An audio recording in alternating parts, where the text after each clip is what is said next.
Chapter 17. Trevor dismounted and landed in a jog before his gelding had even begun to stop. No sooner was he off than the massive animal halted dead center as if the absence of weight had pulled a plug. "Dashboard!" The distress was so acute in Trevor's voice, Rebecca wanted to grab him up into a hug. She wouldn't, though. He wouldn't appreciate it. She'd never known anyone more standoffish than Trevor. His aversion to human contact ran deep. Rebecca glanced at Cord, his vacant eyes already resting on hers. She saw in those depths that he remembered what he'd said about Trevor's dog back at the cabin. Poor Cord. He had to feel awful. She touched Trevor's arm. He jerked away. "He'll be all right," Rebecca said, though she didn't know if that was true. His panicked gaze landed on Doc then. "Is it true, Warren? Will he make it?" The vet twisted his mouth and shook his head in an I-don't-know gesture. "We'll know more after the surgery, Trev. I was just asking your dad if he wanted me to take him to the clinic or do the surgery here." Trevor scowled at his father. "Why would you ask Coop? It's my dog." Dash jerked at the rough sound of his owner's voice. Cord winced at the nickname, or maybe the deep meaning behind Trevor's words. She didn't know. What she did know was Cord and Trevor were both hurting, and not likely to seek solace in each other. The doctor looked him in the eye. "Then I'm asking you, what do you want me to do?" "How bad is it?" Doc inhaled a deep breath, then began. "He has an 8-inch wide laceration where his foreleg joined the body. The joint is still intact, which is good. I checked his toes. He still has some feeling there, so I think he's okay neurologically. I need to sew that up, plus the lacerated paw. Cord already had it wrapped. I'll need to unwrap, clean, and suture it. An artery likely got torn in there, but it isn't freely bleeding now. He has no obvious fractures in his legs or ribs, no head injuries. He's stable for now. I don't want to do the surgery right away, though, in case he has internal bleeding in his lungs. I'll do it tomorrow morning. If you want it done here, you'll have to put me up for the night." All the color drained from Trevor's tanned skin, making him look gray. Cord looked undecided about something, then put a hand on Trevor's shoulder. Surprisingly, he didn't shrug it off. Rebecca breathed a sigh of relief. "What do you want to do, son?" Trevor was too deep in thought, or too stunned, to react badly. "Trev?" Dr. Willow said. Trevor huffed a few deep breaths, then looked to Doc. "Do it as soon as you can. Here." Doc nodded. "Do you want me to use your dining room table? Or do you have a better choice?" Cord shook his head. "We have a back room in the fire truck shed. It has a table. We keep it pretty clean since we often bring calves in there or other critters to fix up. It needs to be re-sterilized, but should work well for a surgery." Cord noticed Colt had returned and caught his gaze. Cord nodded towards the shed, a silent request to get going on the place. Colt turned and jogged off. "How do you want us to move him?" Trevor asked. "Look," Rebecca said, nodding at Stogie pushing a large wheelbarrow towards them. Doc smiled. "You've done this kind of thing before." "A time or two," Cord said, and rose to his feet. He pulled at the knees of his pants to straighten them, then shook his legs out. Stogie parked the wheelbarrow, padded with clean saddle blankets, next to the dog. Trevor was busy speaking in low tones to Dash and stroking his head. His horse had been forgotten, but was happily grazing on the only patch of green along the drive, his reins in a heap by his head. "Come on, son," Stogie said, patting Trevor on the back. "We'll help you lift him up." Trevor looked over his shoulder at Stogie and nodded. His eyes looked hollow and wet. Sitting back on her heels, Rebecca had to stuff her hands in the crooks of her bent knees in order to keep herself from reaching out to him. Trevor slid his hands into Dash. The dog whined, but they all ignored it as 4 more hands reached under him. Cord, Stogie, and Trevor lifted him to the wheelbarrow. Trevor took the handles to push as the 3 men shuffled off to the shed. Rebecca gathered the blood-drenched saddle pad and other rags and trailed behind, not quite ready to leave the troubled father and son. Somewhere along the way, she'd taken the job of being their buffer upon herself.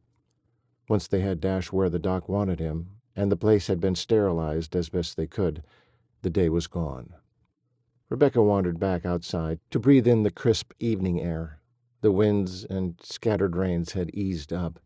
Nickers from the horses, the lowing of cattle, the indistinct rumble of men's voices, even the clatter of kitchen dishes combined in that moment to create a swelling sense that all would be well. Trevor's deep voice reaching her just before Cord and Trevor marched out the door of the fire-rig shed, and the moment of peace shattered. Rebecca turned to watch, ready to intervene if necessary. "What do you mean the widow's man ran over Dash?" Trevor cursed a string of words Rebecca had rarely heard before. "How did he run him over? He doesn't chase cars." Obviously, Trevor had gotten the truth out of Cord, and now the worst was happening, just as Rebecca feared. Cord would be blamed. "Can't you control that damned slut of yours?" "Hold on right there, boy," Cord yelled. Rebecca winced. "You will not badmouth a woman. Any woman. You hear me?" Cord took another step forward. "And she's not mine." Rebecca scrunched her eyes closed. "Be careful, Cord," she begged him in her mind. She took a few steps closer in hopes her presence would remind him. His glance bounced right off her and back to Trevor. Trevor opened his mouth to say more, but must have thought better of it. He clamped his mouth shut, a muscle twitching in his jaw. The two men stood toe-to-toe for long seconds, their hat brims almost touching. Both were formidable, head-turning cowboys, whose uncanny resemblance made them look more like brothers than father and son. Trevor sneered, then turned on his heels and marched back to the shed, every shred of power, self-assurance, and hostility peppering his strides. Cord stood strong and proud, a father in control of his son, but as Rebecca watched, the tight grimace on his face fell off and his shoulders slumped. He turned his head toward her. "I didn't handle that well, did I?" If she had the right, she would close the gap between them and hug him close. Instead, she gave him an understanding smile. "The way I see it, recognizing you did it wrong is a start. You'll get it right, Cord, because you want to." She did close the gap then and patted him on the lower back. "If I were you, I'd pray and ask God to stop you before you say the wrong thing, and pray He gives you the correct words." Cord's eyes softened. With a slight shift, he lifted an arm over her and pulled her into a hug, kissing the top of her head. It was all a bit awkward, but meaningful because it was so impromptu and heartfelt. "Thank you, Duchess." He spoke into her hair. "I may get this right with your help." He lifted his other hand, and she cringed, thinking he might knuckle her head like she was a kid's sister. Instead, with the pad of his thumb, he tilted her head up so he could look her in the eye. The look he gave her was pure affection. As always, he seemed to read her thoughts, know her soul, hook her heart. "I'll do my best," she murmured. Then he kissed her forehead. Her knees wobbled, but she locked them to steady herself. "Any time. You know that." Then his expression changed. A crease rose up between his brows and his eyes sweetened. He looked so vulnerable, she wanted to scurry him off, hide him, protect him from what others might do to him, especially his offspring. "Will you teach me to pray for my sons? I've heard you pray before, and it seems simple enough, but I may need some help." She smiled, feeling like she'd just been granted the finest gift ever. Cord blinked, watching her mouth, taking in the view of her smile. That pleased her beyond comprehension. She loved it when she unseated this man, in a good way. His alpha attitude relaxed more and more around her. It made her feel more like a partner instead of just another subject to control. "I'll be more than happy to teach you to pray. It's this simple. Talk to God. That's it. Whatever you want to say. He's your father, you know. But unlike an earthly father, he's perfect, and he will always listen. Do you see?" His brows lowered into more of a frown. "I'm not sure I do." Her head was still tucked in the crook of his elbow, so she grasped the hand he had dangled over her shoulder, turned to unwind herself from him, and tugged him off to the house. His hand felt so good wrapped around hers, warm, roughened, a working man's hand. If only she could find a reason to keep hold of that big paw. She pulled him through the mudroom door, removed her jacket and boots, waited until he divested himself of the same, then dragged him into the kitchen, scanning the area to confirm no one else was there. Turning to face him, she gripped one of his hands in both of hers. "Okay, Cord, let's practice. What is it you'd like to ask the Lord concerning your sons?" He averted his gaze, bit at the corner of his mouth. Heavens, but she wanted to bite that lip herself. This exposed side of Cord tugged at her heartstrings.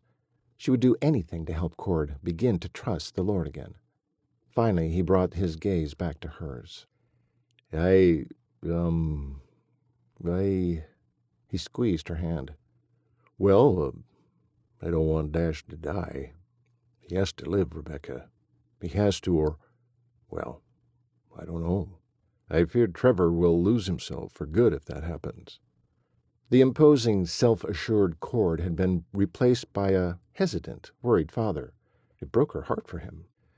"Please, God, answer that prayer with a yes, and quickly." "That will make a good prayer," she praised. "I'll pray first, and then you can add anything you want, okay?" If panic had a look all its own, he wore it now, perfectly. "Out loud?" "There is no set way to pray. You can talk to God in your head, or aloud, with friends, or just yourself, any way you want. Reverently, of course. But today we're going to pray out loud. You can do it." She shook his hand a bit and nodded. He nodded back, but still looked like he was about to seize up and timber to the floor. She squeezed his hand and took a step closer, figuring the more quietly he spoke, the more at ease he'd be. Giving him a final nod, she bowed her head and began. "Make it simple, extremely simple. Dear Lord, please heal Dash of his wounds. Please keep Trevor from blaming Cord. Help Trevor and Cord to reconnect. In Jesus' name, amen." Rebecca looked up and caught Cord watching her, a deer-in-the-headlights look draining the blood from his face. It was so cute, she laughed. "You've prayed for meals in front of me and your entire family before. Why do you look like you're about to recite the Emancipation Proclamation on national television?" She laughed again. Yep, that little twitch of a smile was back, ever so slightly deepening the half-moons on each side of his mouth. Boy, she'd learned to adore that little tell of his, especially since she just now recognized it was only ever aimed at her. Gad, he was beautiful. "I'm sure you have something you can add?" No. You said it." "Come on, Cord. Bow your head. Say anything that comes to mind." Rebecca bowed her head, squeezed his hands, and waited. Heard a huge inhale. "Lord, kind of new at this." He laughed, a measure of nervousness coming through. "That's an understatement," he mumbled to himself. Rebecca remained still with her head bowed.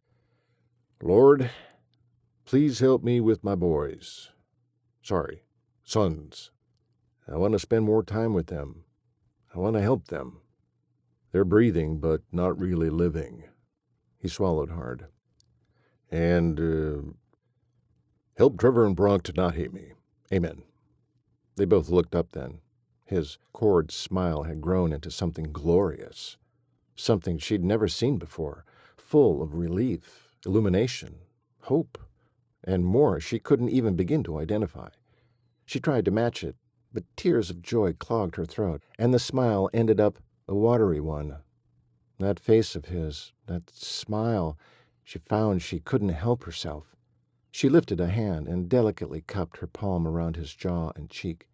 Bristles scratched at her tender skin, sending the now familiar tingle of awareness straight up her arm. He nudged a tendril of hair behind her ear, then did it again. She caught her breath and then hoped she could take in another. Neither could speak for the longest time, each touching the other's face.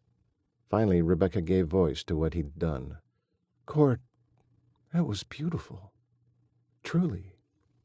He'd swallowed again, and his blue eyes glistened, and she knew he understood she'd meant him as well. His gaze slid to where he brushed along her hair again. Rough with calluses, his palms snagged on the fine hairs at her temple. With the backs of his fingers, he smoothed them back in place. His eyes shifted back to hers. "Thank you, Becca." Her breath hitched. It was the first time he'd called her that. This was a nickname designed for a companion, a special partner. "You're so welcome." "You watch and see. God will answer you. Now, you must understand, not all prayers are answered with a yes. Sometimes they're no, or wait, but He always answers. And the answer is always for our own good in the end." He winced. She squeezed his hand again. "I can't promise it will feel good, but it will be okay. The more you pray, the more you'll understand that. And Cord, the reason we pray is, well, of course, for the obvious ask, seek, and knock, but also so we can see our part in what God does. When you pray and He answers, it becomes obvious what our prayers can do. In James 5:16, he says, "The effectual fervent prayer of a righteous man availeth much." We can even move the hand of God. Sometime be sure to remind me, and I'll tell you the story about how Abraham did just that. Cord caught her up in his intense gaze. He didn't say a thing, but seemed reassured. He hesitated a moment while he studied her, then leaned in. Was he going to kiss her? The back door crashed open, and Cord and Rebecca jumped back from one another. Brand rounded the corner from the mudroom into the kitchen. "There you are, Dad. You're not going to believe this. Dash is trying to sit up. Doc is astounded. The crazy dog is feeling so good the doc needs us to hold him still while he injects the anesthetic. Wants to operate on him right away. Colt sent me to fetch you. Trevor went to town to do a quick errand for Doc. He doesn't know about this latest news. Doc said he'd wait for him to return to do the surgery, but he needs us to help prep." Cord swung his jubilant gaze to Rebecca and took a step toward her as if to swallow her up in his arms and swing her around with sheer delight. But he stopped himself, nodded, and grinned at her before following Brand out the door. Chapter 18. Cord strode back to the house after feeding and watering the stock in the barn. 5 days had passed since Dash had been injured, had surgery, and begun to make progress in his recovery, all while Cord put prayer into practice. He found himself praying often in his head, as Rebecca had suggested, and was surprisingly comfortable with this method. God had been faithful and had answered every prayer about the dog, all with yes answers. He beamed. It felt good to be in communication with the Almighty. He'd never been much of a prayer person, though he'd always believed in God. Now he thought he might want to pray about everything. He'd have to ask Becca if that was all right to do. Surely God had enough on his hands without Cord heaving a bunch of menial requests at him. Cord scraped what mud he could off the bottoms of his boot, then stomped against one particular porch board. It took such abuse from him and his sons. It was bound to break one of these days. But until then, his mind wandered to other tasks he had on his unending list as he let himself in the back door, then removed his boots, then positioned them next to the door. The smell of bacon hit his nostrils. His stomach growled. It had been days since he'd eaten at mealtime. He, Trevor, Colt, Rebecca, and Brand had taken turns at Dash's side, while the men divvied the load of brutal ranch work between them. Bronk only helped when Cord could get his hands on the boy. Man, Cord reminded himself, torn between disappointment in his son's laziness and disappointment in himself for not finding enough time in the day to have those face-to-face chats he owed each son. The days had gotten colder, and there was a ton of work before the heavy snows came. Every year Cord worried over that. What with all the busted fences the past few months, this year worried him even more. Becca, and why had that nickname suddenly fit, stood at the stove in a frilly yellow apron, frying up bacon. Her rich chestnut hair was tied up in a high ponytail. It swished about as she babbled and laughed. Colt stood next to her, a wide grin on his handsome face, happily listening to her, and handing strips of bacon to put in the skillet. Jealousy struck Cord so hard he had to grip the door jamb to keep from buckling at the knees. Becca turned at the sound and smiled that broad smile of hers, as if nothing were wrong. "Breakfast should be ready in about 20 minutes. "Coffee, Dad? You look about frozen." Colt peered at him closer. "Or something." Cord ground his back teeth. Colt seemed way too happy these days, and he knew Becca's influence was the cause.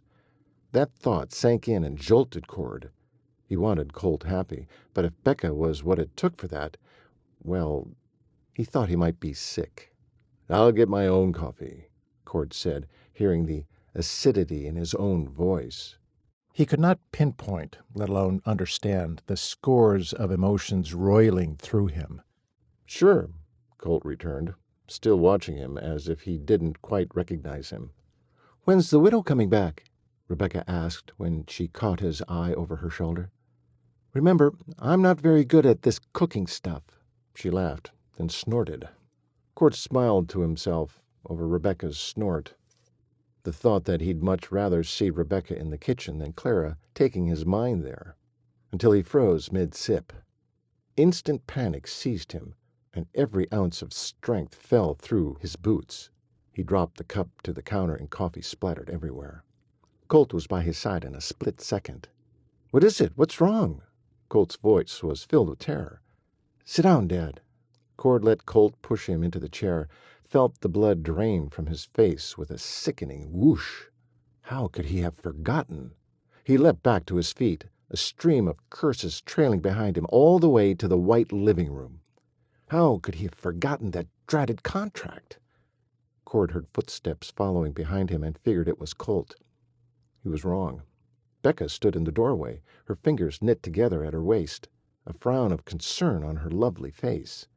If he allowed himself to dream, the dream would spin around her, standing in the center of his world, sporting a bright yellow apron, reminding him she belonged in his kitchen, in his life, in his bed.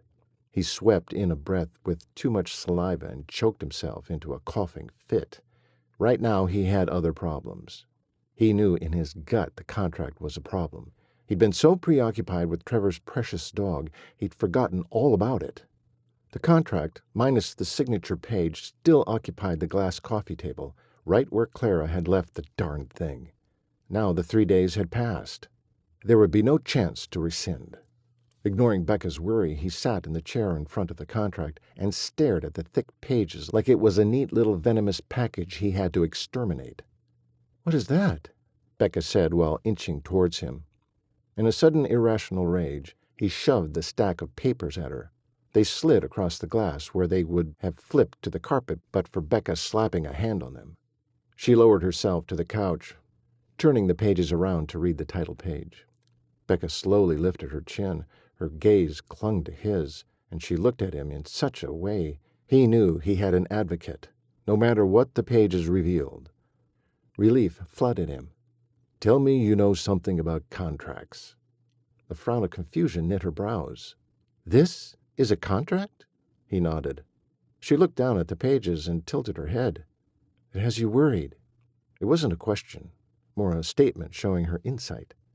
Yeah, he was worried. His heart pounded in his ears. He didn't trust the widow. Had she swindled him somehow? "Hold on a minute. I'll have Colt take over the cooking." Then she rose and was gone. Cord sat back in the cushy chair, concerned over his work clothes against the pristine fabric flashing through his mind for only a moment. He felt sweat pop out on his forehead in dread. The widow was clever. He only hoped he was wrong about his suspicions. Becca came through the living room opening and glanced back towards the activity in the kitchen. "Do you want to go to the office for privacy?" Cord swallowed, nodded, and came to his feet. Grabbing the stack of papers, he followed her to his office, closing the door behind them. The squeak of leather grated against his sudden headache as he settled in his office chair. Unable to think clearly, he stared up at her, waiting for her next move. She shrugged out of her apron and laid it across one of the chairs that faced his desk.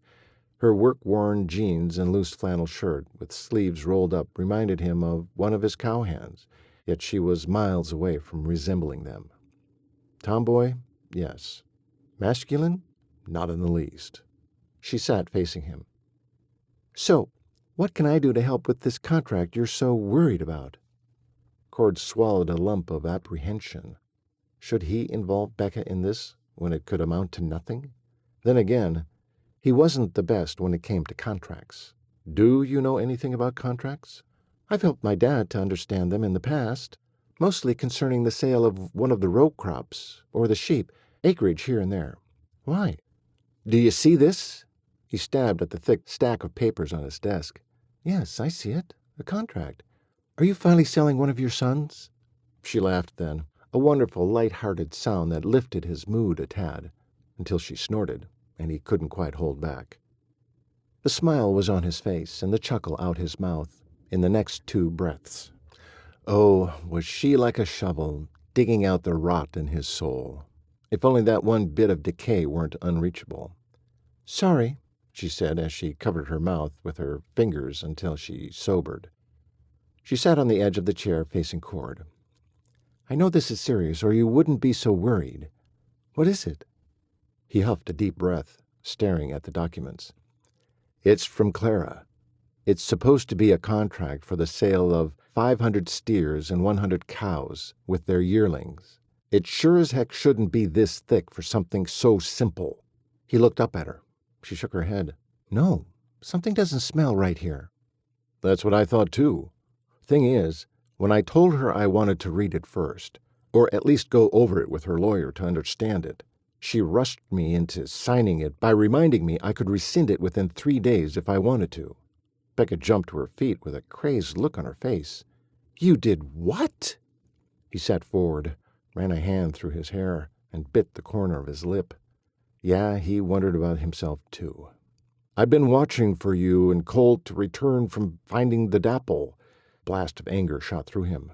"What took you so dang long, anyway?" "What took it? Stop it. Stop changing the subject. Why in the world would you sign anything without reading it first? It defies common sense. What were you thinking?" He jumped to his feet as well. "I wasn't, okay? Obviously. She knew I was distracted and used it against me." Rebecca huffed an agitated breath, shook her head. "Oh, Cord.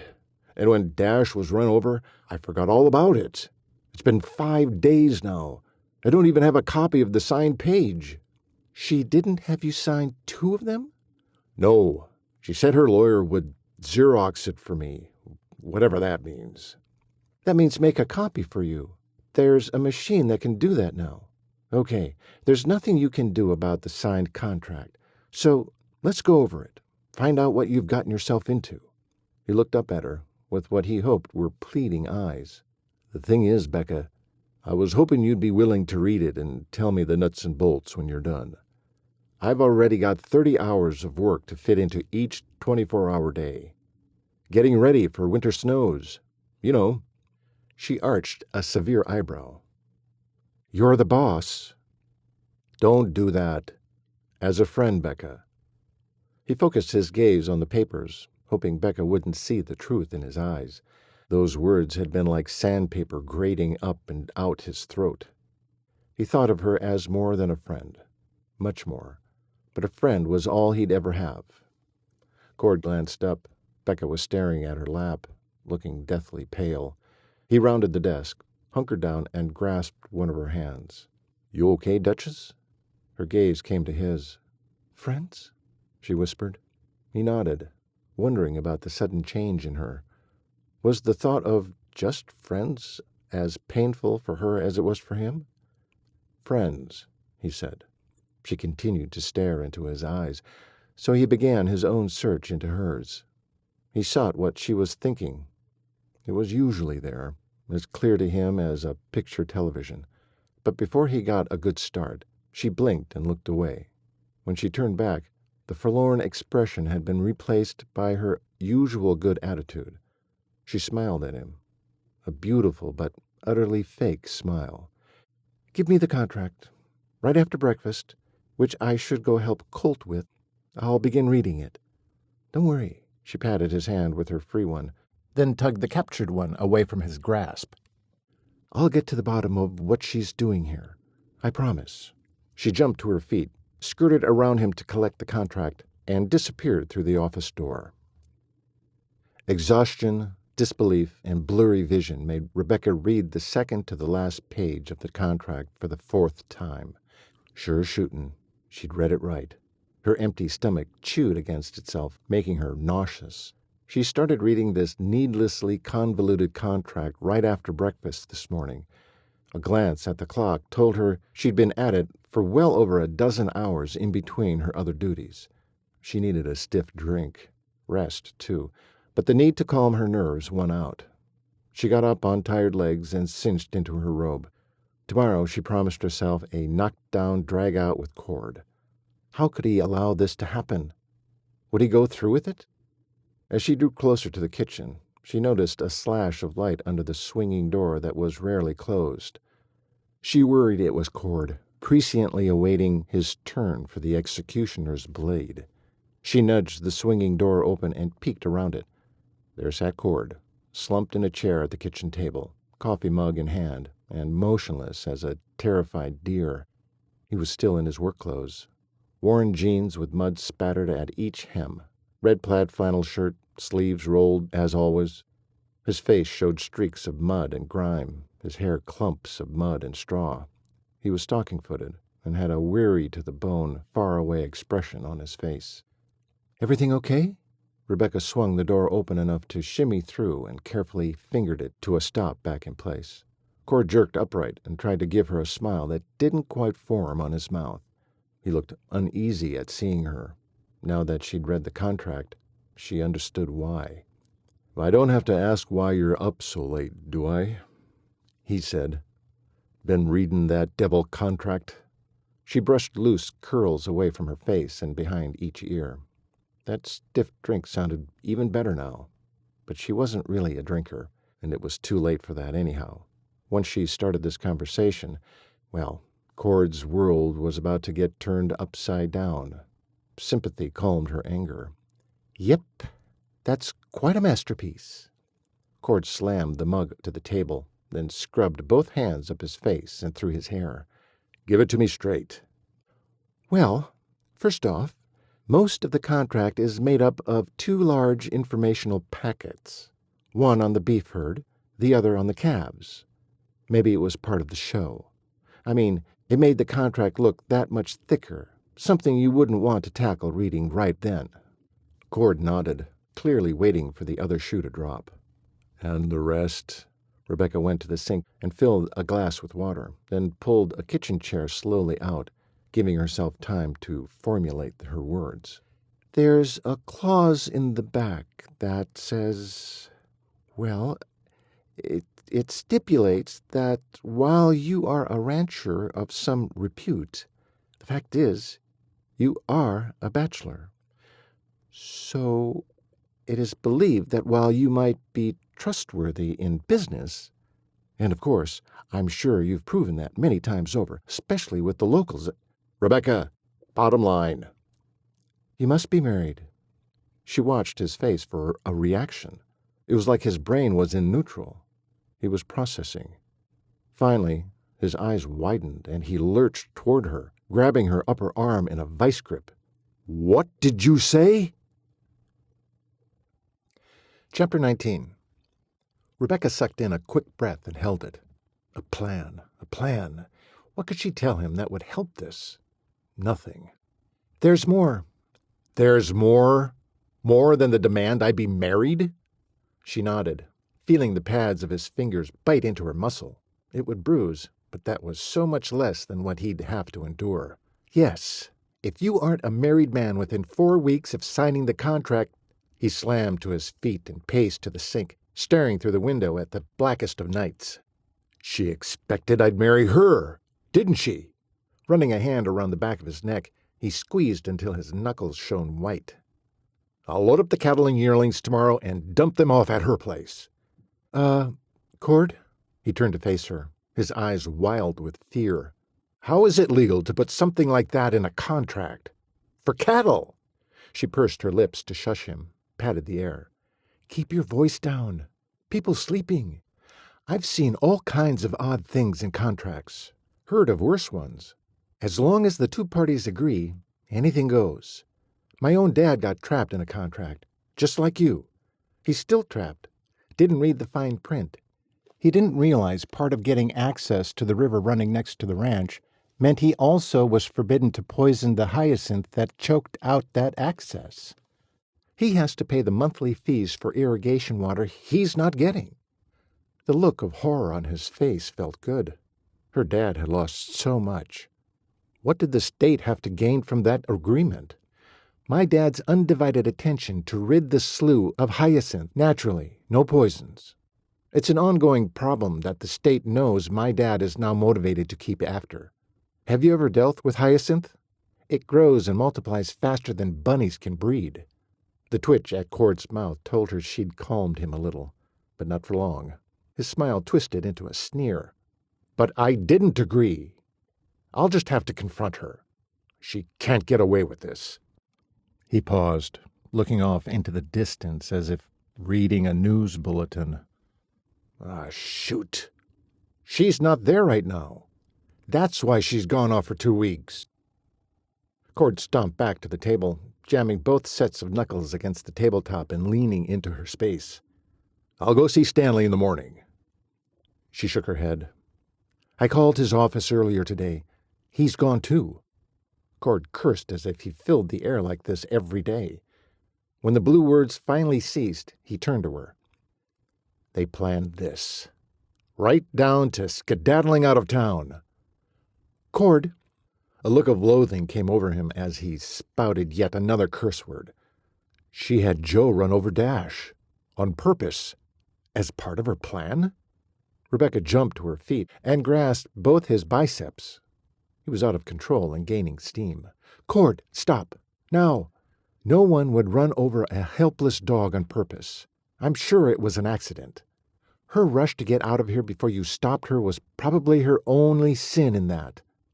The look on his face was ominous. She could see the fury growing wings inside him, darkening and narrowing his blue eyes. "She won't get away with this. I can promise you that." She squeezed his arms to get his attention. "Come, sit down. There's more." "More?" He glowered at her as if all this were her fault. "Sit." She pointed to the seat and pushed him toward it. He was so stiff, she had to press her hand to his middle to bend him enough to sit. This was not going well. The man would probably never sleep again, or allow another woman near him again. That grieved her in a way she didn't think possible. Rebecca took his empty mug and poured him another cup of coffee, hoping to give him time to settle down a bit. She glanced at his face as she handed him the cup. His gaze instantly dropped to the coffee and hardened there. "Cord?" She waited until he looked up. It took several long seconds. Holding his gaze, she slowly sat in the kitchen chair beside him. "You can't return the cattle or calves to void the contract. There's a second clause." She rolled her lips in, pressed down. His nostrils flared with impatience, or maybe contemplating murder. She sighed. "It says you either pay up with a monthly payment and also when you sell the yearlings, as well as get married, or they can fine you, confiscate part of your ranch, or throw you in jail." Wait, what? She knew that was a rhetorical question. She only nodded in answer. "My God." "Yes, we should definitely take this to God." "She's been after me since high school." His words were a rumbling murmur. But what he said surprised her. Rebecca thought he'd only just recently been working with Clara. How long had he known her? His sons had never said, had never wanted to talk about her at all. "What do you mean?" His head shot up in surprise. Yeah, she figured he hadn't meant for her to hear, but she had. He stared into her eyes, then averted his gaze and nodded. "We have a history. Since high school." Rebecca waited, but he didn't say any more. I might be able to help more if I understood your history." Looking defeated and worried, Cord sucked in a couple of breaths, then nodded. "Clara was in my class. Millie the class below. Clara had set her sights on me and was furious when I chose Millie. Or rather, our circumstances chose us." He licked his lips, took another sip of coffee. He was quiet for so long she thought he wouldn't say any more. "Go on," she prompted. Clearing his throat, he glanced at her once again, then continued. "After Millie died, Clara was right there. Hardly gave me a moment to breathe. It took a year, but she finally wore me down. She's a beautiful woman, and I'm not made of stone." He lifted his chin, glared at Rebecca as if to challenge her to disagree. "I never said you were. Go on." Rebecca kept her voice even as a counselor might, though inside her heart pounded against her chest. "We we saw each other for 6 months before I started pulling away. I'd had enough. Of her, of not being able to look at myself in the mirror. I ended it, then lived with forced celibacy after that. She tried everything to regain my interest. I did everything to avoid her. She finally gave up and got married within a month. Forgot all about me, or so I hoped. I only went to her this last time because she swore she needed my help. She gave me the impression her ranch was falling apart now, without proper supervision, going downhill since the death of her husband, that she needed me to help reorganize. She begged. It wasn't pretty. The final kicker," he went on, "was the money she offered me for the work and the crazy good deal on the cattle and yearlings. Cooper Bar 6 was falling on hard times. What with the drought, fires, cut fences, lost cattle.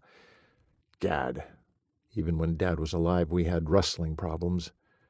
That's how he was killed. I don't know why we're such a target, but it's taken its toll. So I agreed to help her. For the stock. For the money."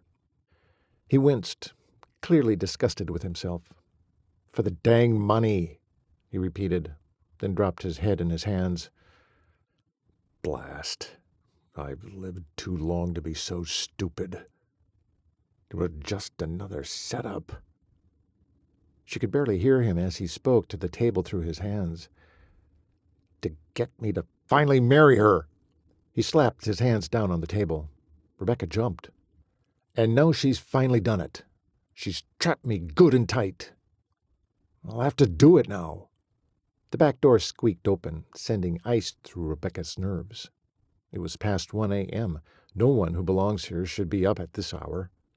Cord was on his feet with a frying pan in hand so fast Rebecca's breath seized in her throat. He stood by the stove, pan cocked in a batter's hold, rigid as a statue. The wood floor creaked just out of view. Cord started to swing the pan forward and stopped just short of Trevor's shocked face. Cord lowered the pan and panted a few breaths. "Trevor! Geez, Coop! Warn a guy!" Trevor went back out the way he came. Rebecca heard one boot hit the floor, then the other before he plunked them in their spot by the door. Trevor kept everything in its place. "Why would I warn you if I thought you were breaking in?" "Who breaks in here? You're paranoid," Trevor called from the other room. "For crying out loud, Trev. What are you doing out this late on a weeknight when you're always up before dawn? Is Bronk home?" "No. He never gets home until 2 or 3, yet you haven't tried to clobber him." Rebecca could see Cord's hatred of the bitterness in Trevor's voice. It was always there, more so every day. "I need to talk to you," Trevor said, then strode past Cord to the coffee pot and poured himself a cup. "Not tonight." Rebecca sprang toward Cord, putting a hand on his shoulder, leaning over him for his cup. "Can I get you another cup of coffee?"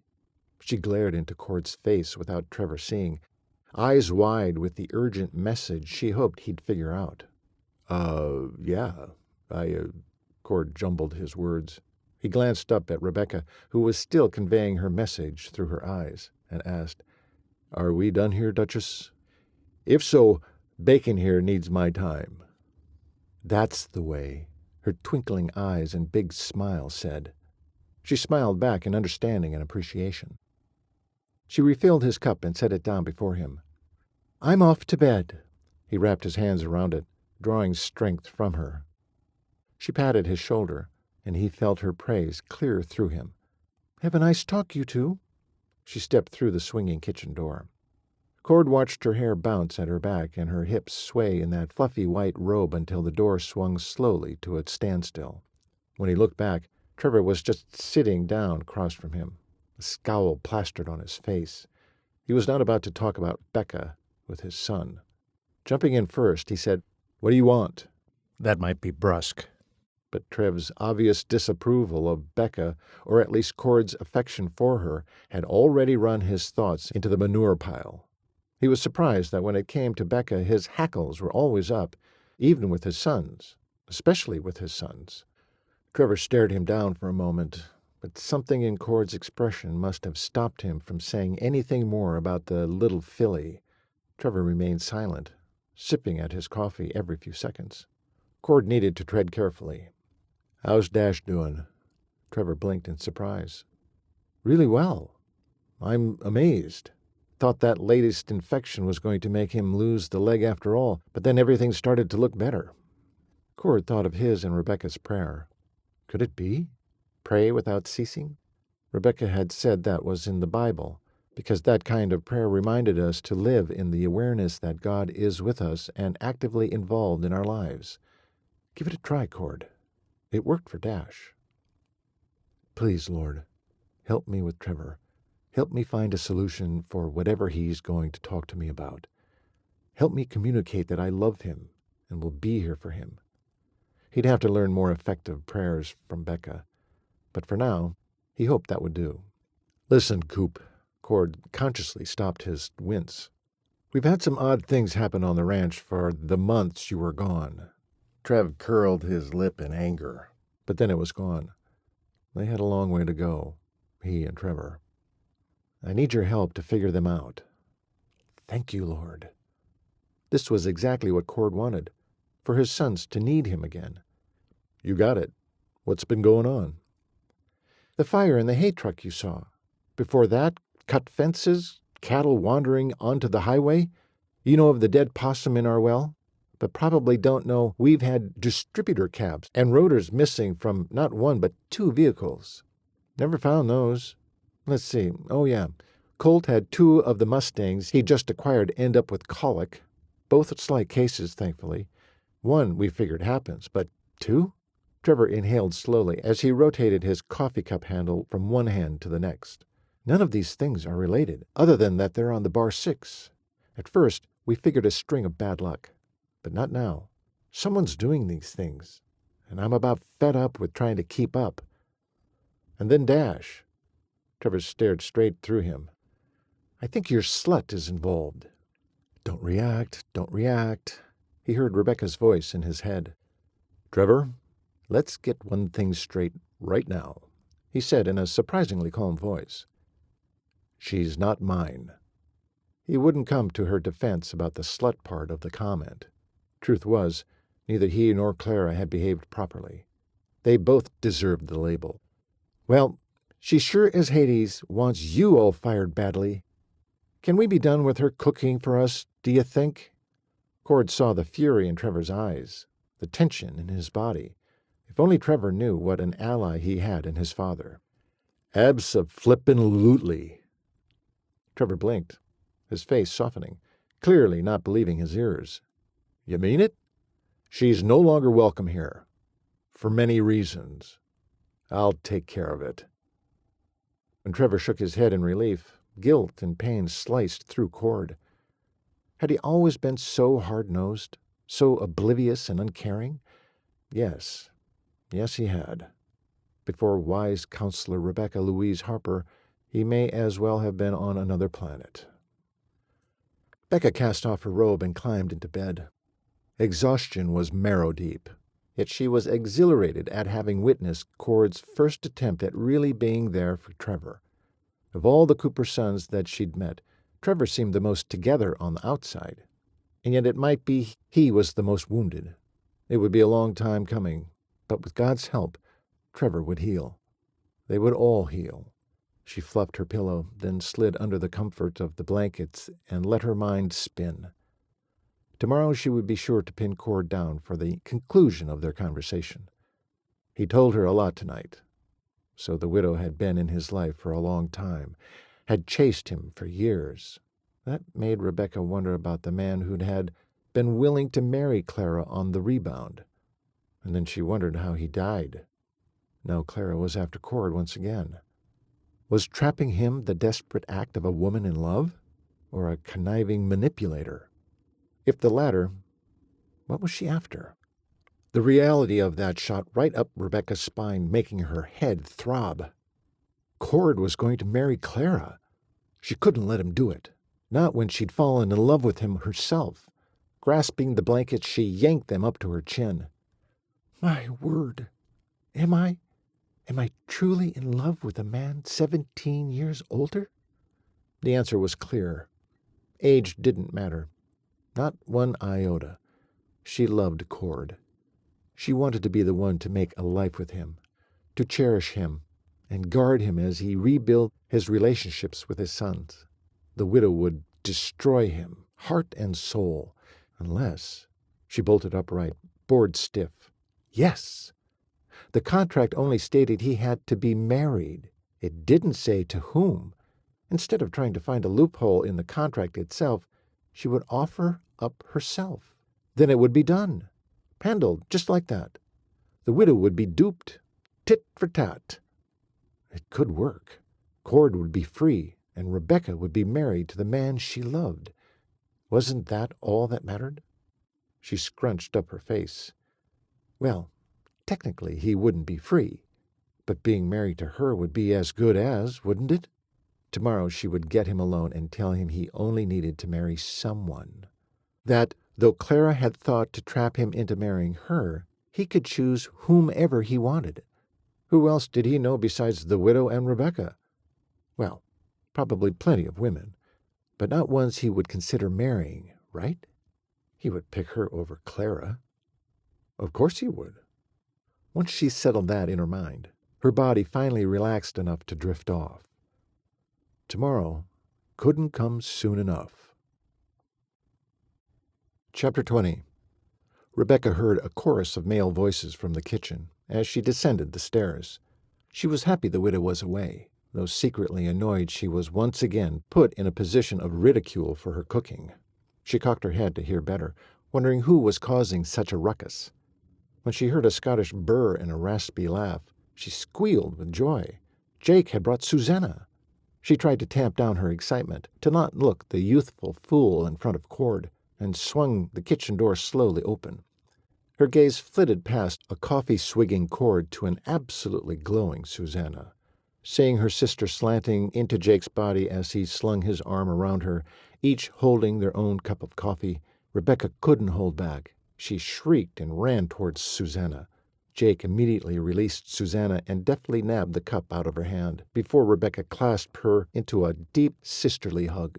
Jake's smile was glorious with those deep dimples on that beardless face as he kept his eyes glued to his wife. Ah, a man in love. Beautiful to see. One glance at Cord and her knees went weak. He also had a magnificent smile on his handsome face. Whew! Two rugged men who didn't smile enough, both showing their best smiles for their women. Their women. Oh, if only that could be true. "You look wonderful," Rebecca said into Susanna's hair. "How's Uncle Roy and the crew? That's where you two lovebirds have been, right?" Jake set the mug on the counter and walked toward her. "Hi, lass there, Bonnie. How's me Twitter and Blue Jay?" He wrapped her into a two-armed embrace and rocked her off the floor like he hadn't seen her in months. So un-Jake-like, but warm and inviting against the big lug's massive body. Rebecca smiled into his chest. "I'm perfect, Jake, because Susanna has never looked happier." Jake and Susanna peered at each other, each holding a secretive grin. Jake released Rebecca and brought his bride back under one arm, pulling her tight against his side. "I dinna think me lassie has any complaints. Do you, kitten?" Susanna shook her head and grinned up at him, happiness oozing from every pore. Envy cut right through Rebecca, leaving her weak-kneed for the second time in as many minutes, but for a not-so-honorable reason this time. Her sister deserved her happiness, every last ounce. "Where's my munchkin?" Rebecca asked. Susanna cleared her throat. Everyone stilled, waiting for her to speak. "Auntie Mabel's got Bella," Jake grinned. "The wee lassie is being spoiled by all the Harper folks whilst Kitten and I have some time together." Jake's brogue was thick today. Rebecca never knew what caused that, but sheer happiness must surely be a trigger. Again envy lurched inside her. "Stop it, Rebecca." Jake's words finally sank in. "Will you be here for more than just a check on your house, then? Colt really needs your help with that ornery buckskin. I've been trying to get him to wait until you came back." "Aye, he filled me in. Sounds like that stallion needs a few hard knocks from old Jake here, you ken. Already checked on the house. We're moving in before Thanksgiving, right, lass?" Jake gazed into Susanna's face, smiling that heart-stopping smile again. How did her sister manage weak knees all the time? Lucky girl. Susanna beamed at Rebecca. "Can you help?" she rasped. "Help get you settled? Of course." Rebecca looked to Cord then. "That is, if the boss here will give me some time off." Cord shook his head, surprising her. "Nope, can't live without her." Rebecca's mouth dropped open. His words were like a caress. If only he meant them the way they sounded. She couldn't seem to respond back. "Wordless, Becca?" Cord questioned her, then threw his head back and laughed. He'd been joking, of course. "It won't be for another few weeks. We'll work it out, Duchess." One glance at Jake, and she knew he'd caught the nickname. "Duchess, eh? Head of the household, this one." Cord nodded toward her, then laughed again. Rebecca's heart nearly pinballed out of her chest. Cord made it sound like she was the mistress or matriarch here. Did he mean it? If only. But when Jake joined him in a bout of laughter, she realized it had been a derogatory statement, meant to demean her. Tears burned the back of her throat, then misted her eyes. Oh, would she ever understand men and their intentions? Without giving them the command to do so, her legs twisted around, and she was speeding out of the kitchen. When she found herself in her room with those blasted tears streaming down her face, she swiped at them in anger. "Stop with the waterworks. Your problem is, you've already thought of yourself as Cord's wife. It's dangerous, Rebecca, very dangerous, and dumb." When she felt the tender pat on her back, she realized she hadn't closed her door. She knew that touch. Turning slowly, she saw the frown of concern on her dear sister's face. "I'm fine, Sus." Susanna shook her head and pointed to the bed. Before sitting down beside her, Susanna closed the bedroom door. Once settled next to her, she took one of Rebecca's hands in hers. Rebecca gazed down at her petite sister, who now looked so mature and womanly since her marriage. She yearned for that for herself. "You're in love with him," Susanna said, her voice surprisingly strong. Shocked at Susanna's ability to read her feelings for Cord in so short a time, she gulped. "How did you—" Susanna studied her, then nodded gently. She understood emotion and men so much better than Rebecca could in this lifetime. Ever since the injury to her throat, Susanna's listening skills had bloomed. She didn't miss much. Rebecca freed her face of tears with a tissue from the box on her nightstand. Maybe she should ask her sister what she thought of the marriage idea. If Sus didn't outright laugh at her, maybe she'd have some suggestions. "Correct?" Susanna asked, putting a halt to the drifting of Rebecca's thoughts. "Why lie?" She nodded. "I'm afraid so. How long?" She sniffed, reached over for another tissue, and rubbed her nose with it. "The very first moment I met him, I think. In the ditch." Susanna's mouth parted, and she tilted her head in confusion. "I met Cord before I knew who he was. I didn't know he was a Cooper. I was driving my Rambler to the store in the rain, lost control, and slid into a ditch." Susanna sucked in a quick breath. "Hurt?" Rebecca shook her head. "Not much. Cord found me, rescued me out of my car, then carried me to his truck. My gosh, Susanna. Rebecca closed her eyes and recaptured the moment. I think I fell in love with him then and there. I didn't even know if that's possible. I've never believed in love at first sight before, but I think I've changed my mind. Okay, maybe it's just attraction at first, but it's powerful. Susanna nodded in agreement, then wiggled the hand she still held. More? Rebecca sighed. We didn't get along at first, but that's because we're both stubborn. And I was still gun-shy, you know? Rebecca nodded. She understood better than anyone in the family how deeply Rebecca had been hurt. Then we were stranded overnight in Cord's cabin in the forest southeast of here. Oh, sis. Rebecca squeezed her sister's hand and looked her in the eye. It felt like weeks instead of 24 hours. And by then, I was lost. Rebecca looked away, not wanting to hear Susanna's rebuke, but needing to tell someone. He kissed me. What? Susanna squawked. Rebecca looked back and smiled. It was the most amazing, exhilarating experience of my life. It just kind of happened. Susanna shook her head adamantly. Why did I know you'd react that way? Rebecca frowned. Too old for you.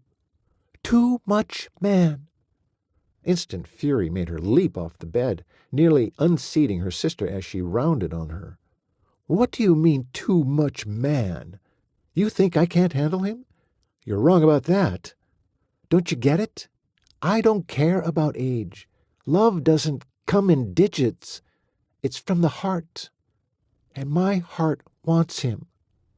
Reining in her aggression, Rebecca sat down on the bed next to her sister and took her hand again. He deserves it, Suze. He's been hurt so much in this life, by a wife who died, leaving him with 6 kids to raise, by a widow who is holding him hostage with a ridiculous contract, by his sons who won't let themselves see he's always been there for them. She dropped Susanna's hand and frowned. And you, his new niece, who thinks he's too blasted old. Rebecca! The word came out with surprising force. You need to understand what we're talking about here. Rebecca pierced Susanna with a big sister glare, then eased her gaze away. I wanted to get your slant on something important, but now I'm not sure you'd understand. Susanna! Jake shouted from the bottom of the stairs, his voice reverberating alarm. Susanna flew out of the door and ran down the stairs, Rebecca close on her heels. Jake was stuffing his hat on his head. Colt's been hurt. Grab the satchel out of the truck and meet me in the corral, eh? Rebecca was out the door first, and nearly halfway to the corral, when she heard the back door slam shut. Her heart hammered in her chest. It had to be Duke again. That horse had gotten wilder in the last few days.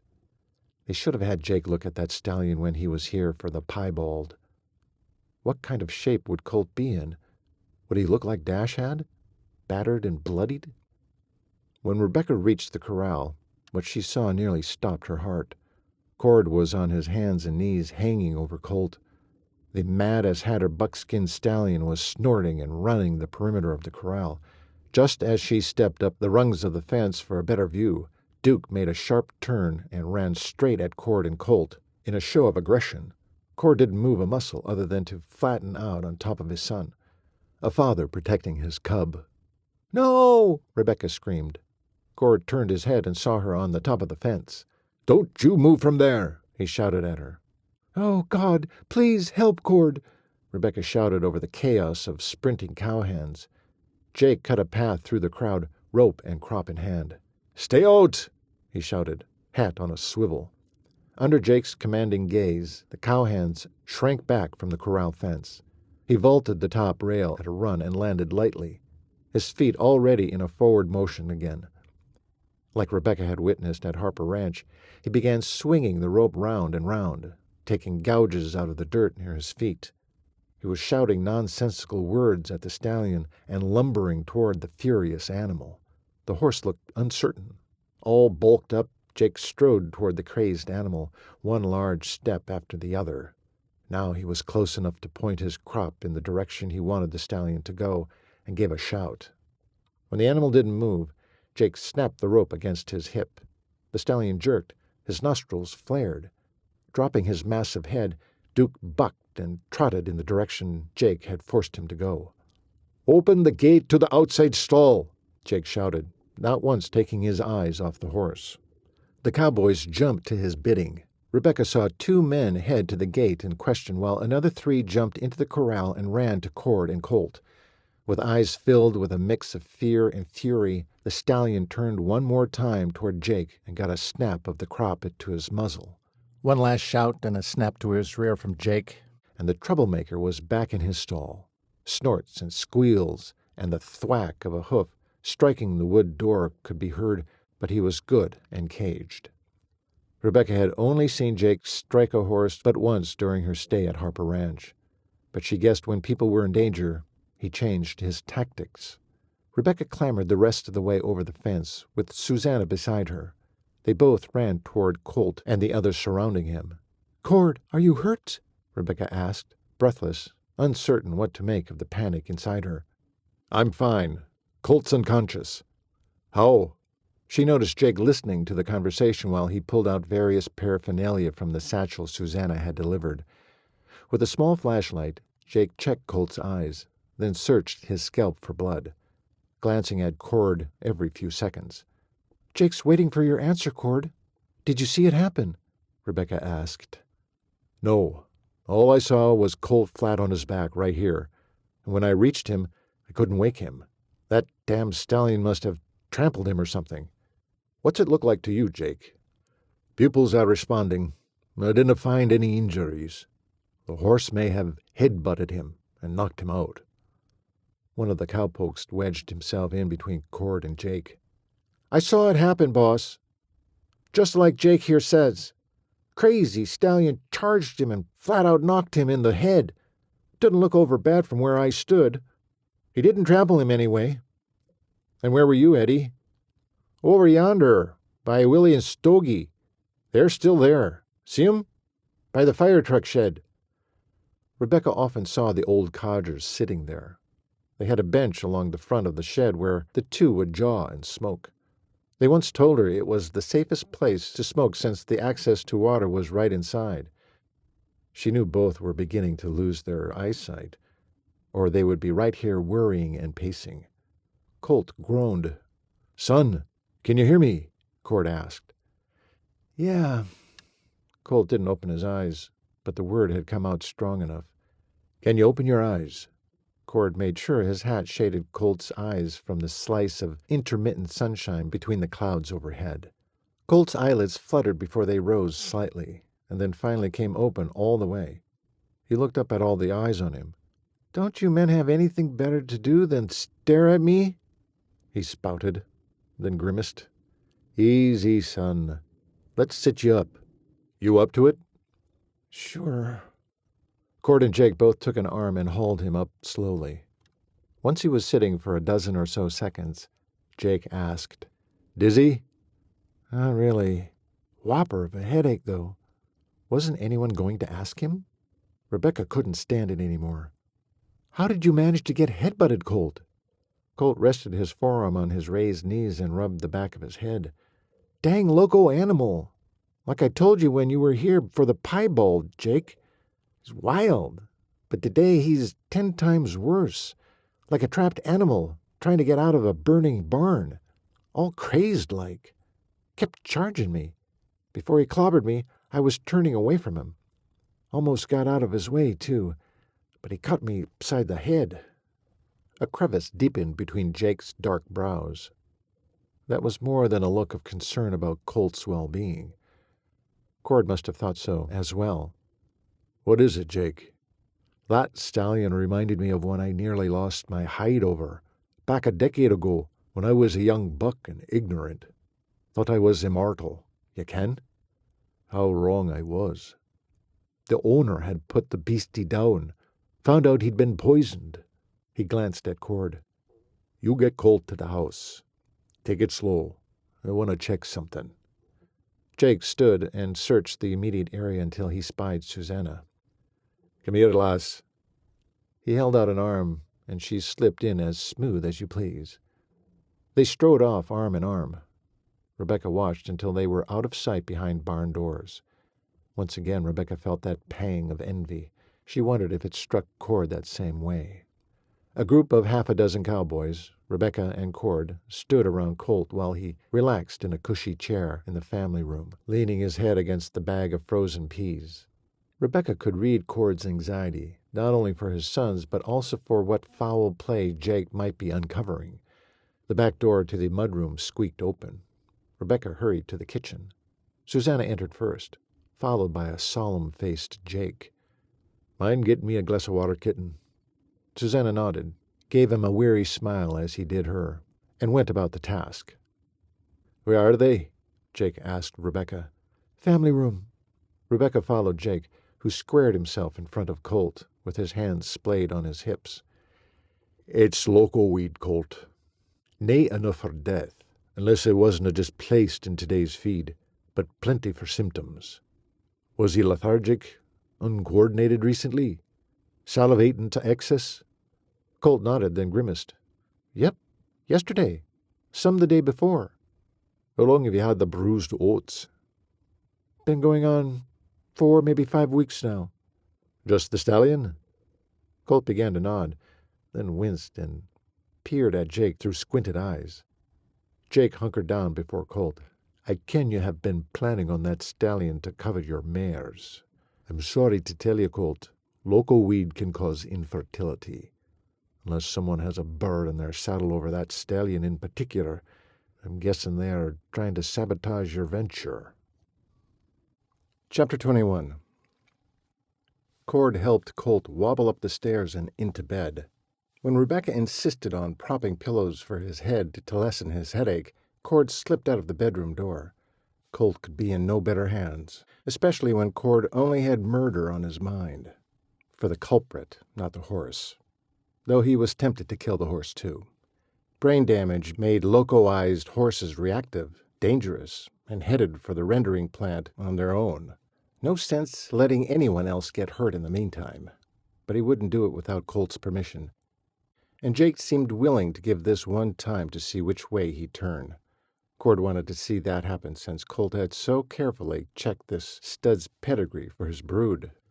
So Cord trumped past the buckskin and his stall-kicking tantrum and straight to the bag of oats across the aisle. He ripped the bag down the center with his bare hands. Oats funneled out of the burlap with a whoosh. Sure enough, bits of brittle local weed leaves spilled out with it. This was what got his son almost killed?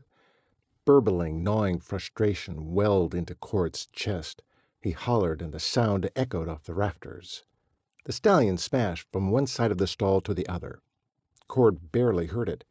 He shoveled the contaminated pile into a wheelbarrow and passed the now trembling stallion, whistling as he went, whistling like a steam locomotive letting off pressure. Because if he didn't, he was going to throw his own tantrum and bring the barn down on his head. He'd almost lost his son today. He dumped the oats in the fire pit, lit them, and watched them burn. By the time he headed back in from moving the heifers to the west pasture, combing the area for native loco weed, or any place it may have been planted, it was twilight, and the last of the oats were ashes in the fire pit. He wished he could still believe the Bar 6 was cursed with a string of bad luck. I mean, if there's a God, that stuff about the devil's probably true, too. It was more comfortable than the alternative Trevor and he had discussed last night. There was a saboteur. Loco weed grew in pastures, not milling factories for rolled oats. That meant a person was behind this, and people, his people, were getting hurt. Would he figure out who it was before someone else fell victim? Acid burned up his stomach. He refused to think the widow could be involved. Besides, what would be her motive? To destroy the holding she was now trying to marry into? That made no gall-darn sense. Bone-tired and overwrought, Cord thought of praying. Maybe this was his fault. He needed to learn more effective prayers. Try again. He nodded his agreement with himself and started to pass by the stallion for the pond behind the house. Stopped, studied the horse who stood in one place, every muscle quivering. Cord drew a little closer. The horse didn't move except for his eyes, which appeared clear now, calm even. Maybe there was hope for this horse, for the Bar Six, and for him to show his sons he loved them more than life. Taking the last few steps to the pond, the edges already showing signs of freezing, Cord stood at the rim, watching the final trails of sunset. More muted against the grayish blues this evening, but glorious nonetheless. A reminder of an enormous creator. Who was he to bother such a god? Usually, when Cord had something on his mind that needed saying, he'd hash it out with his best friend, Trapper. The horse had been with him since high school, had listened to many a sad tale without once giving him a hard time. Pretty safe, he thought, with a smile. But sadness pulled his smile down. Trapper would be 25 this year. He always had such heart, never disappointed his master. Seemed so young. It was hard to believe he could lose him any year now. Who would replace him as a best friend then?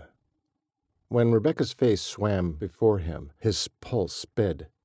That woman had him wrapped in emotions he couldn't name. He purposefully left her with Colt today.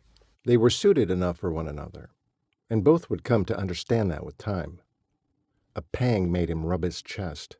Would he ever adjust to Rebecca and his son together? Yes, he had to. It was time he faced that.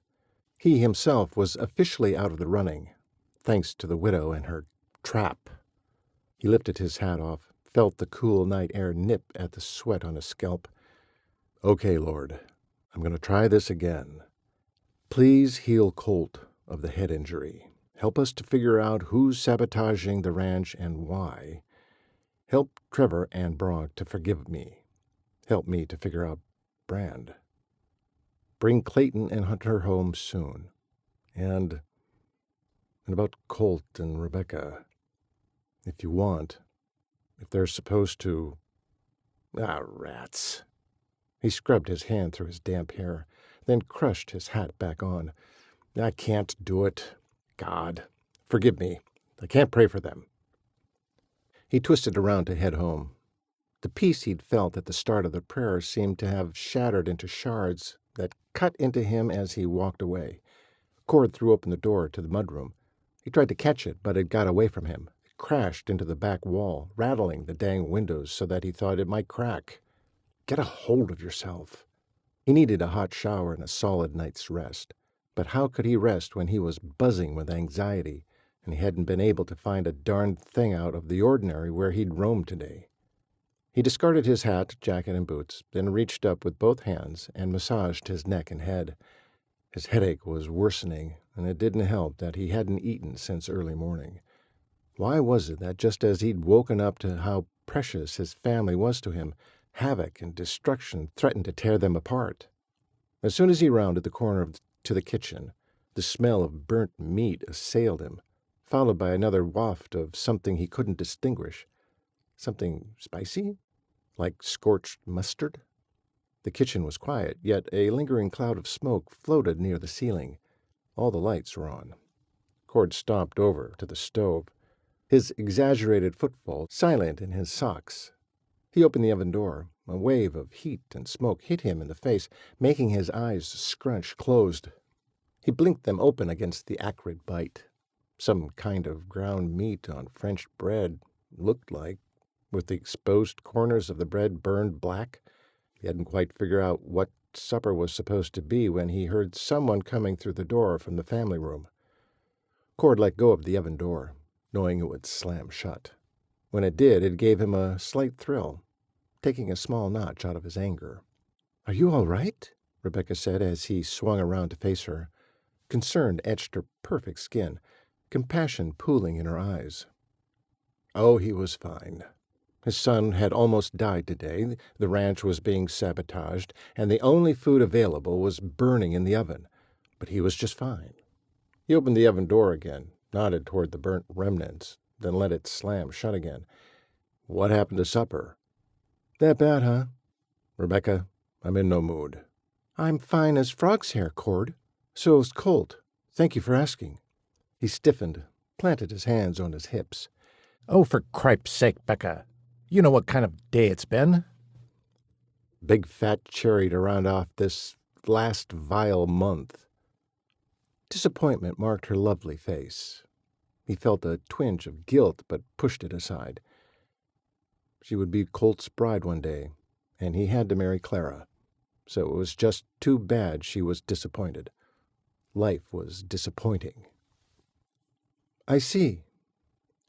So few words coming from Rebecca should have pleased him, but it did just the opposite. "What do you see?" Anger colored his tone. "I see that since you met me, the day you came back home from 5 months at the widow's, you've had a vile mouth." He struggled not to roll his eyes. When had they not irritated each other? Alone at the cabin, his heart piped in.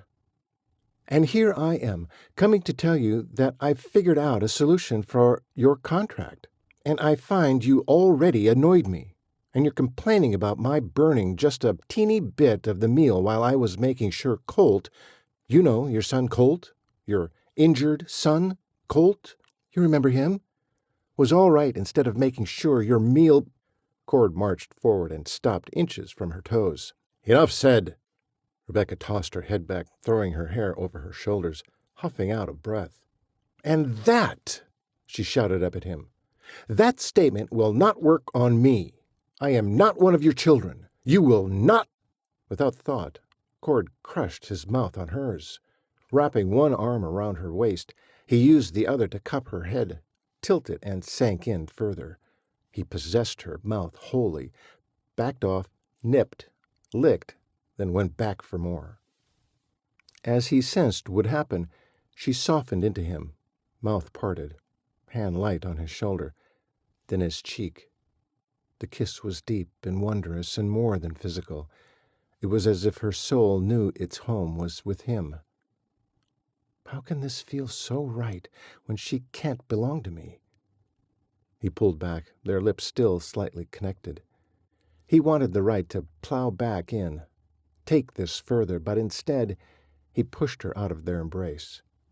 He should have been horrified he'd once again taken liberties, but in his present mood he had no interest in feeling remorse. Her dazed look spoke of her confusion and passion. Wide eyes pierced his and seemed to ask why, but he didn't know why. "Oh, Cord," she said, her lower lip quivering slightly. "Now I know my solution for you will work." Cord shook his head. Had he missed something? Right now the blood his brain needed had gone elsewhere. Solution for what? She took a step forward he'd pushed her back to, placing her small hand on his chest. "For the contract. You don't have to marry the widow, Cord. You just have to marry." Her eyes seemed to beseech him, and still he couldn't put together what she was trying to tell him. Dropping his chin, he shook his head again, trying to get his brain in gear. "I just have to marry," he repeated, hoping hearing it again would jar something loose. Marry someone, not the widow. Light dawned. He took her by the shoulders and squeezed. "I don't have to marry Clara!" She smiled that brilliant smile, almost making him forget again what they were talking about. Slow. He was really slow tonight. Exhaustion? Or had that kiss scrambled his brain? "That's right," she praised as if she were a teacher and he'd just figure out 2 + 2. He released her shoulders, turned to the coffee pot. By rote, he poured himself a cup and sipped it, still facing the pot. He didn't have to marry Clara, but he had to marry someone. By golly, he knew a slew of women, good women his age, in town. There was Denise, who owned the little cookery on Main Street. She always had a big smile for him, flirted with him even. Then there was Nancy. Yeah, she was a better choice. He'd actually gone on a few dates with her. Back then he couldn't quite put aside his grief and guilt over losing Millie in order to do right by her, so he'd stopped seeing her. but he was sure she'd be up for a whirlwind courtship. What about Gail Renford? Yes, Gail. That was the one. He dated her the most recently, and for the longest, before going to the widow's last May. She was a smart, submissive sort, a lot like Millie. She would make a great rancher's wife, wouldn't offer him grief or opinions. She would let him do his job and be there for a meal late in the evenings when he'd wandered back. He frowned, twisting his mouth in derision. She didn't like his sons much, but that didn't matter. He was going to spend more time with them himself, so she could too. He'd get her to like them. Cord took a healthy gulp of his coffee, grimaced at the burn on his tongue, then went for the refrigerator. Pulling out a sandwich he remembered seeing in there, he swung around with both hands full, strode up to Becca, and planted a fat kiss on the top of her head. "Brilliant idea, Duchess! I'll work on that first thing in the morning." Then, whistling happily, he took himself off for that hot shower and a promised good night's sleep. "Work on what?" Rebecca called after him. "Cord." But he was already gone. Why didn't he stay to talk about it? Why did he seem so distracted, and then so infuriatingly happy while he outright dismissed her? She groaned. Why were men so hard to understand? At least Susanna and Jake were staying the night to help keep an eye on Colt. She'd see if Susanna could make sense of it first thing in the morning. Rebecca awoke the moment light filtered into her room. Sleep had only come sporadically throughout the night, and when she was awake, she'd heard Cord tossing and turning in the next room, in between meandering in and out of Colt's room. She lumbered up to the chest of drawers, her dad's pronunciation of chest of drawers, and studied her image in the mirror above. Dark half-circles hung under her eyes, her hair was a mess of tangles, and her face was pink. Pink? Was it from the dream she'd had of a certain cowboy with a few gray hairs at his temple? Frustrated and still weak from lack of sleep, she donned her worn jeans, cuddly flannel shirt, wool-lined vest, and a different pair of boots. She had to handle Colt's job today, at least the feeding of his stock. As she opened the door to head downstairs, she wondered how the stallion was faring, and how much more grass hay she should feed him today to replace the oats when she was brought up short by a large hand to her elbow. Startled, she swung around. Cord had a grip on her with a thunderous look on his face. Where had that happy, whistling man gone off to from last evening? "Why in Sam Hill can't you sleep at night?" She scowled right back at him. "Why can't you?" "Because you keep me awake, that's why." He was leaning into her space, so close she could feel the warmth from his body, smell the clean clothes and soap scent of him. A quick glance told her he was not dressed in his usual jeans, flannel shirt, and thermal underwear peeking out from the open collar. These clothes looked newer. Did he have an appointment today? She took a step back. He didn't release her. "I do no such thing. I hear you tossing and turning and sometimes prowling around your room. Your floorboards creak. Did you know that?" "Your bed squeaks. What are you doing in there anyway?" What was he implying? "It's your bed." He jerked, dropping his hand from her. He seemed to be assessing her statement when the truth of it finally struck. He nodded and softened his tone. "I'll get you a new one." "I don't need a new bed. You just need to sleep, so I can." She twisted on her toes and scuttled down the stairs before he could stop her again. She found Susanna setting the kitchen table while Jake poured coffee. The smells coming from the stove made Rebecca's stomach growl loudly. Jake turned and leaned his bum against the counter. The mug he held looked minuscule in his large paw, and the grin on his oh-so-handsome face could melt a glacier. "What are you so happy about?" Rebecca said, sinking into the peace that pooled between Jake and Susanna. "What has nae to be happy about?" Jake replied, his tender gaze on his wife's back as she did breakfast chores. "Colt is awake, the sun is out, the pheasants are calling." Cord entered the kitchen. Rebecca took one look at his dour face and thought, "Yep, there's something not to be happy about. Time to change the subject." "How's Colt's head, Jake? I was going to check on him, but got waylaid." She gave Cord a hearty glare. He glared back. Goodness, but men needed sleep and a vacation. The lad is fine. He plans to work today. What? No, Cord barked. I just came from his room. He's in no shape to work. Jake looked puzzled for a moment, then chuckled. Canna keep him down, uncle. He dinna get hit that hard. Stop your fussin'. Cord scowled. Something in Rebecca snapped. She strode up to him, planted a hand on his chest, and drove him backwards into the mudroom. Surprisingly, he let her. Lowering her voice so only he could hear, she said, Will you get a hold of yourself? Keep trying to control every minute of the day and you'll run your sons off permanently. I know you don't want that. I'll be with Colt today. I'll watch over him. He'll be fine, or I'll make him come inside to rest. Cord didn't change his expression, but he seemed to be considering her words. Pray about it, Cord. Pray about all of it. It will make a difference. If not in your circumstances, then in your attitude. God often turns our prayers into a floodlight, showing us our own shortcomings. There have been many a time I've prayed for God to change someone else's behavior, and he turns it around on me, showing me what I needed to do to change. Not comfortable, no indeedy, but necessary. More times than I care to admit. A laugh pressed out of her. The irony of those prayers always amused her. Pray, but let these grown men of yours make decisions for themselves. Connect, don't control, remember? He looked intently into her eyes, searching her. She put a palm to his cheek, feeling the lack of bristles on his clean-shaven face, and stared right back, letting him look all he needed.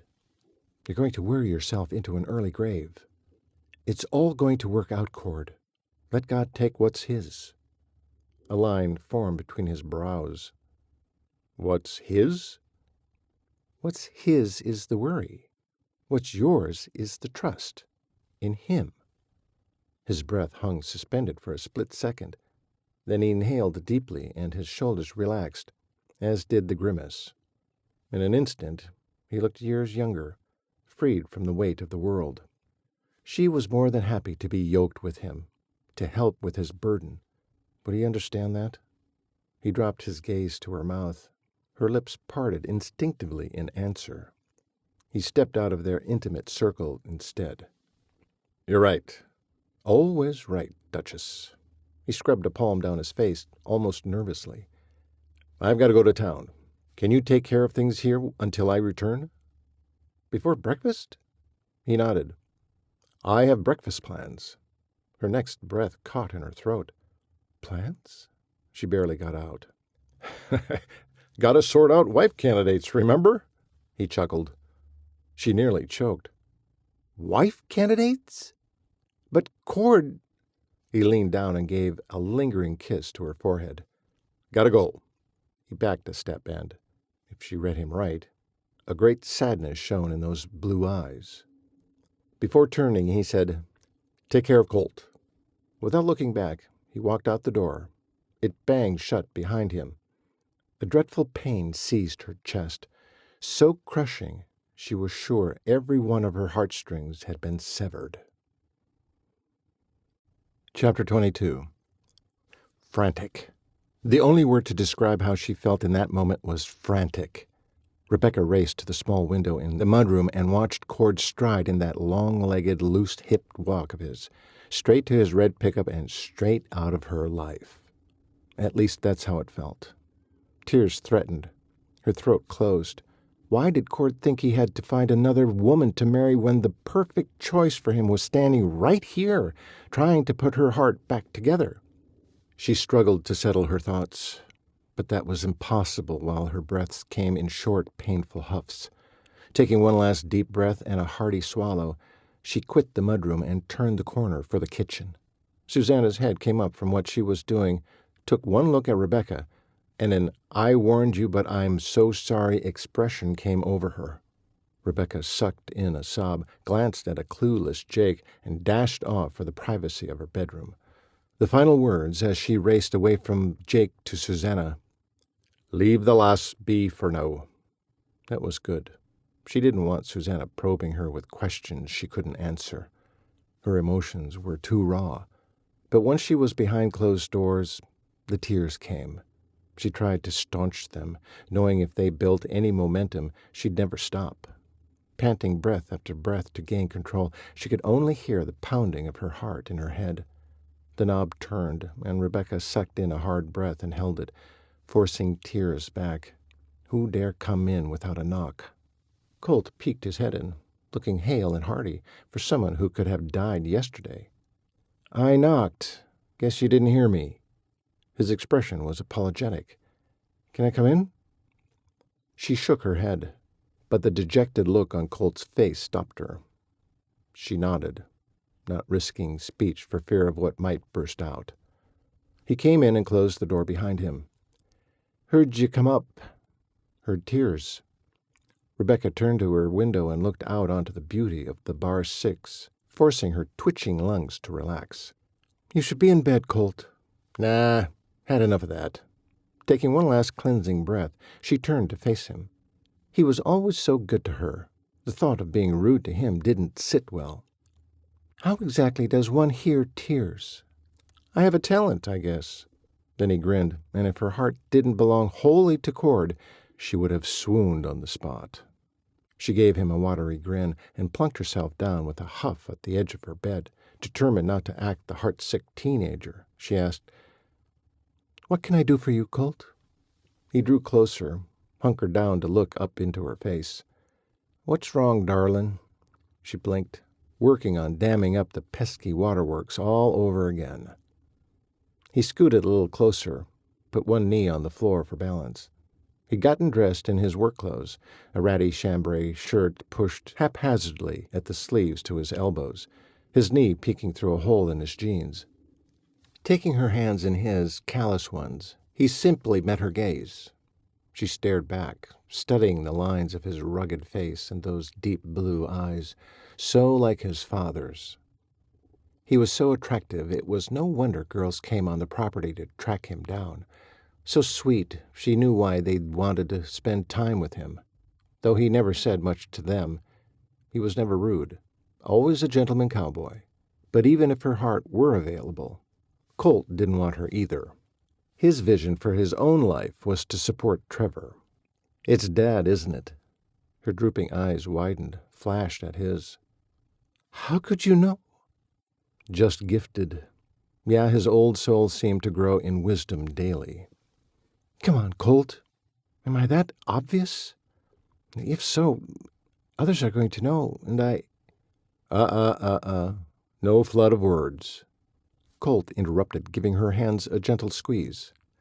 "Listen, it's simple. I observe. I deduce. Not talking much has its rewards. Besides, you just confirmed it." She groaned. He grinned again, and she couldn't help but smile with him. There were so few people whom she trusted to get close. Colt was one of them, someone she didn't fear might use her and hurt her. "Trust me, no one sees it, not even Dad. He thinks he's too old for me. He keeps throwing me at you," she gasped and brought her fingers to her mouth. "I mean, not that you aren't a real catch. You are, but it's just that—" "You want Dad," he finished for her. She sighed, then nodded miserably, staring down at their joined hands. Like his dad's, Colt's were rancher's hands, large, bronzed, scarred. She loved men's hands, especially hard-working men's hands. "Here's the kicker, darling. I think if Dad thought he was worthy, he'd choose you, too." She brought her gaze back to his. "What do you mean, worthy?" He shook his head imperceptibly. "You mean you haven't figured it out? Smart lady like you?" "No. I don't get men, mush." He winced. She laughed. "None of you like your crazy nicknames, do you?" He shook his head feverishly this time. "We're grown men." "Anyway, Susanna's always made fun of how inept I am at figuring out men." When he eyed her skeptically, she continued, "No, really, I'm terrible at it.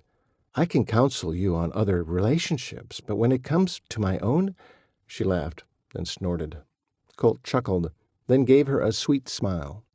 "Tell you what, Muffin, why don't you and I give him a little test? You game?" "Oh, maybe. Wait a minute." She pulled one hand out of his hold and placed it on his arm. "You said Court thinks he's unworthy? You didn't finish." Colt threw his head back and laughed, a beautiful, resonant sound. "You're like an elephant. You never forget." She grinned, already feeling so much better in this man's company. "I never forget." She wagged a finger at him. "But don't ever call a woman an elephant again." He smiled, but the gleam in his eyes didn't last long. "Dad's problem is, he may seem controlling, but underneath it all, he's too easy on everyone else and too hard on himself, which leads him to make bad choices about who he should fire, who not to date, who will be partners with him in contracts," she added. He looked confused but nodded. She guessed Colt didn't know about Cord's latest blunder and the neat trap set by the widow. His bad choices come from not thinking he's worthy. She shook her head. "But why, Colt? He has so much to offer. Why would he think that?" "He blames himself for Mom's death." "But that's—" He held up his free hand. "Told him that. He won't forgive himself his part in it." He rubbed his chin with his forefinger. "I've always thought there was something more about Mom's death that keeps him down." She did too. "What, do you suppose?" "Can't get him to say. But something that's made him survive without really living." Breathing but not really living. Cord had said about his sons. So they all suffered from the same affliction. But what more could Cord be holding back? A vehicle skidded to a stop outside, the sound of gravel crunching under tires barely registering in Rebecca's brain. Even when the front door slammed, she ignored the distraction. It wasn't until someone rapped on her bedroom door that she halted all thought of what Cord was hiding. "Come on in," she bid whoever was at her door. The door opened and stopped midway. Cord. Her heart sprang toward him. Standing there, a welcome sight, as magnificent as his sons, yet seasoned, controlled. She squinted her eyes, looked closer. That control had slipped. He'd frozen mid-stride with his hand on the doorknob, still wearing his hat as if this were a hurried stop. Colt dropped Rebecca's hand and rose to his feet, his knees popping in protest of squatting for so long. "Dad, quick trip?" Cord's heart seized mid-beat, then sped into a frenzy at the sight before him. Colt, on one knee in front of Becca, with the door closed. Could he be? Not possible he was asking her to marry him. They weren't at that place yet. He'd been watching. They seemed to only be friends. Had he missed the signs? "Colt? Becca?" "Cord?" Rebecca said, drawing out his name. She almost sounded hopeful. Or was she just wondering why he was back? Cord whisked off his hat and ran a hand through his hair. "I forgot to ask Becca something before I left. I am sorry to interrupt." Colt eyed him carefully, no doubt using that ability they shared of reading people. Cord shifted his gaze to Becca, not wanting Colt to see something he was trying hard to shove down. Becca, the thing is, I had a question about that matter we discussed." A frown of confusion pulled at her forehead and brows, but changed in a split second. "Oh?" she said, disappointment weighing down the one-word comment. She rose slowly from the bed. "It's in your study. I'll get it." Cord glanced at Colt, then back to Becca. "No," Cord said, as much as he needed to. He didn't want to do this right now. His mind was still on what he'd seen when he first waltzed in. If he left them alone, would Colt resume what he was doing on his knee in front of her? Wasn't that what he wanted?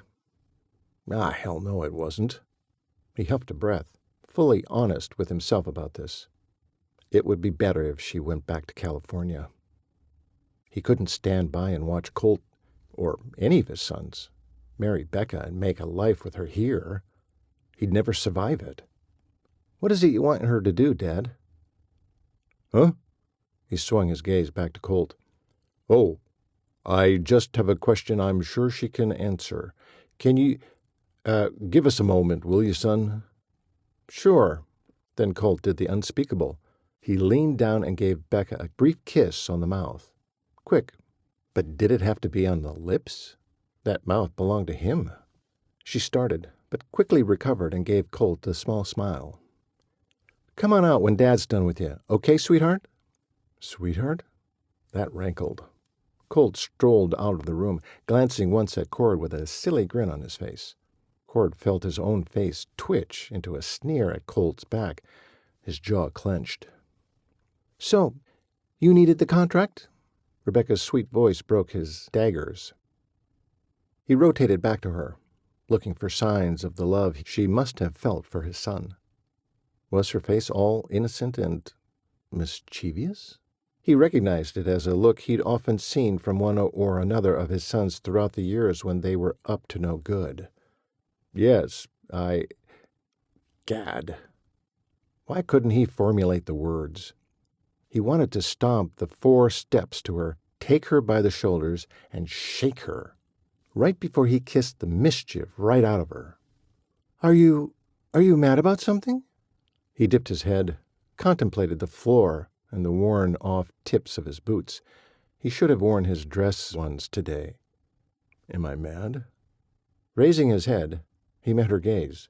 Before he realized what he was doing, his feet took him 2 steps closer, now close enough to see the swirls of autumn in her eyes. He was also close enough to take back that mouth his son had stolen from him. Had he forgotten? He had no right.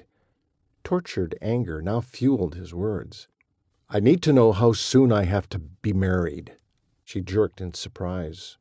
He watched her struggle to gather wits about her before she opened her mouth to speak. 30 days from the day you signed it. It was his turn to be stunned. He remembered her mentioning a timetable in the contract, but he'd been too lambasted to register it. 3 weeks left. How could he pull it off? Even though he was only planning a marriage of convenience, to be terminated in a year, it still didn't give him much time to pick the best person suited for the job. And it was a job. He planned on selling the yearlings and offer the lucky woman her freedom and $3,000 at the end of a year. She'd be able to live on that for 6 to 8 months if she was frugal. That doesn't give me much time. No, it doesn't. Listen, Cord. I should go. He didn't want to hear what she had to say. Knew her well enough to avoid the logic she'd used to talk him out of it. Well, he would not be yoked with a widow, so he had no choice. Have you seen Bronk or Brand lately? She asked, throwing him off his thoughts. He frowned as he thought about the date today, November 14th, a Monday. He'd nearly forgotten all about his other 2 sons. What kind of a father was he? A bad one. Becca's brows rose to nearly her hairline. Well, I've been worried about them. I haven't seen either one of them for 2 days. Sorry, I should have told you. They've gone to pick up a couple of geldings your Uncle Roy wants Jake to train, then head back out to pick up 2 mares Colt is buying from them. She looked miffed. No one said a thing to me. Why doesn't anyone tell me anything around here? Men are so uncommunicative. Uncommunicative. Cord repeated around a grin. Her propensity for big words never failed to tickle him. Reckon so. She flicked her hand as if swatting away a subject that no longer mattered. Then her gaze locked onto his. Look, Cord, can I talk to you for a minute? Can't, Becca. I'm late for an appointment. Breakfast, you mean? With a candidate for marriage? He nodded and sighed. Yeah, that. That's what I want to talk to you about. Now she had his curiosity piqued. He glanced at his watch. Can you say it in 30 seconds? She scrunched up her cute nose, clearly incensed. Well, can we do this later, Duchess? I've got to go. He turned to the door, but she caught his forearm. He glanced at her hand. Was that trembling he saw there? Twisting back, he put his hand over hers. "What is it, Becca? Are you all right? Has Colt done something he shouldn't have?" She shook her head, distracted, nervous. Drawing in a deep breath through her nose, she said, "Marry me, Cord." He faltered, blinked. "What?" His eyes latched directly to hers as he forced his intense gaze past her defenses, straight into her soul. "Rebecca?"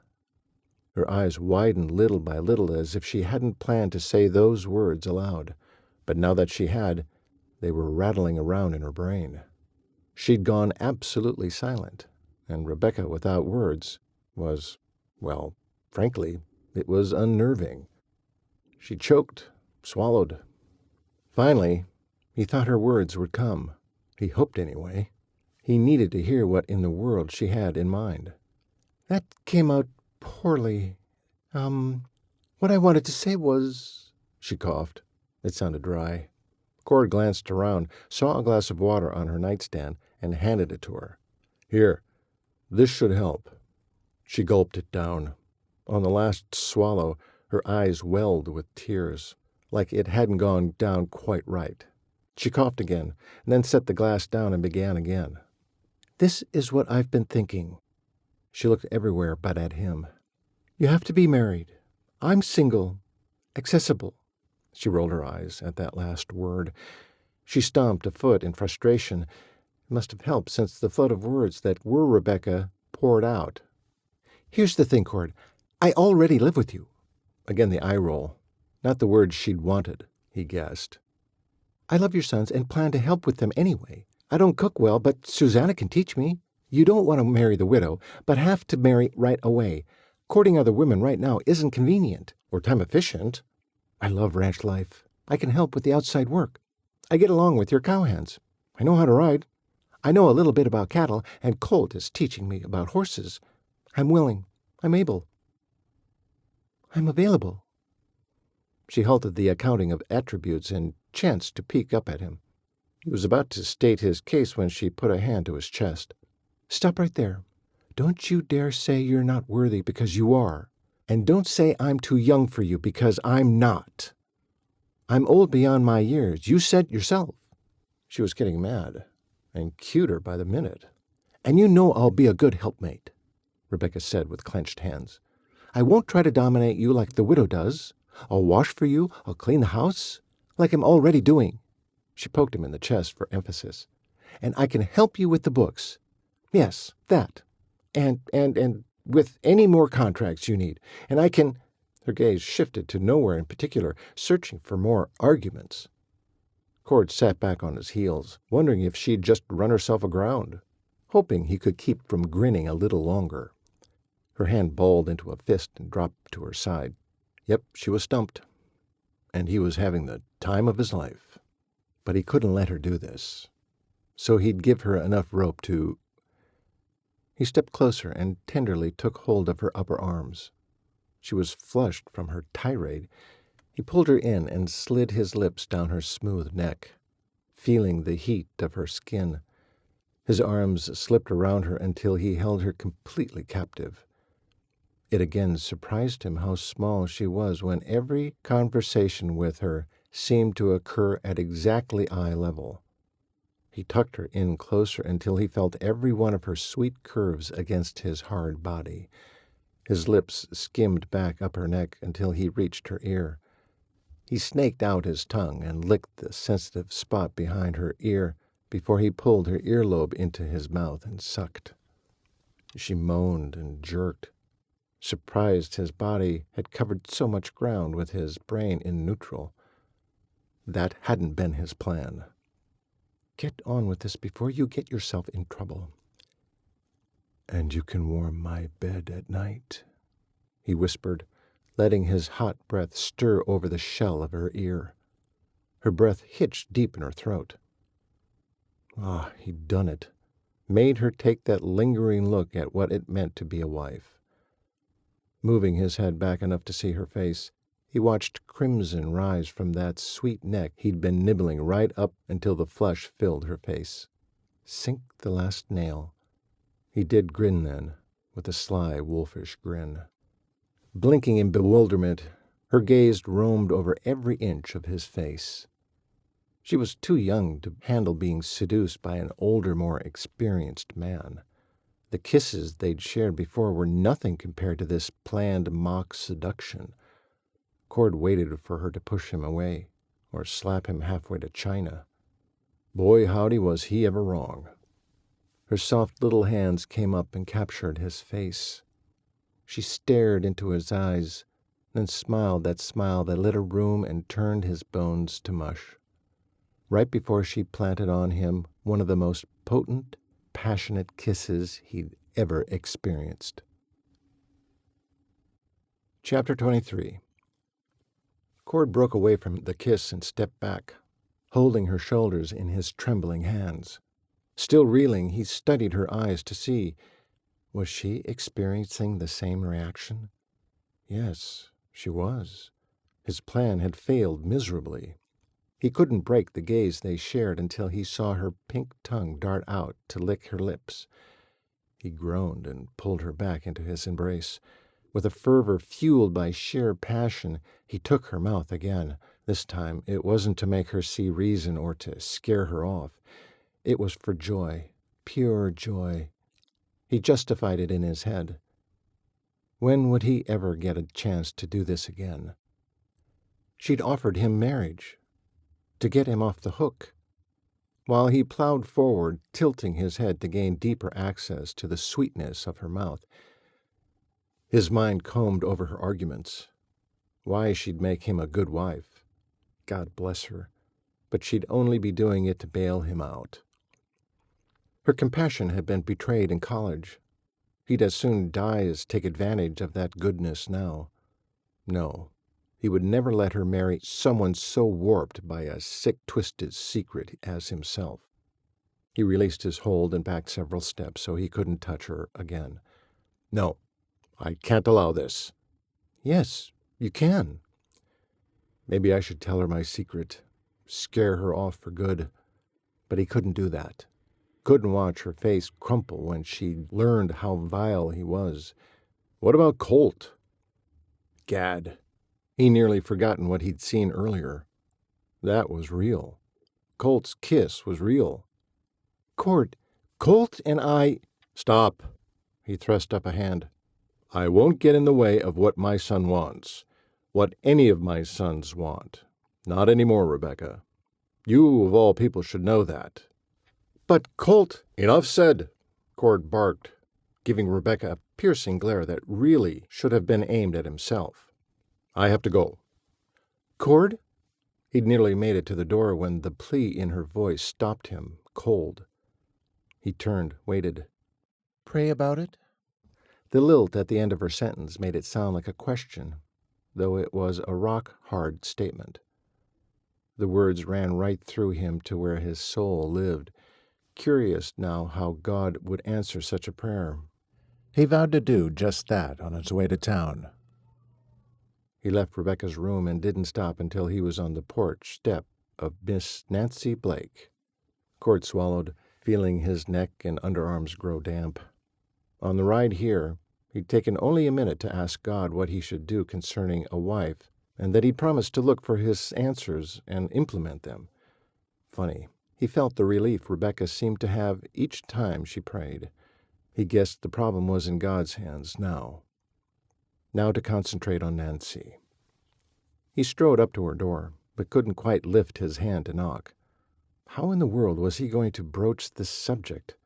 All he needed was a woman who would cook, clean, and be decent to his sons, and not be the overbearing, deceitful Clara Mayfield, or Rebecca Harper, whom he could never treat as a bride, in name only. He lifted his fist. Rap, rap, rap. Hearing footsteps, he glanced up, saw his hat brim, and swiped the battered hat off his head, wishing he'd worn his good one. Awkwardly, he tried to smooth down his hair. The door swung in on its hinges, and a waft of heavy perfume hit him in the face before the woman came into view. She wore a flowery dress, definitely not something you'd wear on a ranch. Her blonde hair was piled high on top of her head, with one curl framing each side of her face. He knew these French twists, or beehives, or whatever they called them, were popular, but he hated them. Why would any woman with silky hair want to rat it up and spray it solid? That certainly wasn't his idea of feminine. The image of untamed chestnut hair came to mind before he could push it away. "Hello, Nancy." "Good morning, Cord," she said, a slight irritation to her voice. "Sorry I'm late. Got held up." Opening the door wider, he then stepped over the threshold. She closed the door behind him. "It's all right. I understand." He nodded, rotating his hat within his hands. She was understanding. That would be good when he came in late every evening. He winced as he put another 2 and 2 together in his head. Ranch work was grueling, sure, but he'd have to spend even more time outside to stay clear of a wife whose job description included 0 intimacy. Well, he would do what he had to do. Taking a hearty sniff, he smiled. "Something smells good." "It's almost overcooked," she said, the underlying annoyance there in her tone. He wasn't going to apologize again. "Well, let's get started then." He strolled toward the smells, finding the kitchen with his nose. She caught him by the forearm. "No, Cord. Sit down right here. Let me take your hat and coat." She took his outer garments, hanging them on a stand by the door. He pulled out a chair, wondering if it would hold him. It looked as fragile as his grandmother's 100-year-old chair, which he only used for decoration, never to actually sit on, at least not by the men. He eased down carefully. It creaked a bit and was dwarfed by his size, but otherwise held him pretty well. Nancy stood beside him as if waiting for him to notice the layout she'd gone to great trouble to set up. He gave it some consideration then. The tablecloth was light blue, everything on it in perfect order: white plates, shined silverware, matching cloth napkins, and silver candlesticks in the center with lit white candles. Between the 2 candles was a stunning arrangement of white roses. A little out of his league, but okay, beautiful. He nodded at her with a half smile. "Nice." Standing this close, he noticed age lines in her once flawless skin and gray hairs intermingling with the blonde. They'd gone to school together, so she wasn't a young spring chicken anymore, nor was he. She didn't budge, so he looked closer and saw the serious disappointment in her face. Should he have said more? When he remained silent, she finally twisted on her high heels.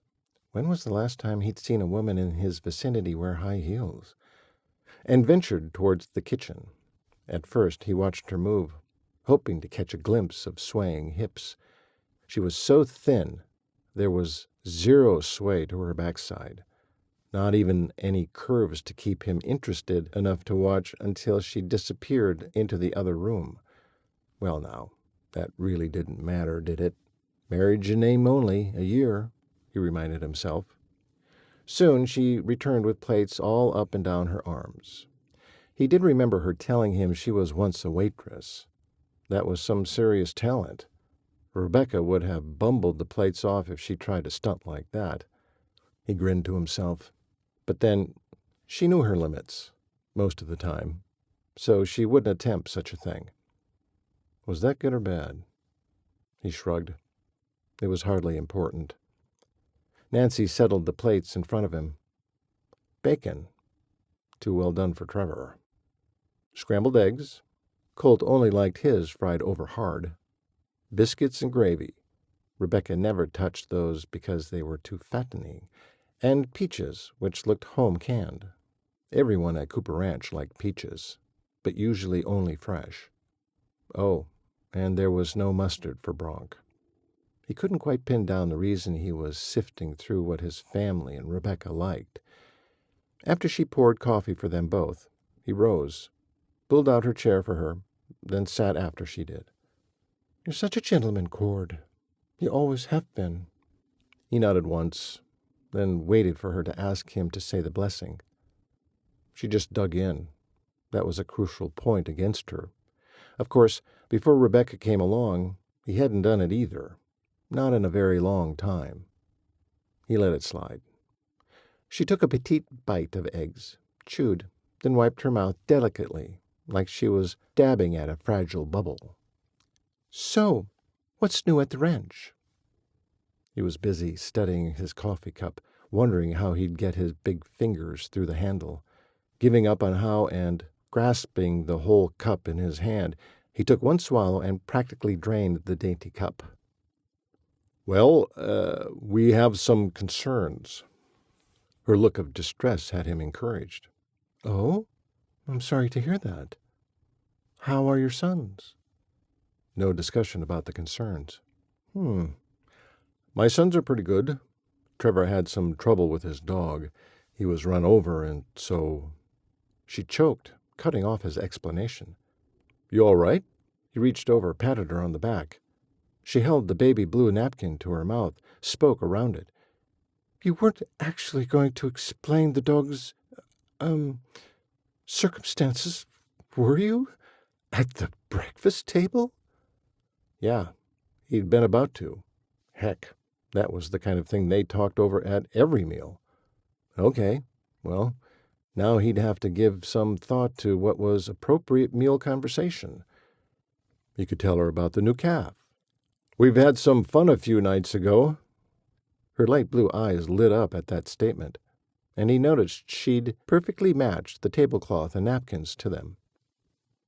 "Yeah, one of our heifers had her first calf, the last one of the season, so—" Another choke, more of a gag. He stared into her nearly retching face, watched if it was for real. It was. For crying out loud, what could he talk about? "Okay, we'll pass on that. Tell me about you." Finally, a bright-eyed look and a smile. Her smile was beautiful, not radiant from within, like Becca's, but stunning nonetheless. Pleased, she jumped right in. "Well, last week we had a sale at the shop." That's right. She owned a ladies' clothing shop in Sundance. He remembered the first time he'd seen her in it, a few weeks after Millie's death. He forced himself to return some clothes that still had tags on them. If he hadn't needed the money to put food on the table, he would have given the clothes away to Salvation Army. As it was, he wished he'd had. Nancy had flirted with him constantly, and he hadn't been ready for the public display, much less one-on-one attention. She'd tracked him down a few times after that, at the cookery, the grocery store, once at the feed store. "We had the cutest little denim skirt that looked great on ladies with pretty legs." 2 round pink spots colored her cheeks. "I kept 2 for myself, of course." She looked expectantly at him. He'd never seen Nancy's legs, so he couldn't comment. Instead, he took a large bite of biscuit with gravy, chewed, and moaned. "Tasty. Maybe you could give me your recipe." Her chin nearly fell to her chest as her mouth gaped open. "Why would you want a recipe? Are you the one cooking?" He guffawed. "Me? Hell, heck no. But the gal who's cooking for us right now can use a few pointers. Figured I could give her your recipe since this gravy is so good." Looking indignant, Nancy straightened an already straight skirt and repositioned her napkin on her lap. "It's a family recipe." Cord grinned. "Better yet." She blinked at him as if he were a dunce. "When someone says it's a family recipe, that means we don't give the recipe out to anyone." He nearly choked on the next big bite, grabbed his coffee and gulped it down. Why in tarnation not? It seemed selfish to him. "Because it's ours." "Because you want the only credit, or you just don't want to share?" He'd flustered her. Her pink cheeks were now flaming. "Well, of course we share recipes, just not that one." "How about we label your recipe Nancy's Gravy? Then dozens of people will know what a good cook you are." "No. Enough said." Cord jerked back in surprise. Whoa. She had a big voice when she wanted one. Was that how he sounded when he used that phrase? One more lesson to learn when it came to dealing with his sons. He mentally added, "Never say that phrase again," to his list of things to change. Cord finished his breakfast in silence, growing angrier by the minute while she chattered happily, as if she hadn't just put him in his place and forced him to stay. To be scolded by this little wisp of a woman was one thing, but filling the air with sheer nonsense for the last half hour had put the pencil to his mental list of wife candidates and drawn a line through her name. Finished with his meal, he got to his feet and dropped his napkin on his plate. "Thank you, Nancy, for the meal. You're a wonderful cook." He wished she were a better fit. Good meals weren't enough. Looking shocked, she rose quickly. "You're not planning to leave yet?" He nodded. "Have to. Got a ranch to run." "I'm sure your sons can handle things for a while. I thought we'd take a stroll around town, visit some shops." A stroll around town? What was he, a dandy? "I'm sorry, Nancy. Some other time." With a purposeful stride, he gathered up his hat and coat and turned the knob of the front door, not bothering to don the outer garb. He knew it was blustery outside, but his temperature had risen enough to see him through an ice storm. "No, you can't go. I went to all this trouble for you." He glanced back at the table and grimaced. She had made a huge effort. Maybe he should stay. "I expect you to take care of me now." What in blazes did that mean? Dare he ask? "You can help me with the dishes, and then I need some repairs done to my bathroom plumbing. Then I thought after our stroll we could watch some television together. I just got a new RCA. It's big. You'll love it. Come back in." She grabbed his hand before he could snatch it away. As delicately as he could, he slipped his hand away from hers. "I'm sorry. It was nice of you to ask me to breakfast, but I need to get back to the ranch." On impulse, he tried to kiss the top of her head, but ended up just making a smacking sound, the stiff hairdo keeping him from his target. He couldn't get out of there fast enough. And here he thought the widow was the worst choice out there. Cord swung the door open, waved a hand over his shoulder without turning back, and didn't stop until he was back home. His eyes roamed over every contour of the big house. His house. Home.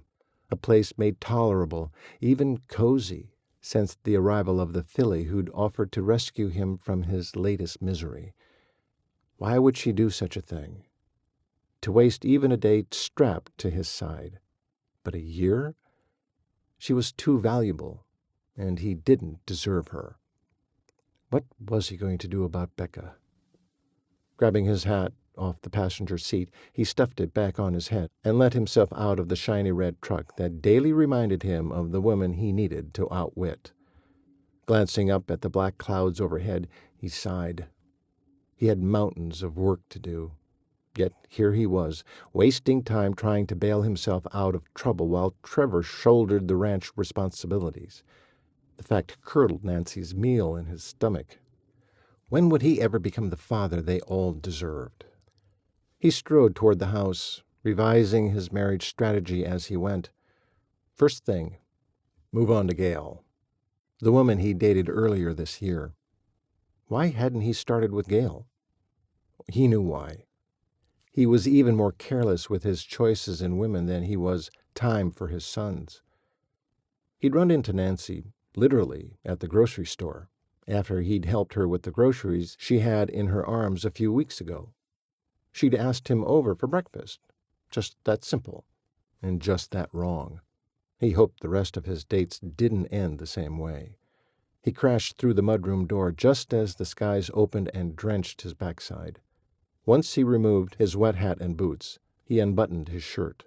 Keeping extra shirts back here had been a habit they'd all gotten into, just for such times. He shed the soaked shirt and grabbed a fresh one from a hanger. Cord grinned, thinking how Becca had talked him into putting a bar in the corner laundry area in order to hang up shirts. That happened to come straight from the dryer she'd also talked him into. The new contraption should have been a waste of money, but darned if she hadn't been right about how wrinkle-free their shirts looked. One small decision, and she had him and his sons looking their Sunday best regularly. "Oh, I'm sorry. I didn't know you were dressing," came her sweet voice. He turned, not the least bit shy about his bare torso. Ranch work kept him fit. "The rain let loose, all over me," he chuckled, pulling on the shirt while her eyes stayed glued to his chest. In his attempt to keep from grinning, his lips twitched. That brought her attention to his mouth and, in turn, his gaze to hers. No doubt she was remembering their latest kiss, as did he. All sense of amusement fled. If he had his way, he'd cross that mudroom, take her in his arms, and snuffle his nose in her cloud of hair, inhale her delicious scent, then press his lips to hers in greeting. Yeah, this was why he couldn't marry Becca. With the desire she stirred in him, she'd drive him completely mad before the first month was up. Marriage in name only rolled around as a reminder in his head. He squeezed his eyes shut. If he didn't stop thinking about Becca, he would never find that bride of convenience. "Are you all right?" Her honeyed scent reached him before he opened his eyes and saw her standing only a few feet from him. Instantly aware his shirt was still unbuttoned, he rushed to do the task. His fingers fumbled, shook. What was he, an adolescent in his first awkward girl moment? Becca moved forward to take over the task, and now he wanted to laugh at how absurd he was acting. Once she was done buttoning every last button, she smoothed her hands down the buttons and stared up at him. He smiled tenderly at her, then leaned down and planted a quick kiss on her head. He allowed himself a brief moment to revel in the feel of her silky hair against his lips, so different from Nancy's. Robbed of speech from a lump in his throat, but resolve back in place, he stepped around her and headed for the kitchen and that phone call to Gail. He forced himself not to look back. Chapter 24. Rebecca rotated around and watched Cord leave without another thought for her. His carelessness pulled a plug inside her, and her strength swirled out until there was nothing left. She trudged to the kitchen and the lunch she needed to prepare, bologna sandwiches. That she could manage, even if she did stare at the mayonnaise and mustard blindly for a full 30 seconds before getting her muscles to work. With one sandwich done and the second in progress, she heard Cord's voice near. Glancing over her shoulder, she saw that the telephone receiver was missing and the cord was stretched tight, disappearing around the corner. She shouldn't listen, but when she heard Cord question whether tonight would suit, anguish skated down her spine. Was he already asking the same woman out on another date? Asking a new one? Unbidden, her legs towed her closer to better hear. "I'll be there after supper." A pause as he listened. "Sure, we'll make it 8 then. Good to talk to you, Gail." When he stopped talking, Rebecca nearly tripped over her own feet, getting back to the other side of the kitchen. She slid the last little bit on her socks. Misjudging, she slammed a knee into the oven with a loud clang. "Ow!" she tried to muffle. Cord came around the doorframe and hung up the receiver. "What happened?" "Nothing." She slathered Miracle Whip onto the second sandwich, then mustard before adding cheese and slapping the second piece of bread on top. She squished it down. "Whoa, hold up there, Duchess. Is that a sandwich or a flapjack?" It sounded like he wanted to lighten her mood, which infuriated her all the more. Was he in such a grand mood now that he'd seen some other woman? "Stay out of my way. I'm making your lunch." Cord gave her a little swat on the behind, making her jump and squeak. She turned to glare at him. "Don't make anything for me. I'm still full from breakfast. Nancy made the best biscuits and gravy. Tried to get a recipe for you, but she says they don't give out family recipes. Ever hear of such nonsense?" She blew a cork. "You did what? Tried to get a recipe from a woman you...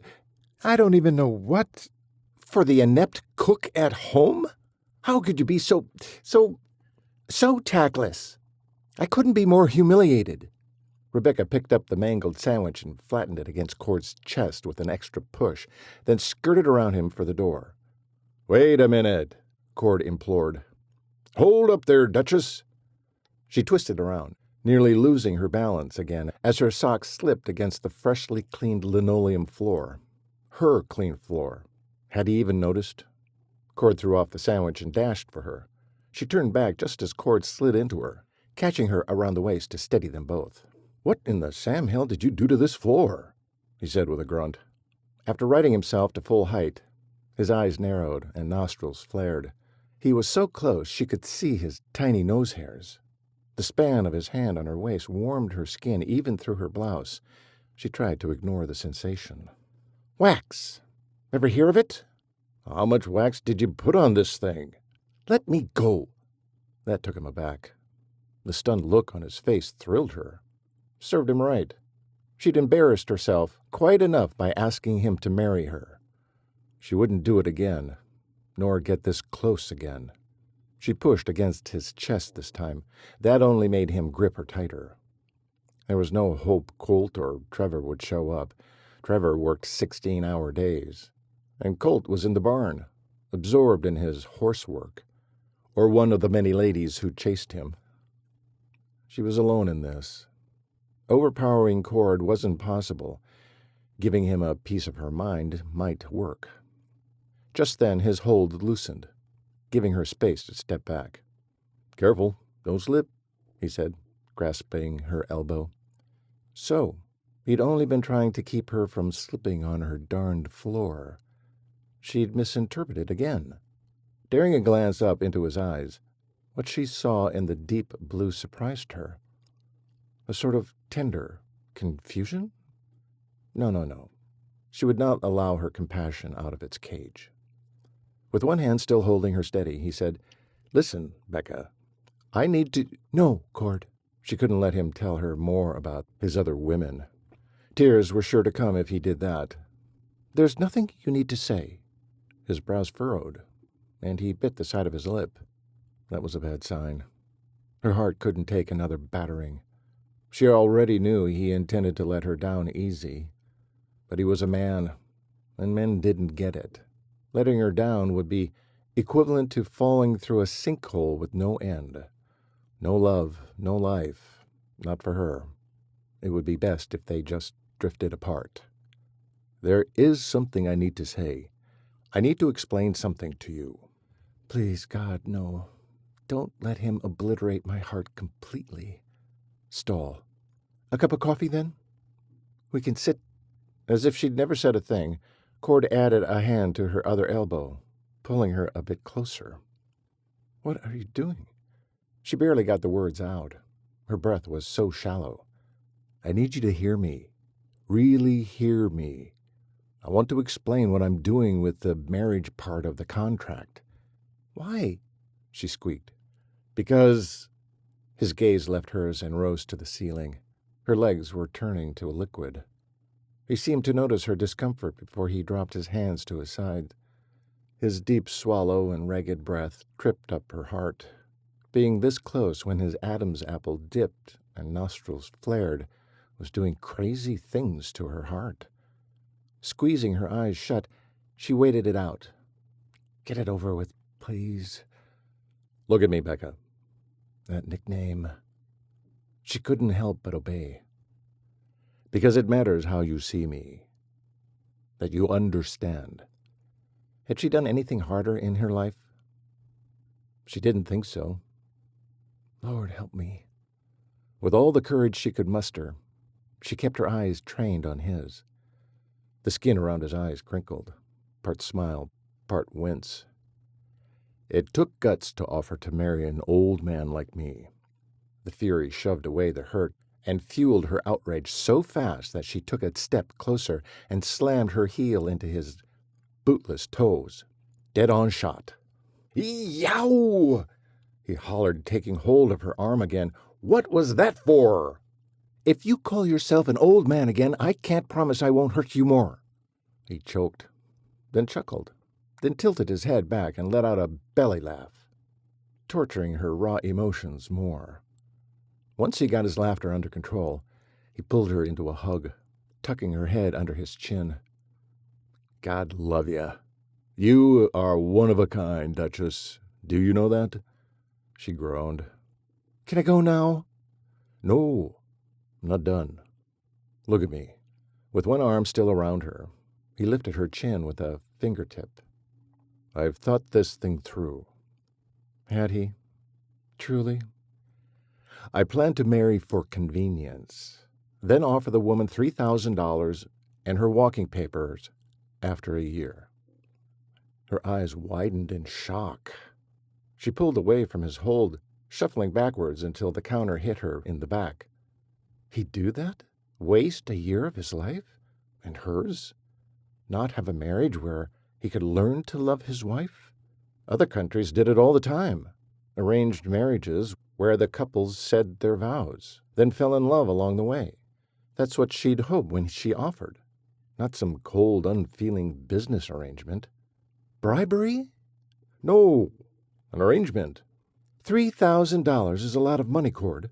I thought your excuse for working with the widow was to help the ranch because it was in financial trouble. Her body gave a shudder. She couldn't tell if she was about to give way to tears or if her anger would maintain enough to plow through the hurt. I will have more, a lot more, when I sell the yearlings.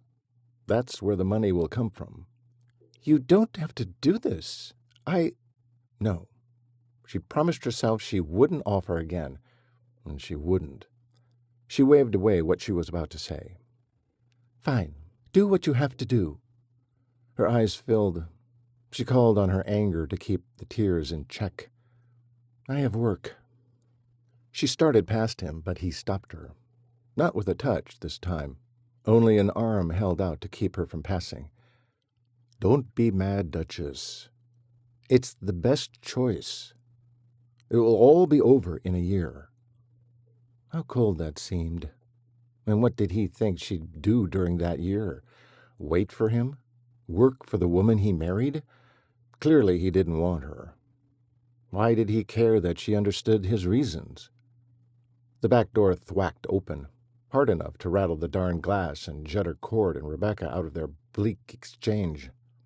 They both turned toward the mudroom. Dang-nabbit, son, but that door needs a stopper, Willie said on a curse. I tell you that a while back. He stomped in the rest of the way, all red-faced, waving his hands in emphasis. What is it, Willie? Rebecca saw the worry on Cord's face. Something else had happened. Would they get it out of Willie in a reasonable amount of time? Willie stopped his ranting and scratched the thin spot on his head. Oh, yeah. Colt said he's needing Missy here. He pointed at Rebecca. Oh, she said, feeling stupid for being so inarticulate. I'll go with you, Cord offered. Rebecca twisted back to him. No, I can handle it. I've been neglecting my duties with Colt lately. I know what he needs me to do. You stay here and have your lunch. She thought of that pathetic excuse for a sandwich would normally make her laugh, but not today. She swung back to the kitchen, gathered the 2 good sandwiches in a napkin, and, without looking at him, strode out into the blustery afternoon. One glance at the sky told her it would soon let loose another downpour. She took the 2 steps back into the mudroom, grabbed Colt's extra coat, and pulled it over the top of her head. By the time she reached the barn, the skies had opened, drenching the road behind her. Whew, that was close. Where have you been, Muffin? Colt asked, not the least bit irritated. How was it he was always such a sweetheart? I've been... Her words halted on an exhale and a dry sob. The lump had risen during her walk here. Thoughts of Cord marrying some random woman and having her live here for a year had practically stopped her heart. Words were just a casualty. Colt frowned. He came to her, drew her into his arms. What's wrong? He laid a broad hand at the back of her head, tucked her under his chin, and held her to him. Colt never thought twice about offering the comfort of his embrace. It was just who he was. But it felt so different from Cord's embrace. So very different. Rebecca didn't know how much she should tell Colt. It was not her place to tell him about the contract. Yet She pushed back out of his hug and showed him what she had in her hands. Colt took the sandwiches where she'd clutched them against her and gave her a lopsided grin. "These look good." Rebecca broke into a half-hysterical, half-sodden laugh. Errant tears streamed down her face, running off her chin. Colt set the decimated sandwiches down on the table where he was repairing a bridle and gathered her into his arms. "Ah, Muffin. What did he do this time?" She sucked in a breath and held it, leaning back to see his face. "You think I don't know?" Flustered, she shoved the rest of the way out of his arms and turned towards Bonnie's stall. Sliding her arms into the coat she'd draped over her shoulders, she walked the rest of the way to the stall. Bonnie nickered, stretching her neck to snuffle Rebecca. "Hi, girl. How you doing today?"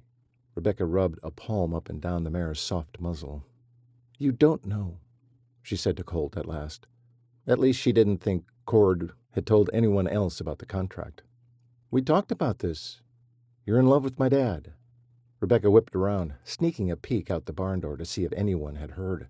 "Don't say that out loud," she scolded him in a loud whisper.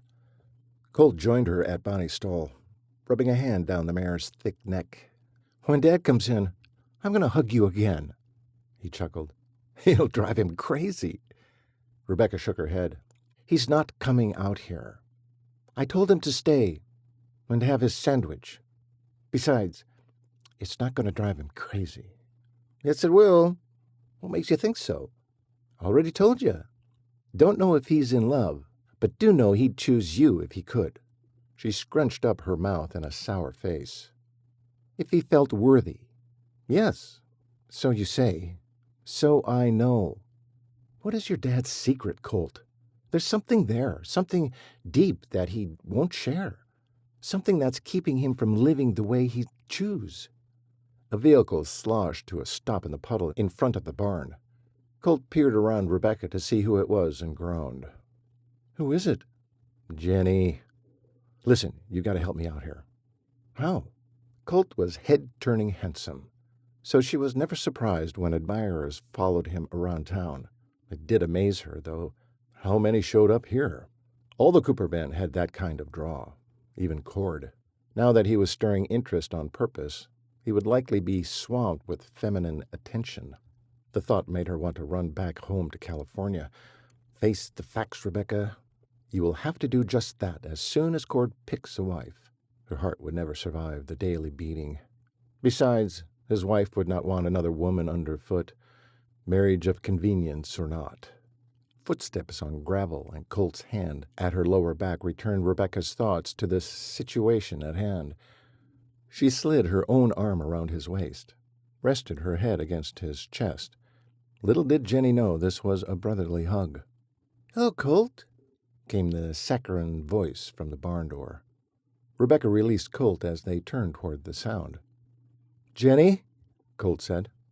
Jenny moved into the barn, blinking as her eyes adjusted to the dim light. Maybe she hadn't seen their hug, though Colt still had one arm around Rebecca.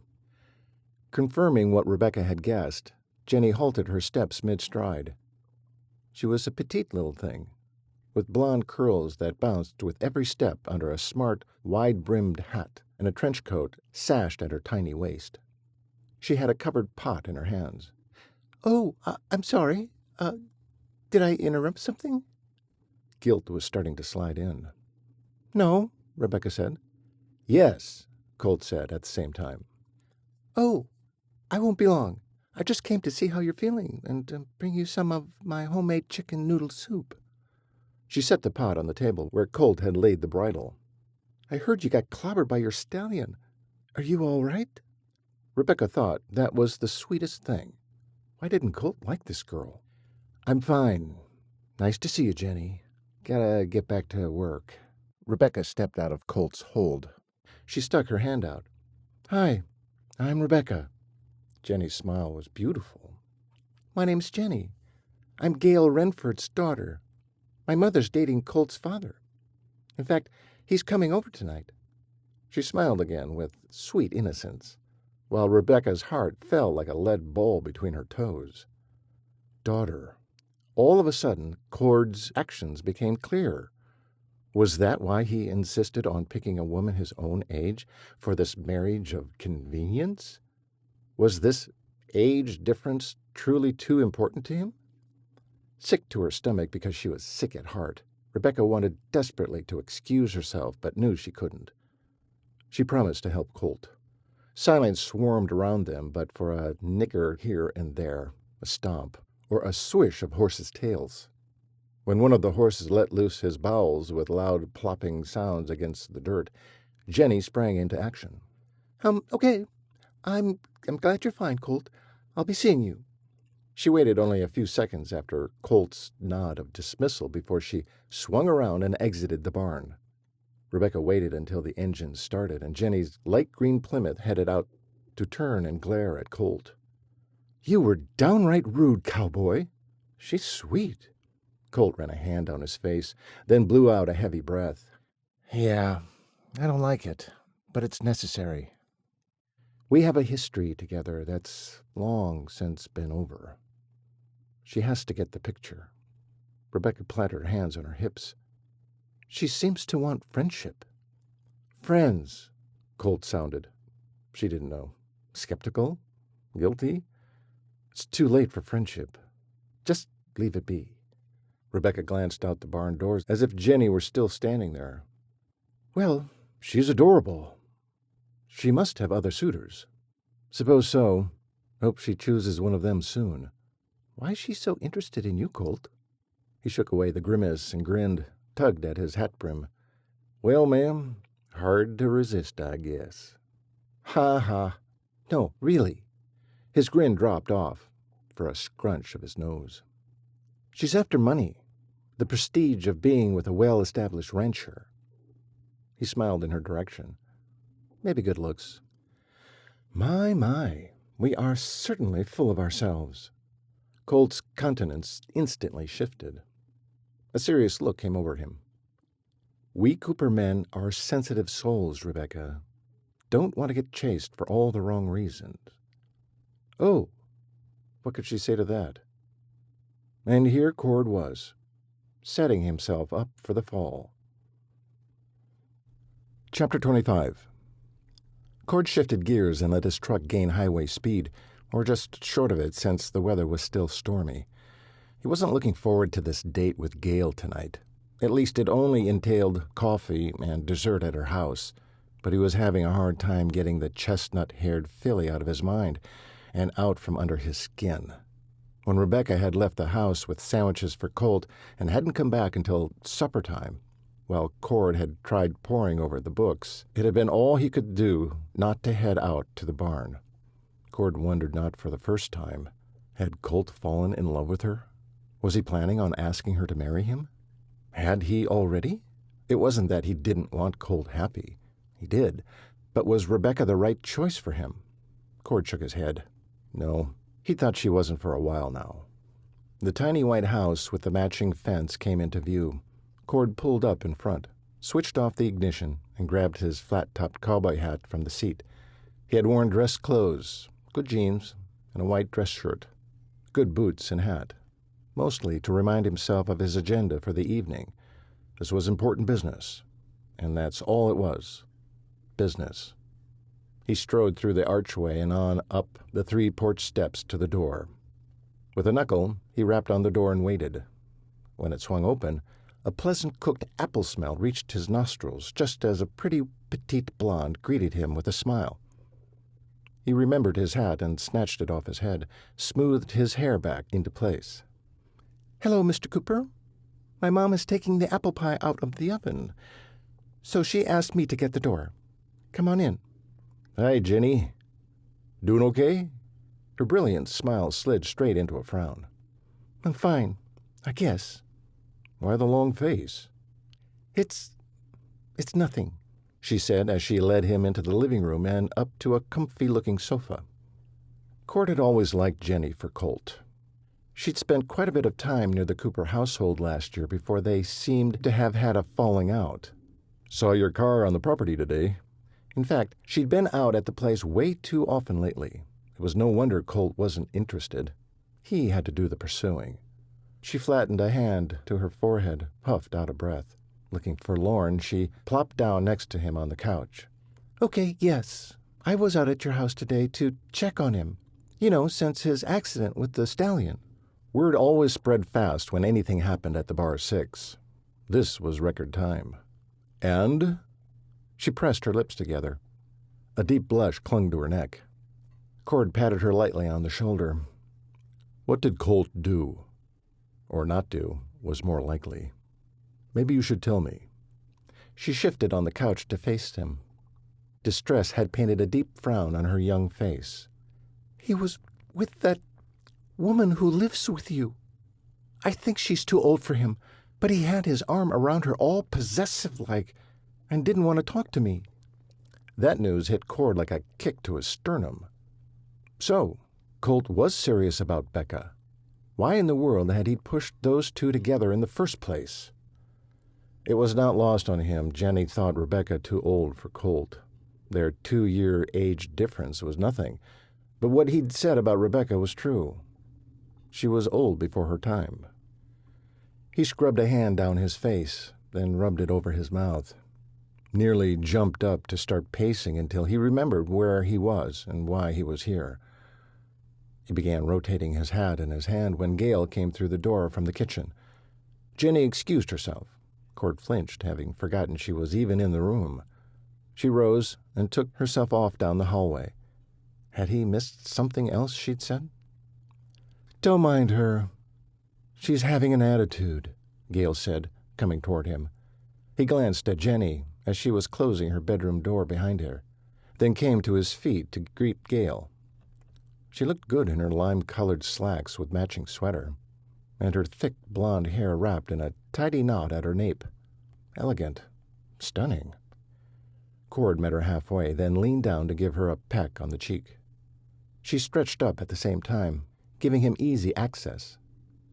Gracious and beautiful. Gail, you look fetching. Thank you, Cord. It's good to see you. Sit. She gestured with a slim hand. Cord sat back down on the couch. She joined him. When did you get back from the Mayfield place? He'd forgotten he told her where he was going when he'd stopped seeing her last May. Been back a few weeks. How you been? Good. I've been busy trying to make ends meet. Still working at Ralph's grocery. She grimaced, probably embarrassed by the confession. This was good for him, though, since the money he would offer her at the end of the year would be a plus for her. Not to mention what she'd save living with him. How's that going? All right. Ralph's thinking about expanding to offer more in the way of cleaning supplies along with groceries. It's a new idea for him. People are skeptical, but it would allow them to pick up all their needs in his place. I don't get involved with change. Just keep my head down and do the books. Sounds like a right fine idea. Rebecca has to go several places to get our supplies. Rebecca? She's your live-in? He narrowed his eyes at Gail. Let's not be passing around such terms, Gail. She's not a live-in as much as she's a housekeeper who also lives at the house. There's a big difference. I'm sorry. I didn't mean anything by it. It's just that I hear she's smitten with Colt, Jenny's fella, and living in the same house with him. Well, Rebecca works with Colt. She lives in the same house with all of us. This line of conversation was starting to make his blood boil. It seemed his son's concerns were a topic floating around the town way too often. How did folks get so gossipy? It was beyond him. I'm sorry Jenny is smitten with Colt when it seems he doesn't return the sentiment. Gail sucked in a breath, her mouth agape. What do you mean? Jenny tells me they see each other all the time. Cord ground his teeth together. That may be so. She drops by the ranch often, and she shadows him when he's in town. Was that too blunt? What do you mean she shed... Listen, Gail, he said. Let's let the kids work out their own problems. I'm here to talk with you. She heaved a sigh to end all sighs. It's just that young men should be more careful with young women. But fine. We'll change the subject. You say you wanted to talk to me about something? Now that they'd gotten off on the wrong foot, Cord hesitated. Gale seemed to catch his apprehension. Let's go into the kitchen and have some warm apple pie and coffee. We can talk there. She smiled that warm smile of hers, relaxing him a bit. She settled him at the kitchen table and delivered a large piece of pie and mug of coffee. Do you still take it black? This was what he'd liked most about Gale. Always a gracious hostess and attuned to the needs of those around her. He nodded. Perfect. She sat across from him, stirring the cream in her dainty cup. Raising her eyes to him, she waited with a small smile on her lips. Cord took a hefty gulp of coffee, then rubbed a knuckle across his lips. We've had some pretty good times in the last year. She smirked. What? You mean our 3 dates and even fewer pie and coffee visits? Had it been so little? He thought he'd seen a lot of her. Yeah, that. Anyway, I have a proposition for you. She blinked, then again. A proposition? He shifted his large frame in her too small chair. Yes, you see, I want you to marry me. Gale's back stiffened, scraping her chair back with a loud squeak across the floor. You what? I want you to I heard you, Cord. Openly flustered, she sucked in a few large breaths. We barely know each other. I haven't seen you in 6 months. He scrubbed a hand through his hair, bit down on the side of his lip. Sorry, that was not how it sounded in my head. She choked out a laugh. I would hope not. The thing is, I've been caught in a... Well, that is to say, he was handling this all wrong. What intelligent woman, needing the money or not, would willingly trap herself in such a proposition? Somehow he had to sweeten the pot. What would Gale want? Here's the thing, he tried again. I'm in need of a wife. He held up a hand at her reddening face. Hear me out. He waited. She nodded. It's a long story. Here's the gist of it. I've gotten caught in a situation that causes me to be in need of a wife quickly. I won't bore you with the details. Here's what I need and what I can offer you. I need a wife for a year, of convenience only. You'd sleep in a separate bedroom, he emphasized. You'd cook, clean, wash clothes, and do the branch books. He hoped that last duty would entice her. He knew she loved doing books for Ralph, but didn't get paid enough to support the family as she would like. It was one of the few things she remembered about their conversation during their handful of dates. At the end of the year, I will pay you $3,000 and sign annulment papers, since we won't have consummated the marriage. Then you'll be free to get on with your life. Her face lit up at the money, but fell at his last statement. She was disappointed at not consummating the marriage, or was it something else? Frankly, all of it would disappoint any woman. But, desperate as he was, he had no time to worry about her reaction. She took a small bite of pie, washed it down with coffee, then squared her shoulders and looked him right in the eye. It's a deal. Shocked, his eyebrows rose to nearly his hairline. You understand what I'm asking? Yes. When should we get married? And when do I move in? Oh, and Jenny has to come too, of course. I'll rent my home. Fire shot through his veins, making his head throb and gut churn. Was it apprehension or pure terror at what he'd just done? And how would Colt take the news of Jenny living underfoot? How would his other sons handle this new setup? Once again, he'd be making his sons bend to his wishes. And what of his Becca? His Becca. Would she agree to stay on for the duration of his plan, so he could still see her every day? Or had he made a fatal mistake, one that would drive her away from him permanently? Instantly, he wanted to excuse himself and escape his sorry life. He had to be a complete idiot. But then Clara Mayfield came to mind. At least with Gale, he'd keep the control. A deep unease stirred within him at Gale's hasty agreement. He thought he'd have to work on her a bit, convince her of all the reasons why she should agree. Was she that broke that she needed this? Or did any of it have to do with wanting him? He hadn't forgotten the one night she'd come on to him. He hadn't broken his vows of celibacy, but it had been close.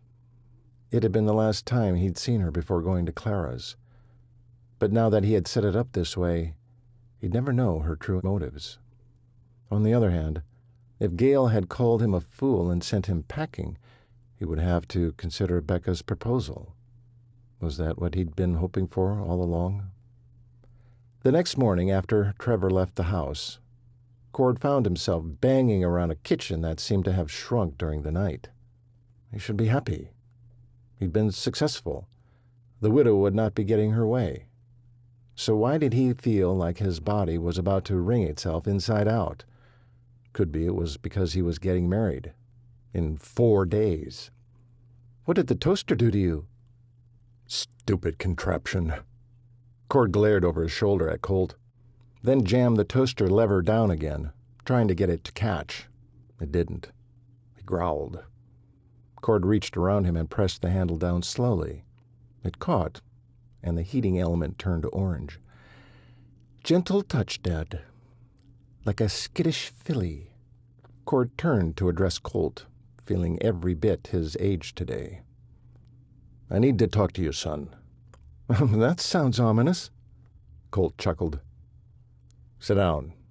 This may take a while. Colt's brow shot up, all humor gone. Right. They both sat. I'm listening. Cord took the next few minutes explaining the contract and its buried clause on marriage. The toast popped up. Cord rose to snatch both pieces out of the appliance and buttered them. Coming back to the table, he waited for a reaction from his wise son. He hoped a little of that wisdom would rub off on his foolhardy dad today. Becca was right. Colt was the most grounded of his sons. How had Colt lucked out when all his brothers had been so torn apart by a missing mom or a useless dad? Today he was especially grateful for Colt's stability. He'd stopped short of telling Colt about Gail just yet, letting the information sink in. Colt's jaw clenched. You're planning on a quick marriage to avoid the widow. Cord nodded to his astute son. That's why the date with Nancy, then with Gail. There was an understandable annoyance in Colt's voice. He'd get it once he thought it over. Again, Cord nodded. And there's no way around it? No. Rebecca looked the contract over as well. There are no loopholes that we can find. If I don't go through with it, I'll be fined, lose part of the ranch, probably end up in jail. It's a serious consequence. Clara has done this to trap me into marriage to her. He rubbed his eyes with his thumb and forefinger. I'm surprised she didn't put it in the contract just like that. Making a contrived statement like that in a contract would be contested. Her lawyer's smarter than that. This is safer. Statistically, married men are more stable, pay their bills, therefore a logical addition. Cord blinked in surprise. How did you get so smart? Just talented, I guess. Colt grinned like he always did from compliments. It was more to make fun of himself than thinking he deserved them. It was his form of humility. Cord cleared his throat. I've asked Gail to marry me. She agreed. This Saturday. A loud gasp came from behind him. His breath caught. Becca. He hadn't meant for her to find out this way. He twisted in his chair and saw her sweet face drain of color. Tears sprang to her eyes as she stood rubbing her chest as if her heart hurt. His eyes misted over as his own heart broke right along with hers. He got up to his feet, bumping the table, spilling his coffee everywhere. Becca. Ignoring the mess he made, he rushed forward and tried to grab her hand. She jumped as if he'd burned her, turned and fled out the front door. Cord started after her. Hold up there, Dad, Colt hollered, anger and frustration in his voice. Cord turned back, out of breath from the constriction in his chest. I have to go. Make this right. Think about it. How are you going to make this right? Take it back. Marry her instead? Cord ran his hands through his hair and held tight, pulling his head back, letting out a tortured sound. He waited for a few beats, getting himself under control. She offered, you know. Offered what? Marriage. What the hell? Dad, Rebecca offered to marry you, and you turned her down? Cord got right in Colt's face. I can't trap her into a loveless marriage for a year, then set her free with $3,000. She's young, has her whole life ahead of her. She doesn't need that on her record. Colt punched the toaster. It skirted along the counter and slammed into the coffee pot. Both men ignored the mess. Let me get this straight. You offered Gail a 1-year marriage with no sex and a half-year's worth of wages. Is that wise? Have you taken the time to think it through? Hearing his thoughts spoken aloud deflated him. Losing all the strength in his legs, he plunked down at the kitchen table and stuck his head in his hands. After seeing Becca's reaction, he spoke to the table, I'm wrecked. I don't know where to go from here. He brought his head up to look at Colt. I haven't been thinking. I've been running for so long, away from the widow, away from raising my sons, away from responsibilities of the ranch. I have practically destroyed Trevor in the process. Bronk will always hate me for the death of your mother. Brand is a Casanova. Clay couldn't make his marriage work, so he ran straight into a job that could kill him at any time. Hunter buries himself in studies and never comes up for air. And you are trying to hold everything together with your patience, your kindness, your great attitude. Rebecca calls you an old soul. She's right. She's right about everything. Cord rose in an explosion of movement, thwacking his chair against the counter. I have to find her. Colt grabbed him by the bicep. And do what? Say what? Think, Dad. What do you want? He allowed Colt to hold on to him, but for only so long. It doesn't matter what I want. It does. Why is everything else more important than you? It's always been that way. The reason you think you're a failure is that you put everyone else before you, when they aren't worthy of your concerns most of the time. Cord threw back his head and roared in a distraught, frenzied laugh. No, don't you get it, son? It's because I'm not capable of helping anyone else that I'm in the fix I'm in. How do you figure? Too drained to argue any more, he pulled out of Colt's hold. You're right about one thing. I can't fix things with Becca. I have to go through with the plans for Saturday. With the marriage? You're going through with that? What else can I do? You tell me. You can call it off with Gail and go out there. He thrust his finger toward the barn.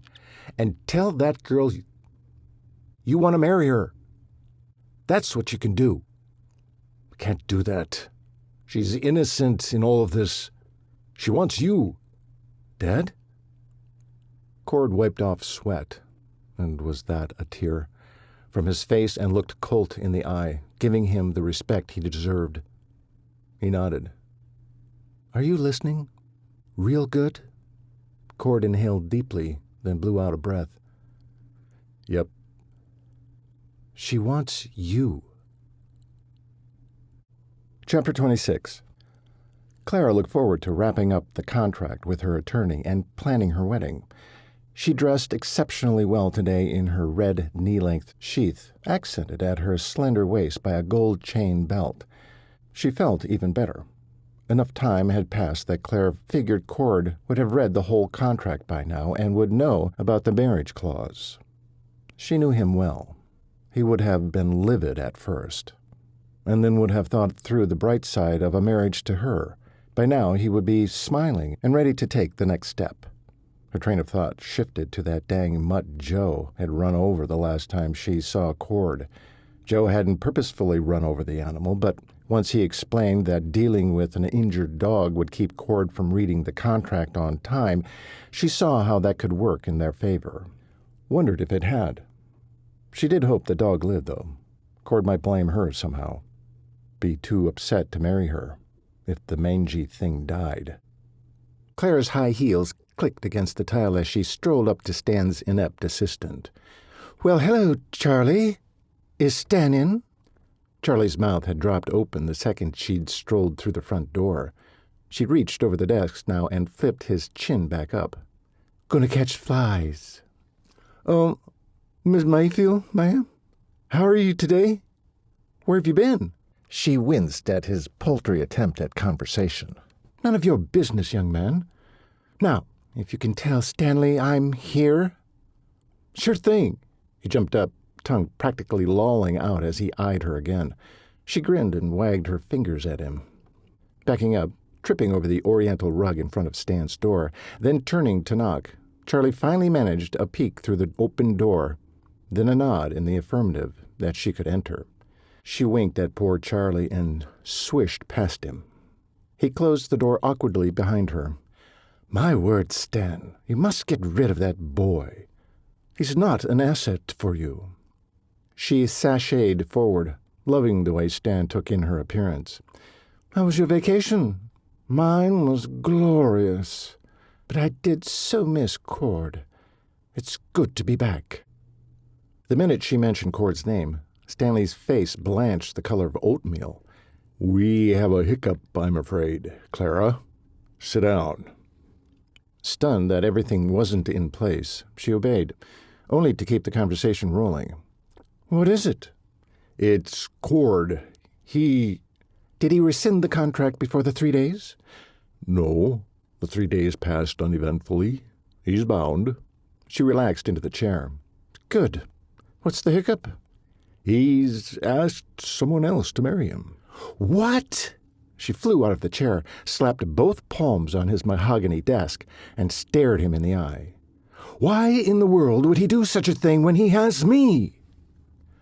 "You must remember, Clara, he likely read the contract, saw that he had to marry, and found someone willing while you were out of town. We only gave him a month, remember?" She swore, using words she never used in polite society. "You should have stated he had to marry me. This is your fault." Stanley had the brains to look apologetic and a little frightened.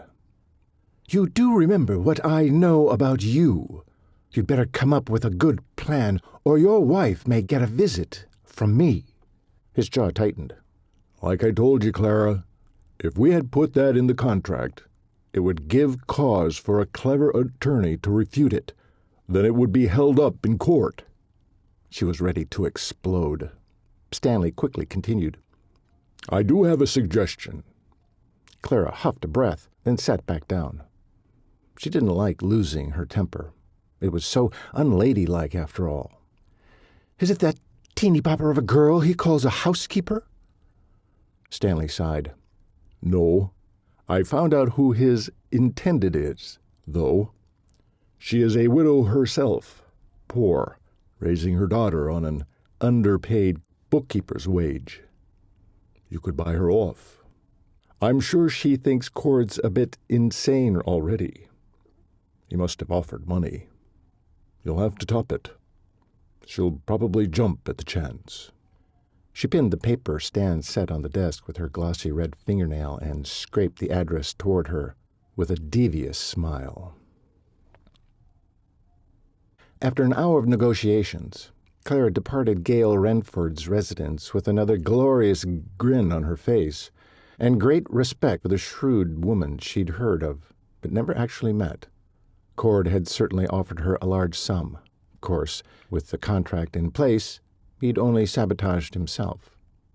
By the time the year was up and Cord paid her for the yearlings, Gail would have drained even more of Cord's account, and Clara would be wealthier than any other woman in Crook County.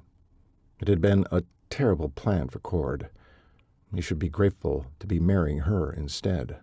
Paying Gail with tidy sums of $2,000, as well as the offer of Clara's fairly new Coupe de Ville Cadillac, had been small potatoes, considering what Clara would have in return. Cord Cooper. And Gail would only have to wait until Monday to get paid, not a year down the road. Clara drove her flashy Cadillac toward home, recalling a bit of their conversation. When they discussed the handsome rancher they both wanted, Clara for real, Gale for money, they had laughed over Cord's clumsy proposal to Gale, but each had swooned over how delicious he was. She laughed into the empty interior, the sound of her cackle sounding maniacal in her own ears. She could hardly wait until Saturday, when Cord laid eyes on Clara rather than Gale in front of the justice of the peace. At Clara's bidding and the offer of her car before Saturday, she had convinced Gale to be a no-show without alerting Cord. Clara would be there to take her place, soothe Cord's pride, and begin her new life with him, just as she planned all along. Rebecca's swollen eyes cracked open, permitting the morning's unwanted light to seep in. Her eyes burned from the crying she'd done until exhaustion mercifully took her under. Cord was getting married today, and not to her. Last night Colt had sat with her for comfort while Cord had gone off to Gale's. Colt talked more than she'd ever heard him, finally convincing her that she needed to be at this wedding. To be supportive, he said, to let Cord know she cared, to be there in case things went sour. But the one argument she couldn't ignore was to be there in case the widow shows up. Yep, that convinced her. As much as she wanted, no, yearned for, Cord for herself, she did want him whole.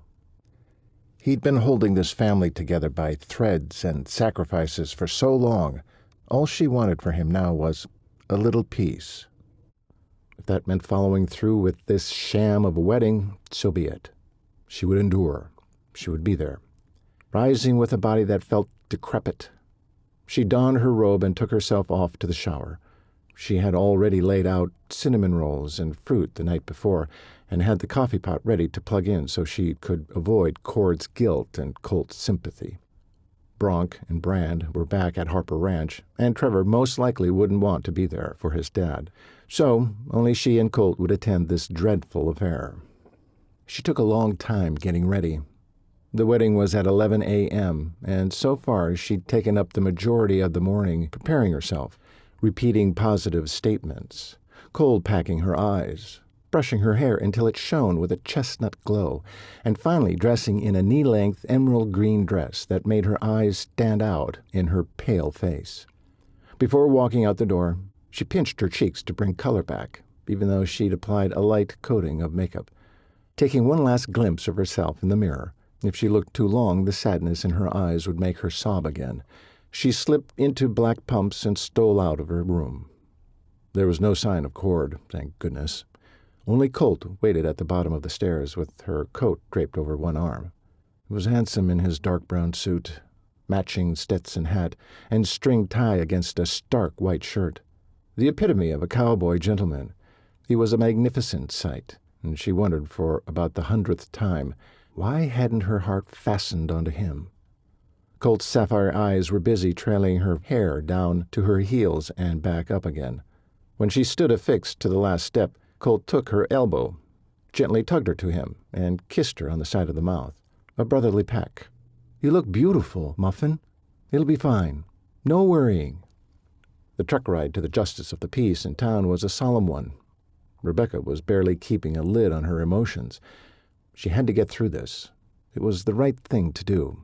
And then, while Cord was on his honeymoon, she would return to Harper Ranch. Colt drove into the parking lot and found a place right away. She wondered how Cord got the magistrate or the justice of the peace or district clerk or whatever the person was called here in Wyoming to show up on a weekend. Of course, the Coopers had pull in Crook County, so that must be it. Colt opened her door, startling her. Her mind had been miles away. She only wished her body was as well. He held out a hand to her and helped her negotiate the steps in her straight-skirted dress. Once she was on the ground and Colt closed the truck door, her knees turned to rubber. Gentleman that he was, Colt gripped her elbow and held it until the feeling passed. "You okay there, darling?" She nodded, though she was anything but okay. By the look on Colt's face, he knew just what was going on in her head. He waited patiently as she took her first step forward, then another, and another. The motion in her legs seemed to thaw her frozen mind and release the truth. Only one thing could help her now. Prayer. Lord, please give me courage. Help me to be there for Cord and not fall apart. I pray that your will be done. Her spirit felt a little more at peace, but her body still needed some work. She was glad Colt kept his hold on her elbow. Still, the brief stroll to the Crook County District Courthouse felt more like her own death march than someone else's nuptials. The door clicked loudly, then swung heavily on massive hinges. Rebecca swallowed hard when she spotted Cord in a wooden chair in the corner. He had one booted foot resting on the opposite knee, and the dismal expression he wore matched her own. She scanned the area for his bride-to-be, but saw no one else. Where was she? Colt let the door swing shut on its own as they both hastened to Cord. Cord stood, his gaze resting on Rebecca. He looked baffled, and she knew in that instant he hadn't known she was coming. She dropped her gaze to his chest, unable to stomach the admonishment in his eyes. He didn't want her here. She didn't blame him. She didn't want to be here either. As the minutes clicked on, her tummy churned so much she thought she might need to go find a restroom. Don't be a coward. She lifted her gaze back to Cord and looked him over. He was so handsome in a steel gray suit, starched white shirt, string tie, and shiny black boots. Silver hair sprinkled his temples just below the black felt hat. If he displayed one of his bone-melting smiles, there would be no male creature on God's glorious earth who could match him. To distract herself, she removed her coat, laid it and her purse across a chair, then came back to stand with the two Cooper men. She squeezed her eyes closed against the threat of tears while they waited for Cord to explain why he was here alone. I went to Gale's to pick her up, Cord said in a lowered voice to Colt. He bound a glance to Rebecca, then doubled back, this time taking a slower slide down her hair, face, and dress, before refocusing on Colt. No one was there. I thought we got our wires crossed, and she came here. The clerk said no. She may have had a last-minute errand. Colt pulled a watch from his suit pocket and opened the face. It's early yet. Not by much. Cord looked at Rebecca then, his eyes of blue steel turned to tender pools. Didn't think I'd see you here today. Me neither. And now I think I might throw up. But all she managed to squeak out of her mouth was, I'm here. Thank you for coming. Thank me? Thank me? How about marry me, Rebecca? Forget the widow. Forget Gale. No, instead you forget that I'm in love with you and would do anything in my power to make you happy for life, Cord Cooper. If only she had the guts to give voice to all those words crammed in her head. Cord led the three of them back to the chairs along the wall and resumed his vigil of the door. No one spoke until a half-hour passed, and the door finally opened. Rebecca's breath stuck in her lungs. Cord jumped to his feet along with Colt, when a tall, curvy woman in a white fitted dress and a small bouquet of white roses in her hand came through the door. Rebecca went still as stone, as did the two Cooper men in front of her. Clara Mayfield let the door slide closed behind her, examined the high-ceiling room, then ambled towards them. If silence were solid, Rebecca would have sliced a chunk out of it to get some air. "What are you doing here, Clara?" Cord said in the most menacing voice Rebecca had ever heard the man use. "Isn't it obvious, Mr. Cooper? I'm here to marry you." She took another few steps toward him and laid a slender hand with white painted fingernails on his chest. He grabbed her hand and squeezed hard. Pain staunched her simpering manner. "I am not marrying you." "Let go! You're hurting me." Cord released slowly and let his hand fall to his side. Rebecca wished he weren't such a gentleman right about now. "I've come to marry you, Cord. You have no choice. Gale is not coming." She smiled. "What did you do, Clara? Pay her off?"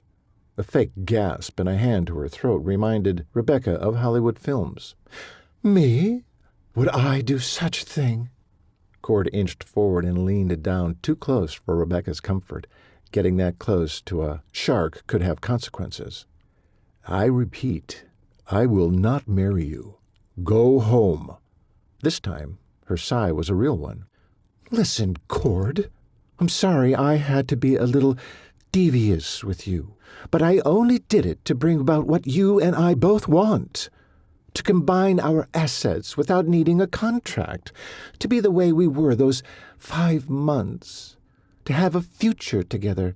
Be realistic. You can't get out of this contract without losing part of your ranch, but more importantly, your freedom. Come on. She reached for his hand. He snatched it away. Now, Cord, let's just get this done. I have a grand honeymoon planned. When Rebecca saw a glint of resignation on Cord's face, the words in her head exploded, leaving not one rational thought in the debris. She leapt to her feet and wedged in between Cord and Colt, facing the woman who was determined to own the man she loved. I'm sorry, Clara, Rebecca said, coming to his rescue. You must not have put 2 and 2 together yet. You see, Cord is marrying me. She looped her arm through Cord's and waited for the reaction from Clara she was sure to get. Cord stiffened, but Rebecca didn't dare look up at him for fear of a rebuke. When Clara gasped for real this time, Rebecca grew fiercer and dug in. You didn't know? I guess the gossip hasn't gotten to the back alleys yet. She chanced a glance at Cord then, hoping the man would play along. Once the widow was gone, they could all go home and figure this out. What she saw stunned her. Cord was staring down at her. Yes, but he had a goofy grin on his face, a joyful, surprised, surrendering grin. Colt stepped forward, slipped the roses out of Clara's hand, handed them to Rebecca, and then gripped the widow's elbow. She seemed paralyzed with shock. He took the opportunity to escort her out the door and close it behind him. Cord turned to face Rebecca. You're incredible, you know that? I keep telling you that, she said and laughed, feeling more herself than she had in days. Now, if we do this, the deal is the same for you as it was for Gale. Do this?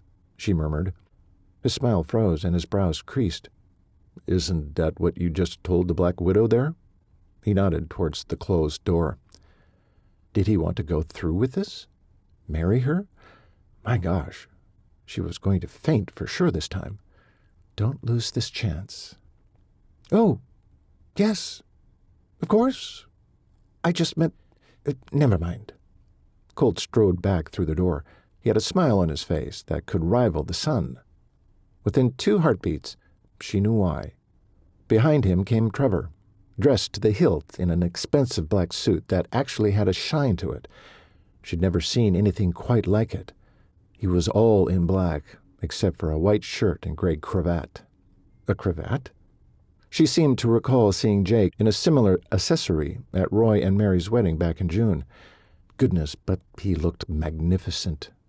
Rebecca had no idea Trevor owned such attire, let alone ever left the ranch long enough to use it. Cord trotted to his firstborn son and shook his hand as if he were a complete stranger. He nearly was, given how few meals they shared together. Trevor? Coop? So nothing had changed between them. But he was here. That said something. Trevor turned to Rebecca and pulled at his hat brim, then looked around the place. Where's Gale? Not coming, Colt said. Dad's marrying Rebecca. Trevor raised one brow, but his only response was a quick nod. Let's go, Cord said. He slid his hand down and grasped hers, entwining their fingers, then led them all to the man behind the counter. We're ready. We're ready. Those words played in Rebecca's mind like a celebrated tune. The rest of the ceremony drifted past her, dreamlike and harmonious. She didn't so much hear the words spoken as feel them sink into her. Her soulmate had found her and linked his heart to hers.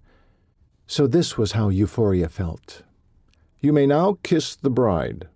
Rebecca snapped out of her trance and into the moment when Cord placed both palms tenderly on her face and leaned down for a more chaste kiss than Colt had given her earlier that day.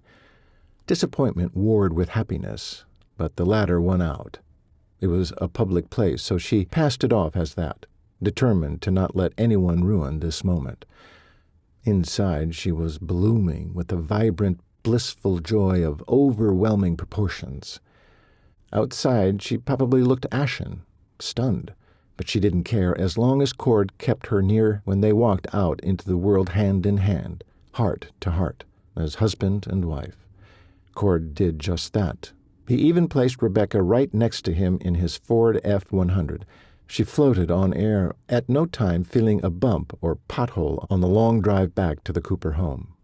Her face was in danger of splitting in two from the smile she wore. She couldn't wait to tell her family she was a married woman. Of course, her mom would be thrilled. She was now Rebecca Louise Cooper. But her dad, well, he'd be sad he hadn't been able to walk her down the aisle. But ultimately, he'd be happy because she was happy. Life couldn't get any better. "Becca?"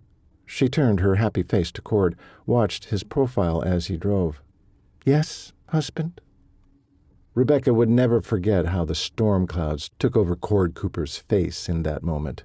His lips thinned, eyes squinted, jaw twitched. Even his big hands tightened white against the steering wheel. She didn't want to ask, didn't really want to know, but that wasn't in her nature. "What is it, Cord?" "First off, thank you for coming to my rescue." He spoke to the windshield. "Second, this will be the marriage of convenience for a year. Then I'll set you free with a whole lot of cash to find the man of your dreams, wherever that might be." Her heart flew into her throat and threatened to choke her. She knew his arrangement with Gail, but with her? "Cord—" "Let me finish," he interrupted. "I did to you exactly what Clara did to me, and I'm sick about it. You'll be trapped with me for 12 months. He looked at her then. "Do you get it, Becca? A full year." With his eyes back on the road, he went on. "I promise not to touch you, so you'll be pure when you marry again. You'll stay in your own bedroom as always. We'll gather the hands together to let them know we're married, since Clara will have to be convinced. I've no doubt we have spies on this ranch who'll be glad to tell her what they see." She had to wake him up somehow. "Then we need to sleep in the same bed." His jaw clenched, and he shot a scowl at her. "No." "Why not?" His hands fisted tighter, and he moved them like he was kneading the rigid wheel. "You in my bed? I could never keep my... I want to..." Yes, she'd want to as well. She wanted him, all of him, a real husband, not a name only. Funny, the moment she said, "I do," she'd shed every wrong thing about her past. Her present, her love and trust for Cord, and her future with him had filled her with a cleansing joy. Cord thought he'd trapped her, but he'd actually thrown her a rope and pulled her out of the black hole college had washed her into. She chose her words carefully. "We can do this. You're strong enough, and we need to be convincing. Eventually, things will settle down, and no one will pay attention to us. You'll see, time is our friend." His brows furrowed as he contemplated her words. He still looked worried, but at least it seemed she'd convince him to live together properly, as husband and wife. The ranch house came into view, as dominating to the property around it as the man who owned it. Big, glorious, and alive with Coopers flowing in and out. Her home now. Mrs. Cooper, mistress of the Cooper spread, wife to the captivating owner. And she would do everything in her power to stay that way. Chapter 27. Cord stopped the truck in front of his house. Their house. He swallowed down nausea that burbled in his gut. What had he done? Married the young housekeeper was what? He was insane. Hearing Dash's yips of welcome closed the door to his dark thoughts. Dash was lumbering toward them, a little slower these days, and with a definite limp, but he was alive and well. barking happily with that furiously wagging nubbing of a tail. "Stay right there," he said to Becca before hopping out his side and stopping long enough to scratch the happy dog behind the ears. Before the accident, Dash rarely gave him notice. Since that day, he and Becca had become his next two favorite humans. That made him smile for the first time since taking his vows. His vows. What kind of a man was he to fake vows before Almighty God, to have and to hold, for better, for worse, for richer, for poorer? Yeah, that's right. That was why he hadn't thought through the ramifications before marrying this sweet, innocent girl. So he wouldn't have to be poorer. One thing he knew for sure. When the year was up, Rebecca wouldn't be poorer either. He'd give her the money she deserved and send her far away. Anything less would be unbearable. He gave Dash one last pat, closed his door, then plodded around the bumper to the passenger's side, trying to corral his riotous thoughts. He opened his door and paused when the vision of his bride caught his full attention. Her coat was still off, and she was stunning in that green dress. Had he bothered to tell her that? The minute she removed that dowdy gray coat at the courthouse, he'd been poleaxed. He adored the tomboy, ranch-working horse trainer. But the beauty in the emerald dress? Well, if he were allowed, he'd take her straight up to his room and consummate this marriage before another minute passed. Then he'd be stuck with her for life. His mouth twitched, trying to let out a smile. That would not be a hardship. He sobered. What would be unbearable was a marriage that trapped her with a man who didn't know how to love and would leave this world 2 decades before her. He heaved a sigh. He wished he were free to love her, make her his wife for real. But he'd never forget how tainted and undeserving he was for a true wife. Millie. Her name was an accusation in his mind. After knowing Rebecca the way he did, he doubted he ever loved his dear Millie. He had respected her, admired her even, for birthing his sons. But love? Because of his thoughts in the last minutes of her life, he doubted he was capable of that emotion. He sure as shootin' wasn't worthy of any in return. He scratched his jaw, giving himself one more minute to enjoy the image of emerald beauty before him. The longer he looked, the less he remembered about his early lecture to himself. Maybe he could endure having her next to him in the same bed at night. He'd managed tougher snags before. "No, Duchess," he heard himself say instead, taking up the conversation from earlier. "No one notices bedtime rituals. They won't pay you any mind when you go off to your own bedroom." A dagger of regret hit his hard, dead center at the disappointment on her face. But it couldn't be helped. There was no way he could have her in his bed, or even his bedroom. He barely managed being around her the rest of the time. Still, he wouldn't change those times for the world. Whenever Becca was near him, a glorious feeling of peace and tenderness came over him and settled in. "Come on, wife. I have to carry you over the threshold." Her look of sadness switched to a deep frown. Then she was shaking her head. Cord fingered a loose curl and tucked it behind her ear. "Appearances, remember?" "At least let me walk to the door." Done with her fussing, he whisked her off the seat while she squeaked a protest. It wasn't until she was in his arms that he remembered the last time she fought him carrying her. This wasn't about her weight. It was about the college incident. He thought she'd gotten past this. Apparently not. Since normal wedding night activities were off the table, he promised himself they'd sit in the living room, have a glass of wine in celebration, and then he'd find out the rest of her story, figure a way to help her heal so she could have a normal future. He kicked the truck door closed with his boot, then strode up the walkway and onto the porch. "You'll have to open the front door." With a turn of the knob, she pushed the door wide, then reclasped her hand at his neck and stared into his eyes. A shot of joy surged through him even at this illusion. The house was empty of his sons. They likely raced home, got out of their dress duds, and went back to ranch work before he and Becca even hit Cooper soil.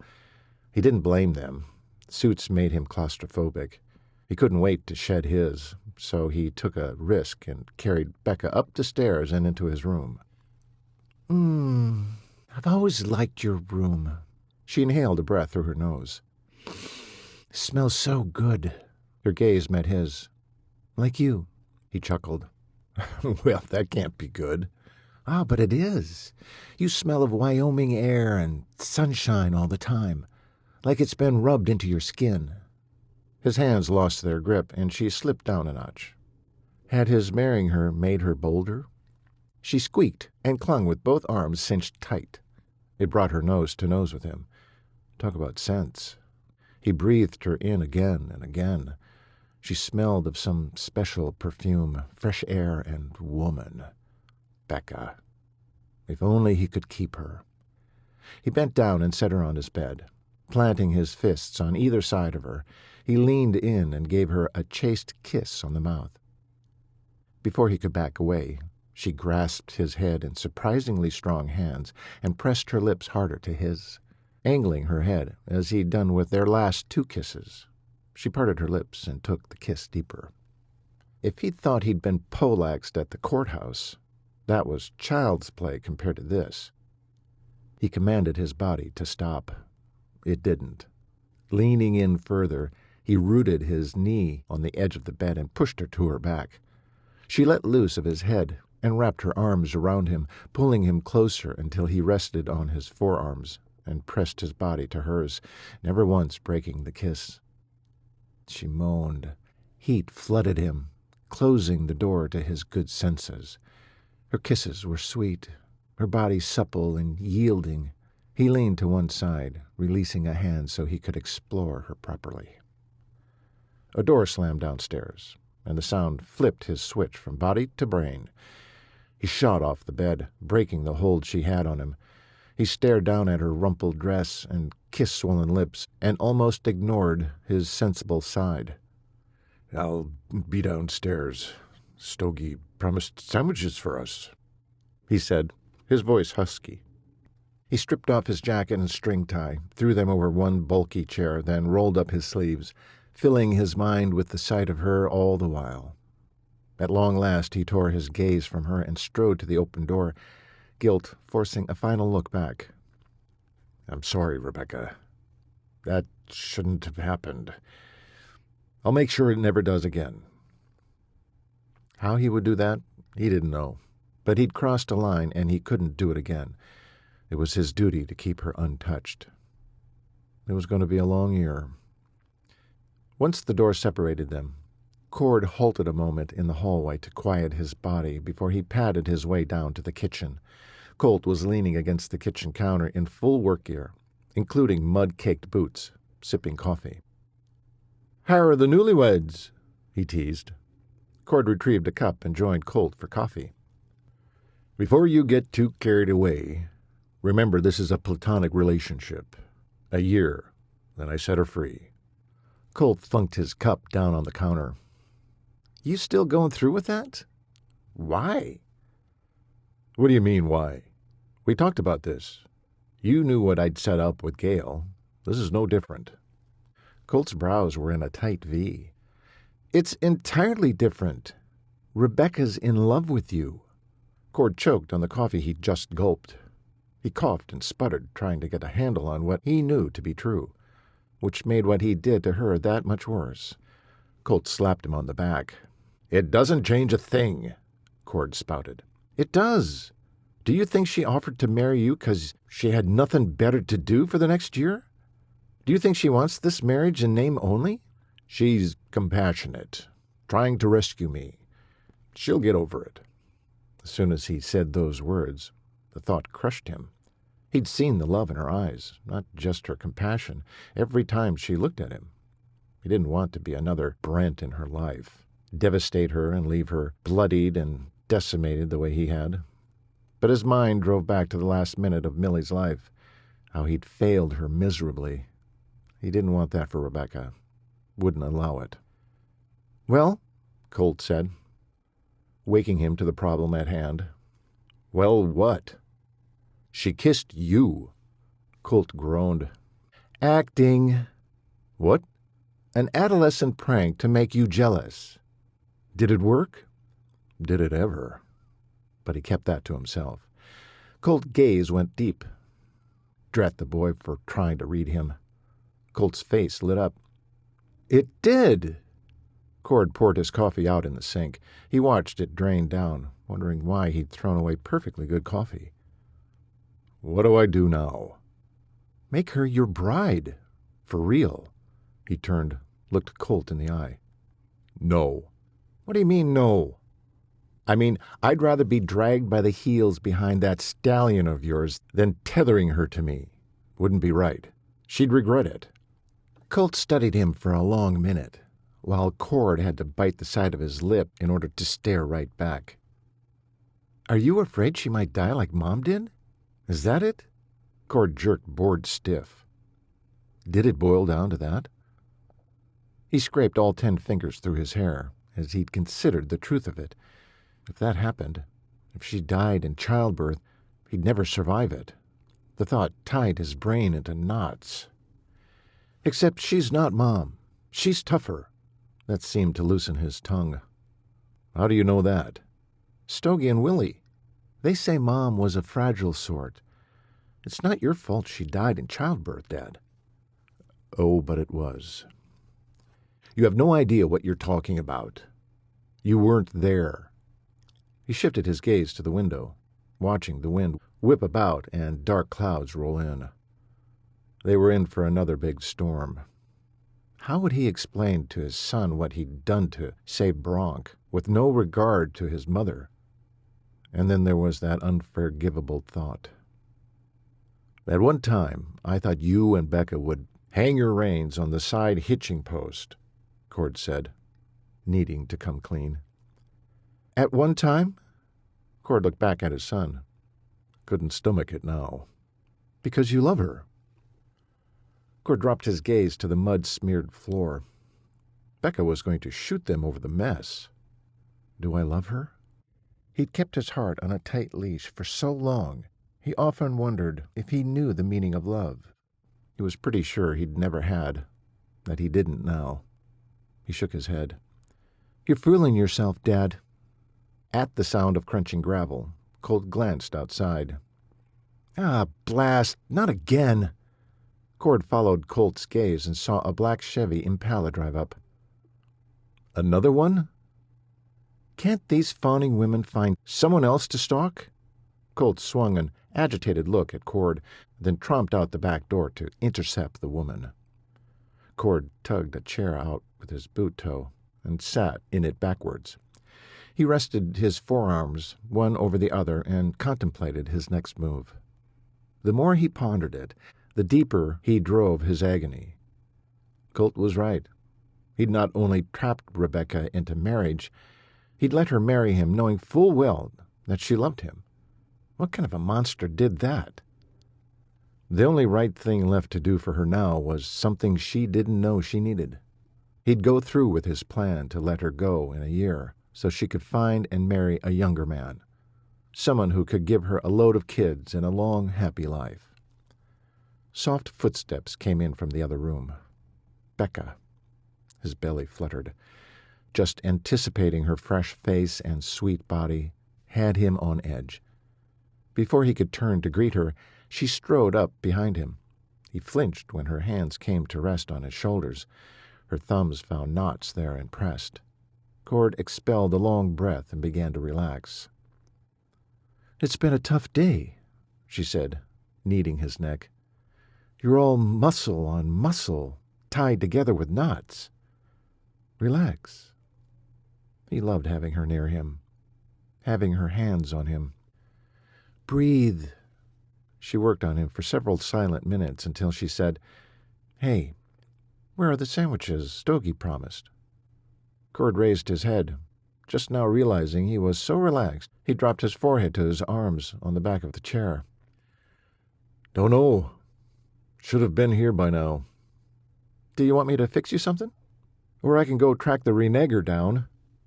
One chuckle escaped his throat. You know lots of big words, Becca. But is that a word? She laughed. If butterflies made noise as they flitted from flower to bush, the sound of her laugh would be it, tinkling, joyous, mesmerizing. Of course. If someone reneges, that would make them a reneger, right? It's only logical.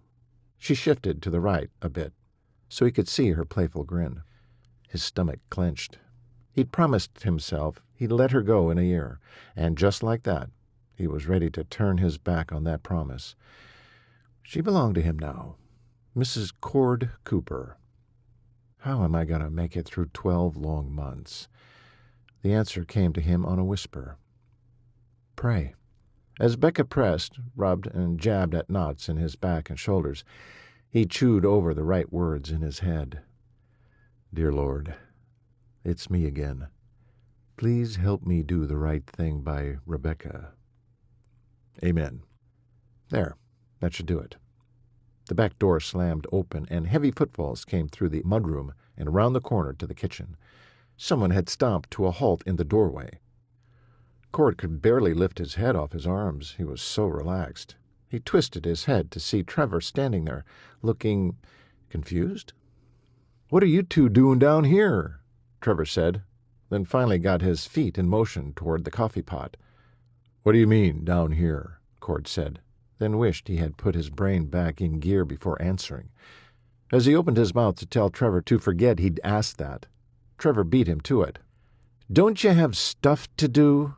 I mean, I sure as heck wouldn't be in the kitchen getting the back rub when I could be in Enough said. Shoot, he'd promised himself never to use those two ugly words again. Hurrying on, he softened his tone. You here for lunch? Nope, just coffee. I'm heading back out. Would you go put a fire under Stogie's backside? Should have had the sandwiches here by now. Trevor waved him off as he left the room with a mug in hand. He had no sooner banged the back door shut than it slammed open again, rattling the glass. And they needed to fix that dad-blamed thing. Need help here! Stogie shouted from the mudroom. Rebecca jerked her hands off Cord and dashed around the corner. Both came back through the opening with 2 platters of food. Put a stopper on that back door, Stogue. The window's going to shatter one of these times, Cord said. Hello to you too, boss. Stogie looked over at Rebecca, then him, a small frown between his brows. I heard congratulations is in order. Cord rose to his feet, already weary of the illusion of his marriage. He'd ignored Stogie and took the platter from Rebecca to set on the table. Stogie followed and did the same. Come here, Duchess, Cord said, catching her elbow and bringing her to the table to sit. He kissed the top of her head, then sat next to her. He had to remember to give the outward sign he was truly married, which meant he couldn't ignore it when his men congratulated them. Yep, congratulations are in order, Stogue. Let the men know we have a new mistress of the household, and that she's to be addressed as Mrs. Cooper. What? No, Becca said. Yes, that's how it has to be. She turned toward him, her knees jabbing into his right thigh. Cord, they know me as Rebecca. Please don't make them call me something different. They'll think I married you for the status of being a rancher's wife instead of... She sucked in a surprised breath. Cord looked around the room to see if someone had signaled her. No one. He rested his gaze on her. Instead of? Nothing. I just meant... I don't know what I meant. I just know I want to keep things as they were. Please, Cord. The pleading in her eyes was his undoing. How could he deny her this small request? All right. But if any of them disrespect you or refuse to obey an order, I need to know. I promise. Cord raised his brows. Just like that? You promise? She smiled her light-up-his-world smile. Of course. Why wouldn't I? You are my husband. Those words sent blood racing through his veins, reminding him of the feeling his bride had for him. But as he looked deep into her eyes, all he saw at the moment was amusement. She was teasing him. He gave her a knowing smile, stroked the hair back from her face on one side, then grasped her knees to turn them back under the table. The mudroom door slammed again and broke their moment. Willie's face peeked around the door jamb. Beater hat pulled low over his brows. "Hey, Moss, excuse me. Got us a problem with the twins." Cord's head whipped toward Willie. "The twins are back so soon?" "Yep, and they're fisticuffing with Trevor." Cord lunged out of the chair and raced toward the back door, grabbing boots, jacket, and hat before heading out the door. He tilted his head against the icy wind, hearing Becca at his back. He almost turned to stop her, but no. He'd promised her he'd let things be as they were. Before today, she'd always been there when trouble brewed. To help his sons, to help him. He turned back, grabbed her hand, and they both ran, heads against the wind, their free hands holding their collars closed. The barn door was wide open. How many times had he scolded everyone to keep that closed when the temperature dropped, so that Cord could see the fighting going on before they'd even arrived. Once inside, he dropped Becca's hand to charge toward his 4 sons, since Colt had also joined the skirmish. "Stop right there!" Cord bellowed at the tangle of limbs and fists and boots and spattered blood. Becca watched while Cord yanked against one son's arm, then another, finally grabbing the torso of one of the twins, dragging him backward to drop him on his backside. He scrambled forward for another son when he saw Becca jump into the fray and pull on one of Colt's arms. "Colt, stop! You're going to hurt them!" was all she said. He dropped his hands back to his sides and backed out of the circle of swinging fists. Cord was amazed, but too busy to comment. He grabbed hold of Trevor from behind, while Becca was right back in there, doing the same thing she did with Colt to the other twin. Brand, he saw it was now. As he dragged Trevor backward, which he had to admit used to be a lot easier, he saw Brand stop cold as Colt had done and backed away. When had his bride gained this kind of respect from his sons? Chapter 28. Rebecca stood on the outskirts of the ring of winded brawlers. She admired the power of these formidable Cooper men, but for the life of her could not fathom why they would want to beat the tar out of one another. They stood loose-limbed and glaring, panting to beat the band, as Cord strode into the center of their circle. "What's this all about?" he demanded, disappointment clear in his eyes. No one spoke, so he pointed at Bronk, who dusted himself off some. "You begin." "Why's it always me you start with?" Bronk whined. "You just got back. Didn't bother to say hello. You're fighting with the brothers who've been handling their jobs, and yours, in your absence. So yes, I'm starting with you." Bronk and Brand wore identical misery on their faces, Brand looking forlornly at Bronk, while Bronk looked angry with his gaze averted. They had to be hurting right now, both panting, stretching, and wiping blood off split lips and knuckles. "Start," Cord said in a surprisingly calm voice. "Just got back. Saw my gelding out in the pasture. In the wind and rain," Bronk shouted the last part. "Ranger still has thrush in that one hoof. He's not supposed to be out in these conditions. Colt knows that." Hands fisted at his side, Bronk limped toward Colt, angry all over again. Trevor caught his jacket collar and yanked him back. "No more," Cord hollered. "Release him, Trev." Trevor did as he was told, but with a little extra push, causing Bronk to stumble a few steps. Bronk and Trevor glared at one another, but Bronk didn't retaliate. Cord turned to face Colt. "Why was Ranger in the outside paddock?" "I don't know. I didn't put him there," Colt said, clearly agitated. "Last I saw him was early this morning when I fed him. In his stall." Cord frowned, shifted his gaze over one. "Trevor?" "Like Colt said, he was in his stall." His voice was bland, unemotional. Cord lifted his eyebrows and swung his gaze back toward Colt. "Maybe you didn't latch the gate at the back of his stall last time you put him up." Colt jammed his hat down further on his head and addressed Bronk.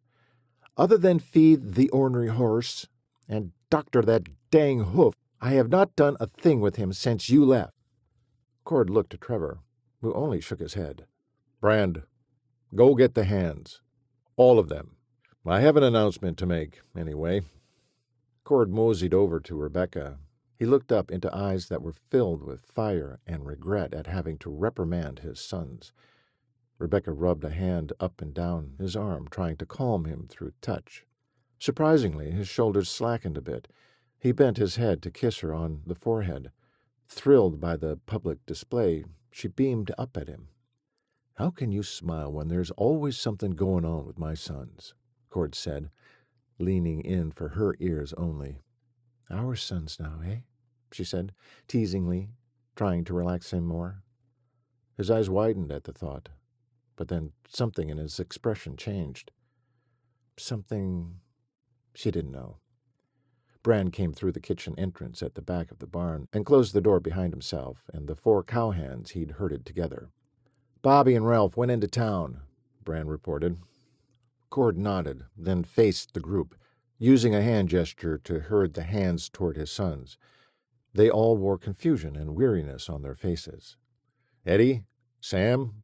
Stogie? Willie? Did any of you let Bronx gelding out into the paddock?" They all looked at each other in question, all shaking their heads no. "No one?" "What the—" Bronk cursed. "He didn't just up and let himself out. Someone had to do it." "We'll ask Ralph and Bobby when they get back from town." Cord grasped Rebecca's hand and brought her to his side. He wrapped an arm around her and spread his hands at her hip, facing the men. We have an announcement to make." Rebecca saw a dawning in some of their eyes, while the others looked confused. "Becca and I got married this morning." The air exploded with chaos, some whoops, mostly the hands. Bronk shouted profanities while Brand asked questions. Cord held up his free hand. "Listen, you don't need to know anything other than this is your new mistress of Cooper Bar 6 Ranch. She holds the same authority I do. You understand?" They each nodded, except Bronk. "One more thing. Neither the widow Mayfield nor her foreman, Joe, are welcome on this ranch. Watch each other's backs." Cord looked them each in the eye to make sure they were clear. "You ever figure out how Ranger got out, let me know. All right? Get back to work." Bronk strode toward his father with hatred in his eyes. "Why'd you marry Rebecca? Robbing the cradle, old man?"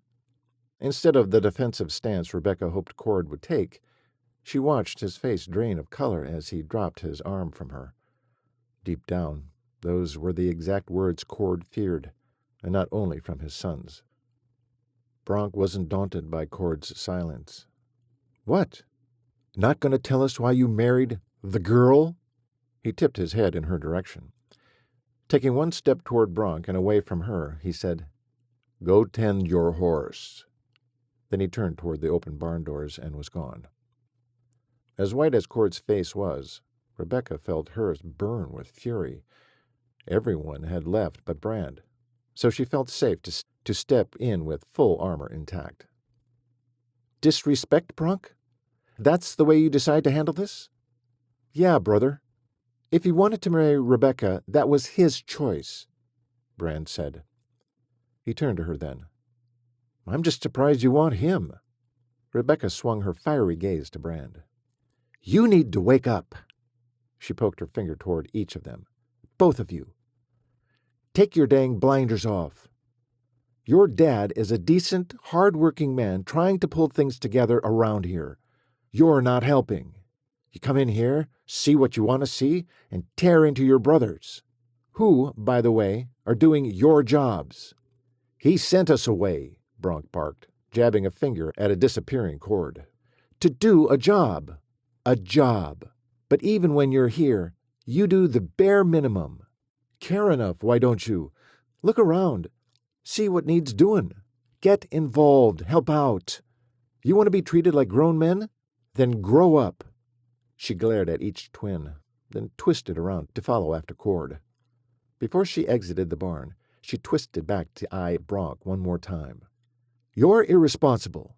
Here you are, worried about your own horse, but you don't give a hoot about the others. You're letting out the warmth. Close up these doors." When Rebecca reached the mudroom door, she let herself in quietly, her heart still thrumming. Shedding her coat and boots, she padded into the kitchen. Cord sat at the table, forearms resting on the cold surface, staring into space, looking every bit the beaten-down man with no hope of change. She strolled up behind him and began rubbing his neck and shoulders again. "You don't have to do that." His voice was low, flat. At least he didn't stop her. "But I love helping you. You're tensing again." She pressed her thumbs into 2 big knots. He groaned in pain. "Ignore your son's cheap shots. They don't mean a word. They're angry, mostly for other reasons. It's not always about you. Pretty self-centered of you to think so." She smiled. He chuckled. She breathed a sigh of relief. "And don't worry. I gave them a good dressing down." Cord shifted, looked over one shoulder at her. "Did you now?" She pressed her lips together and gave him a chiding sidelong stare. "Of course I did. I'm on your side. Always." Cord turned in the chair, bowed his head, and relaxed against her. She inhaled. The scent of barn and hay and a whole lot of Cord, the man, filled the space around him. His long arms came around her, enveloping her in a desperate hug. She tightened her hold. "I'm sorry." He spoke into her heat. "To trap you into marriage. It wasn't right for me to do that when Gail didn't show up." She'd hoped this hug was a prelude to his profession of love. But he seemed so distraught. The need to reassure him pushed her disappointment aside. "Well, now, I do hate being second best." She hoped he would hear the desired amusement in her voice, yet all she heard was pain. When he looked up, he had such bleakness in his eyes. He searched hers. What was he looking for? "Becca." He hesitated so long, she figured he was done talking. Maybe he couldn't say what he wanted to say. Maybe she didn't want to hear it anyway. "It's time to tell me the whole story. What else happened that day in college? With Brent?" She stiffened, shocked at the change of subject. Her hands landed on Cord's shoulders to push away. He didn't let her. He tightened his grip around her middle with a determined look on his face, but then loosened it to a non-threatening hold. "Tell me." No, she didn't want to. Without even knowing he had, Cord had already helped her see it for what it was. Adolescent nonsense.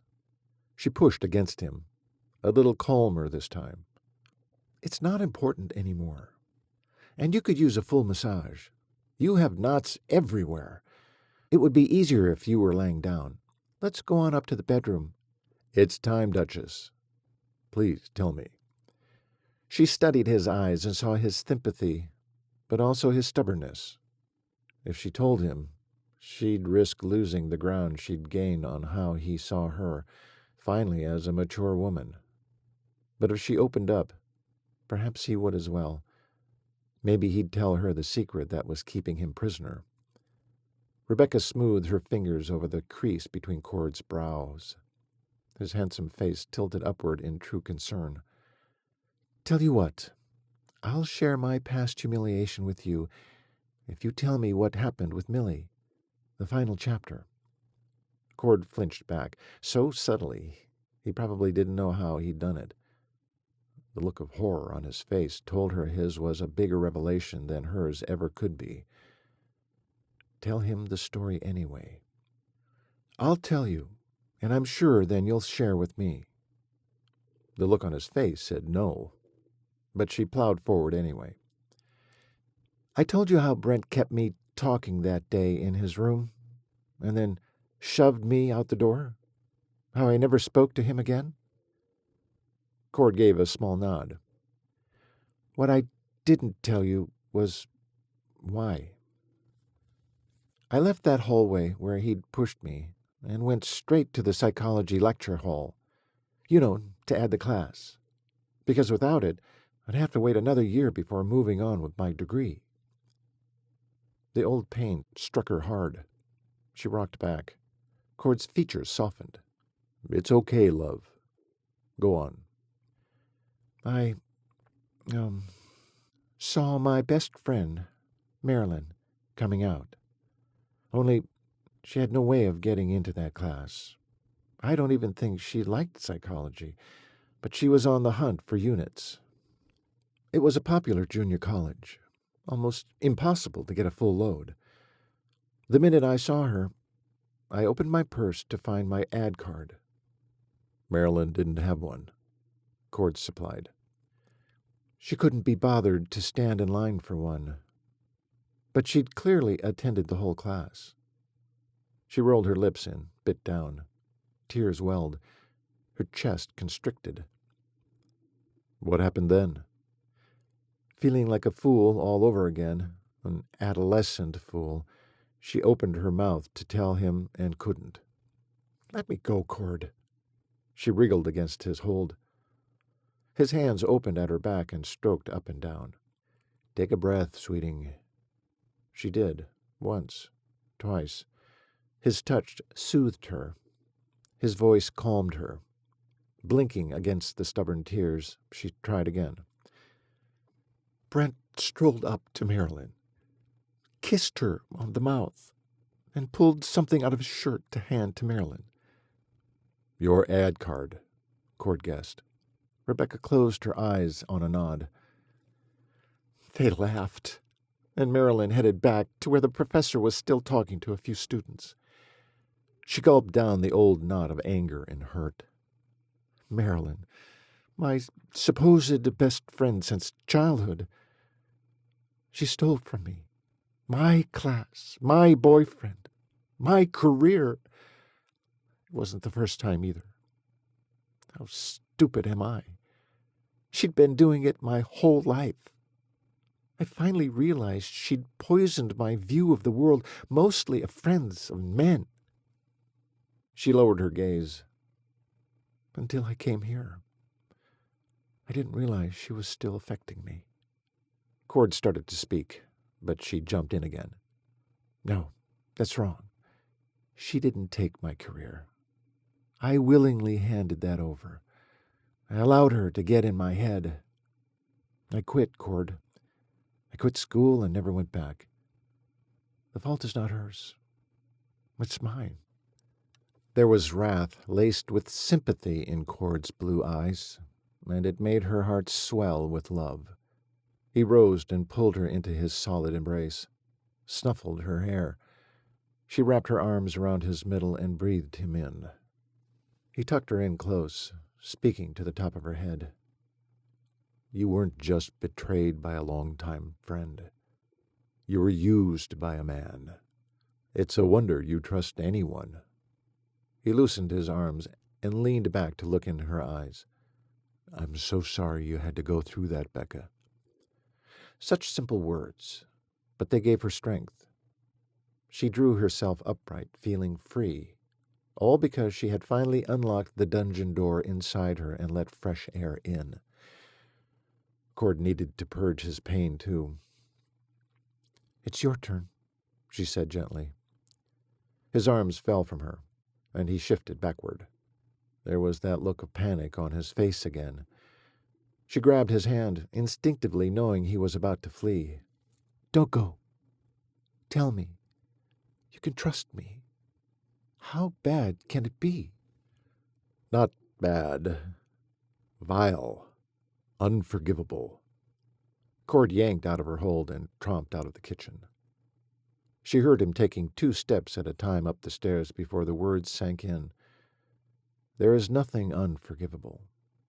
She hadn't done her job. She hadn't told him enough about Jesus and the forgiveness he offered to each and every soul for everything. Cord heard Rebecca's footsteps creak against each stair. Would he be able to tell her? She had a right to know. After all, he'd used her worse than Brent and Marilyn had. Forced her into a marriage with a man no woman should park her shoes next to. Cord? Rebecca pushed open the door. His fingers dug into his hips as he watched the wind whirl cold rain against the window, imagining the battering Rebecca had taken. If he ever met Brent or Marilyn face to face, he couldn't be sure what he'd do. He didn't know much about the Bible, but he knew it said something like you reap what you sow. Was it wrong? He hoped they both reaped painful betrayals.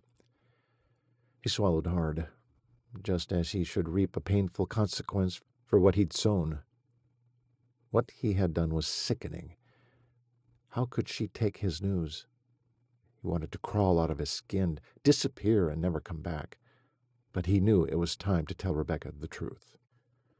She walked up behind him, laced her arms around his middle. The warmth of her body sank deep into his flesh. If only they could have this one night together in peace. He cupped one of his hands around hers at his waist and exhaled a bottled-up breath. "What is it, Cord? What had you thinking you're so vile?"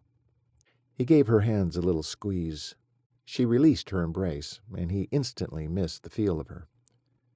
She came to his side and stroked his back before she coaxed him into a half-turn to face her. "Tell me." They stood toe-to-toe, soul to soul, yet the horror that still lived in Cord's mind had kept them apart. He knew it now. This had to be the reason. Cord stared at Rebecca. The gloom coming through the glass did nothing to dim her radiance. The more he was around her, the more he noticed it. Whether from her faith or her natural joy, he knew that loving light shined from within. Cord reached up and stroked those few wild wisps of hair back from her face, then cupped her cheek. The look in her eyes was so adoring, it killed him to think it would soon change. Do it now. Get it over with. "Sit down, Becca." He stepped back, gestured toward the bed. Lines of worry gathered between her brows, but she did as he said. Her hands gripped each other in her lap, and her face turned up to take in every word. He turned back to the window, unable to watch the disillusionment sure to show on her face. "Millie," words lodged in his dry throat. "I can do this." "Is this about her death?" Rebecca asked softly. He nodded, wishing God would strike him dead right here. He deserved it, and it would be less painful. With each thought, each word, chunks of his heart would be carved out. What would remain? "I told you I shoved Bronk down into the birth canal." "Yes, you had to." "Stop." A deep loathing rose up inside. He swung around to face her. "I shoved the little babe to the birth canal, not knowing if it was the right thing to do. Not caring." "Of course you cared. That's why you did it." "Didn't you hear me, Rebecca?" His voice filled the room with the horrific truth. "Don't you get it? I did not care. What happened to her?" He thrust a finger like a knife at the bed, as if it had just happened. "Stop saying that. Of course you cared. You—" Rebecca's words faded into the memory of that moment, his heart beating out of his chest. Millie screaming fresh in his mind. "I had to do something, anything, to stop her screaming. Don't you see?" The beast he hadn't faced for years seized his chest and squeezed the life out of him until he had no more air to breathe. He stumbled backwards. Rebecca leapt off the bed and grabbed his hands before he crashed through the window pane. Her hands felt cold to the touch.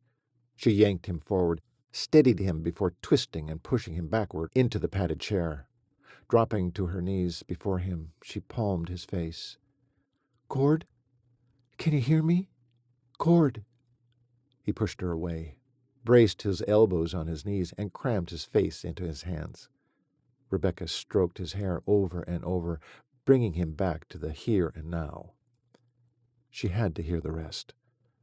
It didn't matter anyhow. He'd sell the yearlings, bail out the ranch and Becca, and send her into a life he believed she was finally healed enough for. If she didn't pack up after his next sentence. He lifted his face to let her see his wickedness, waited until she was focused on him fully. I was glad when I came back in that room and she was gone. Rebecca sat back on her haunches. Cord watched her face as her mind sorted through his words. He saw confusion, not revulsion. She must not have heard him right, but how could he possibly say it again?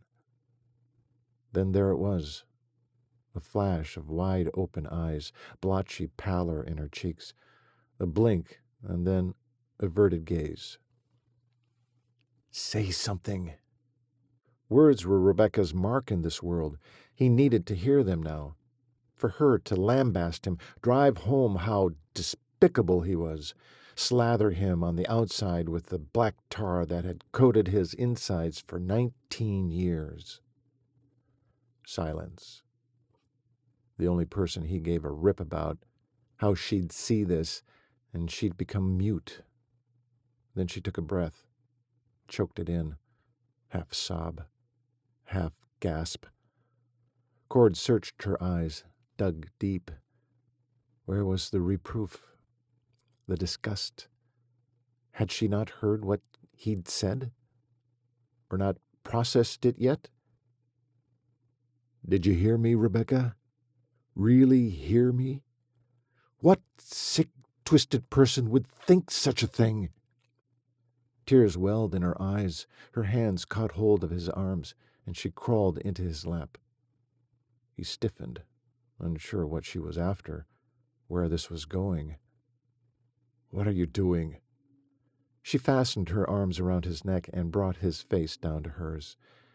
At first, he thought she'd planned to kiss him, but instead, she pinned her gaze to his. Yes, I heard you, Cord. Now hear me. Are you listening? Really listening? He nodded. First of all, you saved little Bronk's life. He opened his mouth to argue, but she held his face fast in her hands and gave him such a look of rebuke that he bit the side of his lip and remained still. He didn't like it, though, her coming to his defense. He didn't deserve it or want it. Secondly, she halted, her eyes averting as she pondered her next words. When her eyes rotated back to his, she said, "Did you want Millie dead?" Her bluntness made him jerk. No! He swallowed hard. No, it hadn't been like that. Of course he didn't want her dead. Rebecca peered into his eyes, one and then the other, her gaze shifting back and forth as she made her point. So then, that thought that raced through your mind, the one that's poisoned you all these years, that you were glad she was gone? That was a distraught man being grateful his wife didn't have to suffer any longer. That was all it was, Cord. You'd listened to her scream, seen her agony. And when you walked back into that room and saw she was at peace, you were relieved. For her. She pressed her hands tight against his cheeks. For her. Relieved, Cord. Only relieved. Rebecca waited, her hands to his face, unwilling to let him go until he agreed with her. He had to see he wasn't a monster. Then she saw it all in his eyes. Regret, sadness, pain, the past. Not love, not forgiveness of himself. No hope, no future. She swallowed hard, blinking back tears that wanted to fall. No, she wouldn't allow it. She would change his mind. She had to. Rebecca snaked her arms around his head, hugged him to her. Cord. She felt his body tense just before he rose to his feet with her in his arms. He lowered her feet to the floor, the cold of the wood seeping into her, sending a chill up her spine. She shivered. His hand rose to her face, cupped her cheek, and tilted her face to his. Leaning down, he gave her a quick kiss on the lips. So cool, so chaste. A goodbye kind of kiss. Giving her one last lingering appraisal, he drew in a deep breath and left the room. Rebecca watched the ripple of muscle against the dirt-riddled white of his dress shirt until he turned the corner. The creak of the steps took him away from her, step by lonely step. Once the sounds were gone, she could hold back the tears no longer. Her wedding day had become the saddest day of her life. Chapter 29. Cord grasped the steering wheel and tugged himself upright. Stiff with cold, he threw off his coat and blanket and forced his frozen limbs into action. There was no time to agonize over how he'd spent his wedding night. He had work to do. The half-frozen door creaked open, and he jumped to his feet on the thin pack of snow on the ground, a sharp pain shooting through his feet straight up to his knees. He'd nearly frozen to death last night in his bed of choice, the dang pickup truck, and ended his suffering a whole other way. Another kind of pain knifed through his heart at Becca's glistening tears, still alive in his mind's eye. The truth Becca had dug out of him had left him empty. He'd contemplated her counsel a dozen times throughout the night, wanting to buy into what she'd said, but he couldn't. He knew what he'd thought that fateful day, and it did make him a monster. What sane, loving man would think such a thing of his wife? The only answer? He wasn't sane, or he wasn't loving. Either way, he had no right to be a husband, and every reason to set Becca free by selling the cattle now, no matter the price. Where would Trevor be at this time of morning? Likely out breaking the ice in the troughs for the cattle, so Colt would be his target. Donning his coat and hat and driving his legs forward, he headed for the barn, opened the side door, and pulled it shut behind him. "Colt, you in here?" Between Colt and the twins, they'd find someone to take the yearling and the steers. This wasn't the time of year to tackle such a thing, but he had no choice. It was the only solution he'd come up with during his frost-bitten night of attempted sleep. "Colt!" He tried again, striding past the now serene stallion and other sleeping horses. If he checked all the ranches in Wyoming, Montana, and South Dakota, the chance was he'd find a buyer who'd be willing to pay more than what the widow expected. He knew they were out there. It was just a matter of locating them. Blasted. Where is everyone? He hollered into the silent barn, twisting back and forth to scan the place.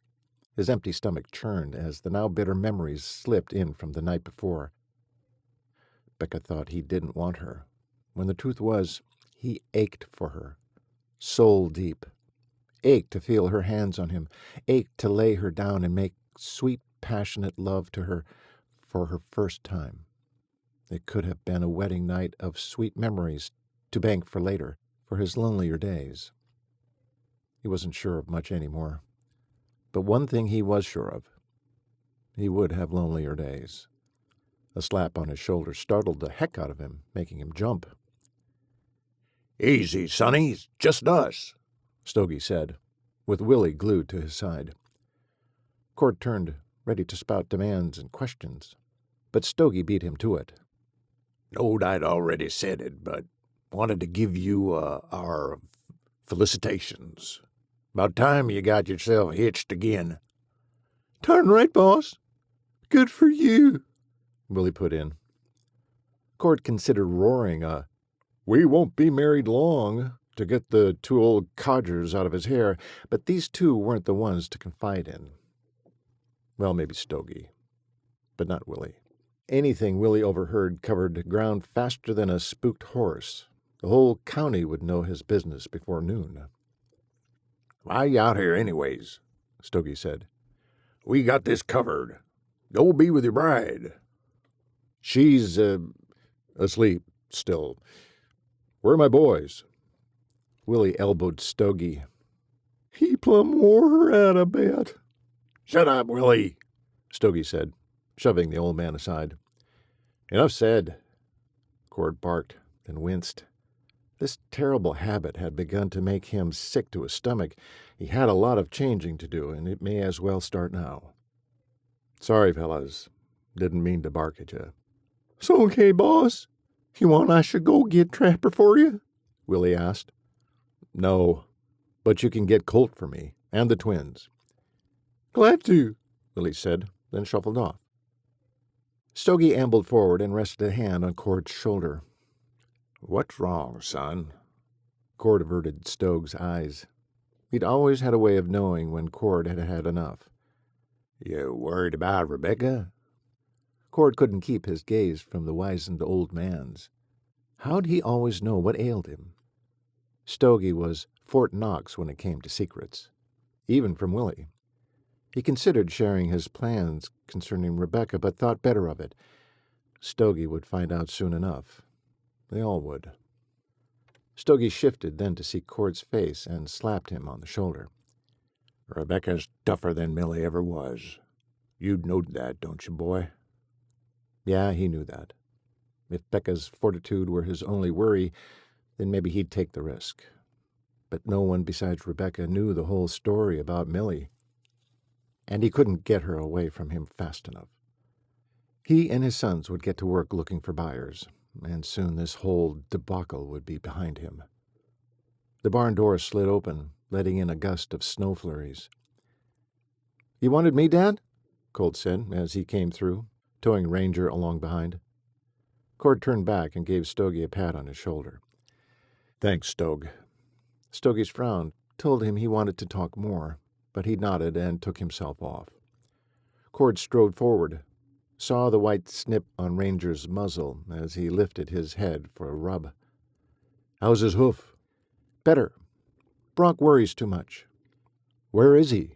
And Brand?" "Willie's gone to fetch them. Said you wanted to talk to us." "Yeah. We'll wait until they get here." Cord drew off his hat and swiped a hand through his hair, still feeling frigid from the night in the truck. "Why can't you boys get along?" "Too many stallions in one corral, I imagine," Colt said, as he and Cord both watched the gelding favor the hoof. "It still bothers him," Cord said, stating the obvious. "Why is Ranger the only one with Thrush?" Cord snorted and gestured toward Ranger's stall. "Bronk's a slob. His horse suffers for it." Cord nodded. "I'll talk to him about that.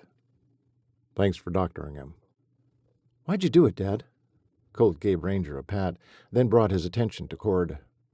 Cord knew exactly what Colt was talking about. Why did he do it?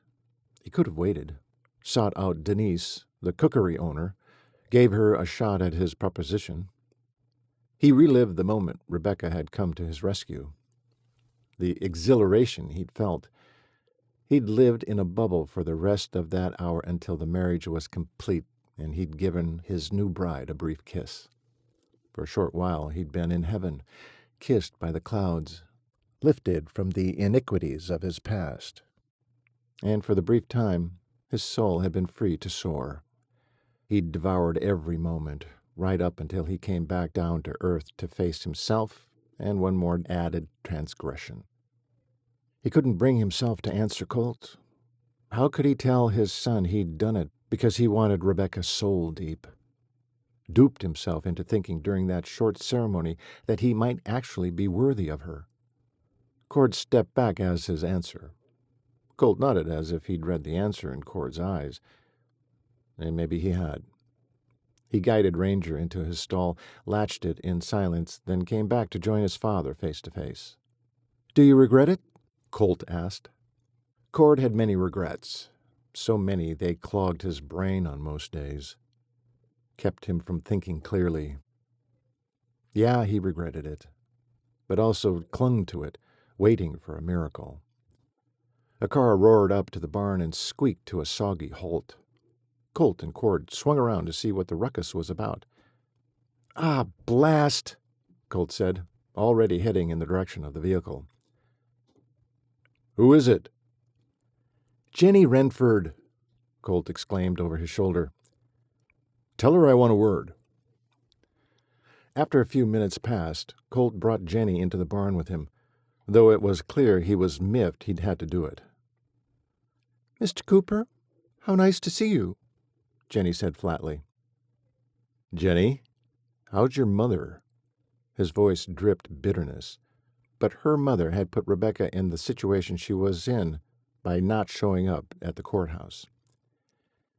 "She's fine," she said plainly, not happy. Had she known her mother's plans? "You can tell her for me. I got married yesterday." "To Clara Mayfield. Yes, we know."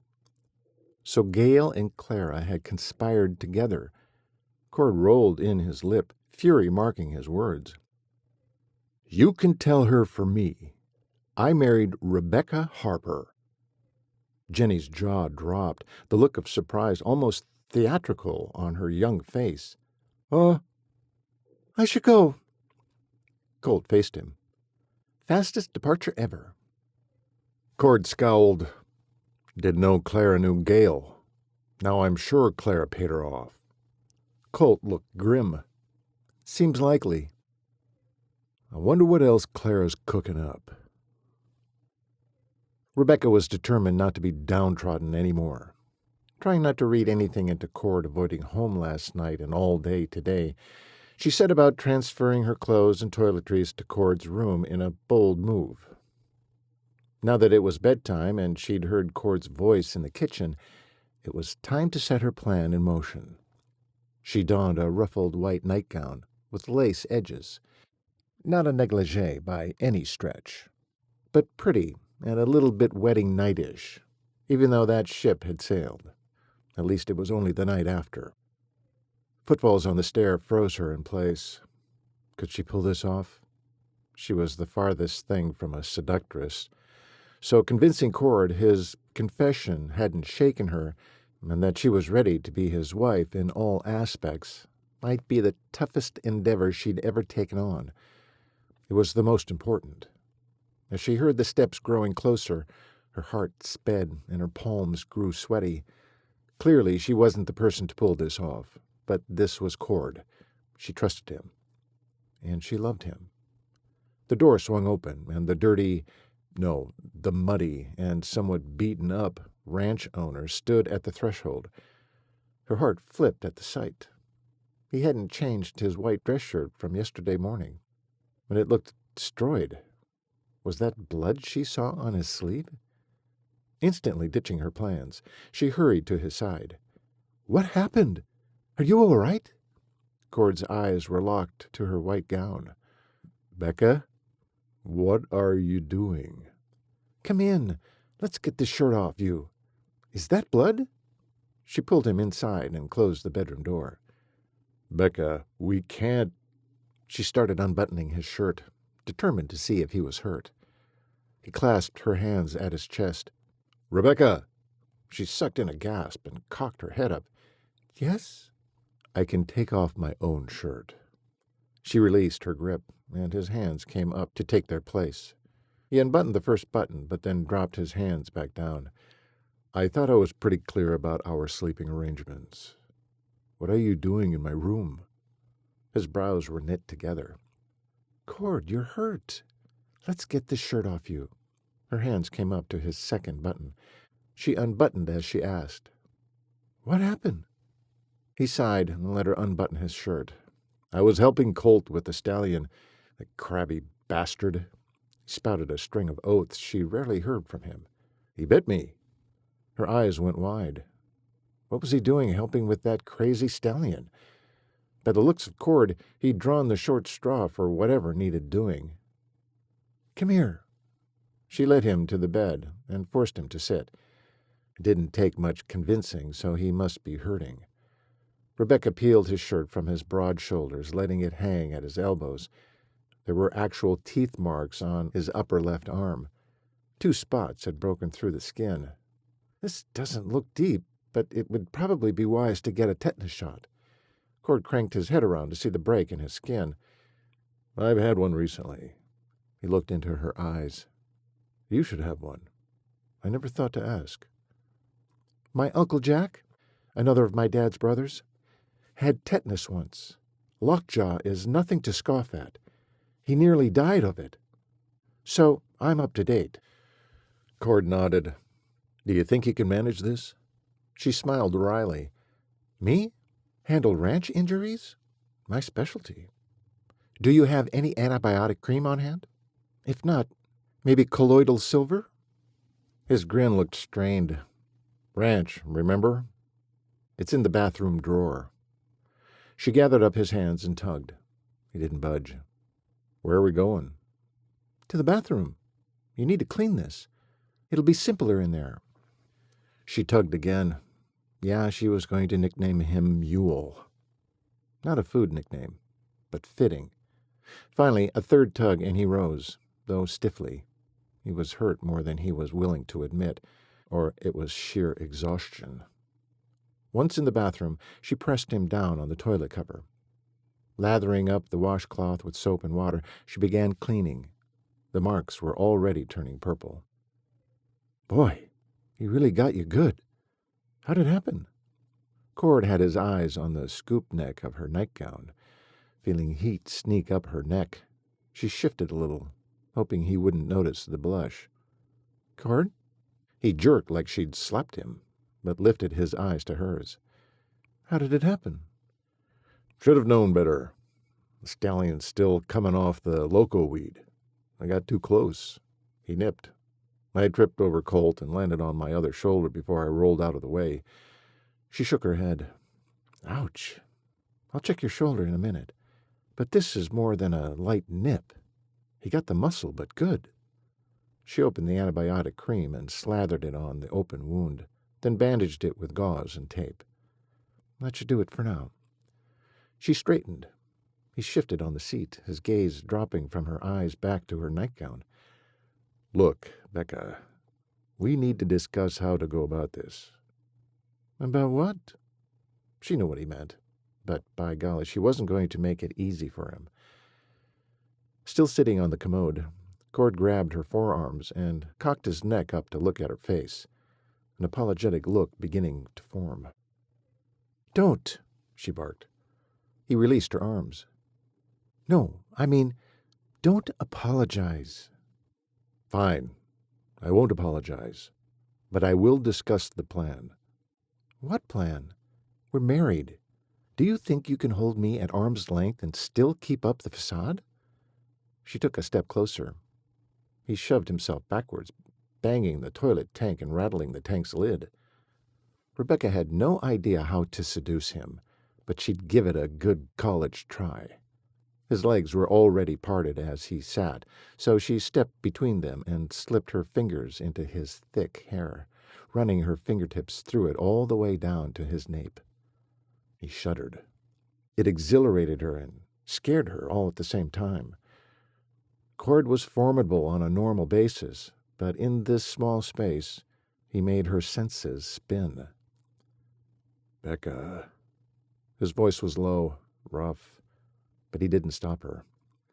She swallowed and plowed forward, stroking his hair again, but this time letting her fingers linger at his nape.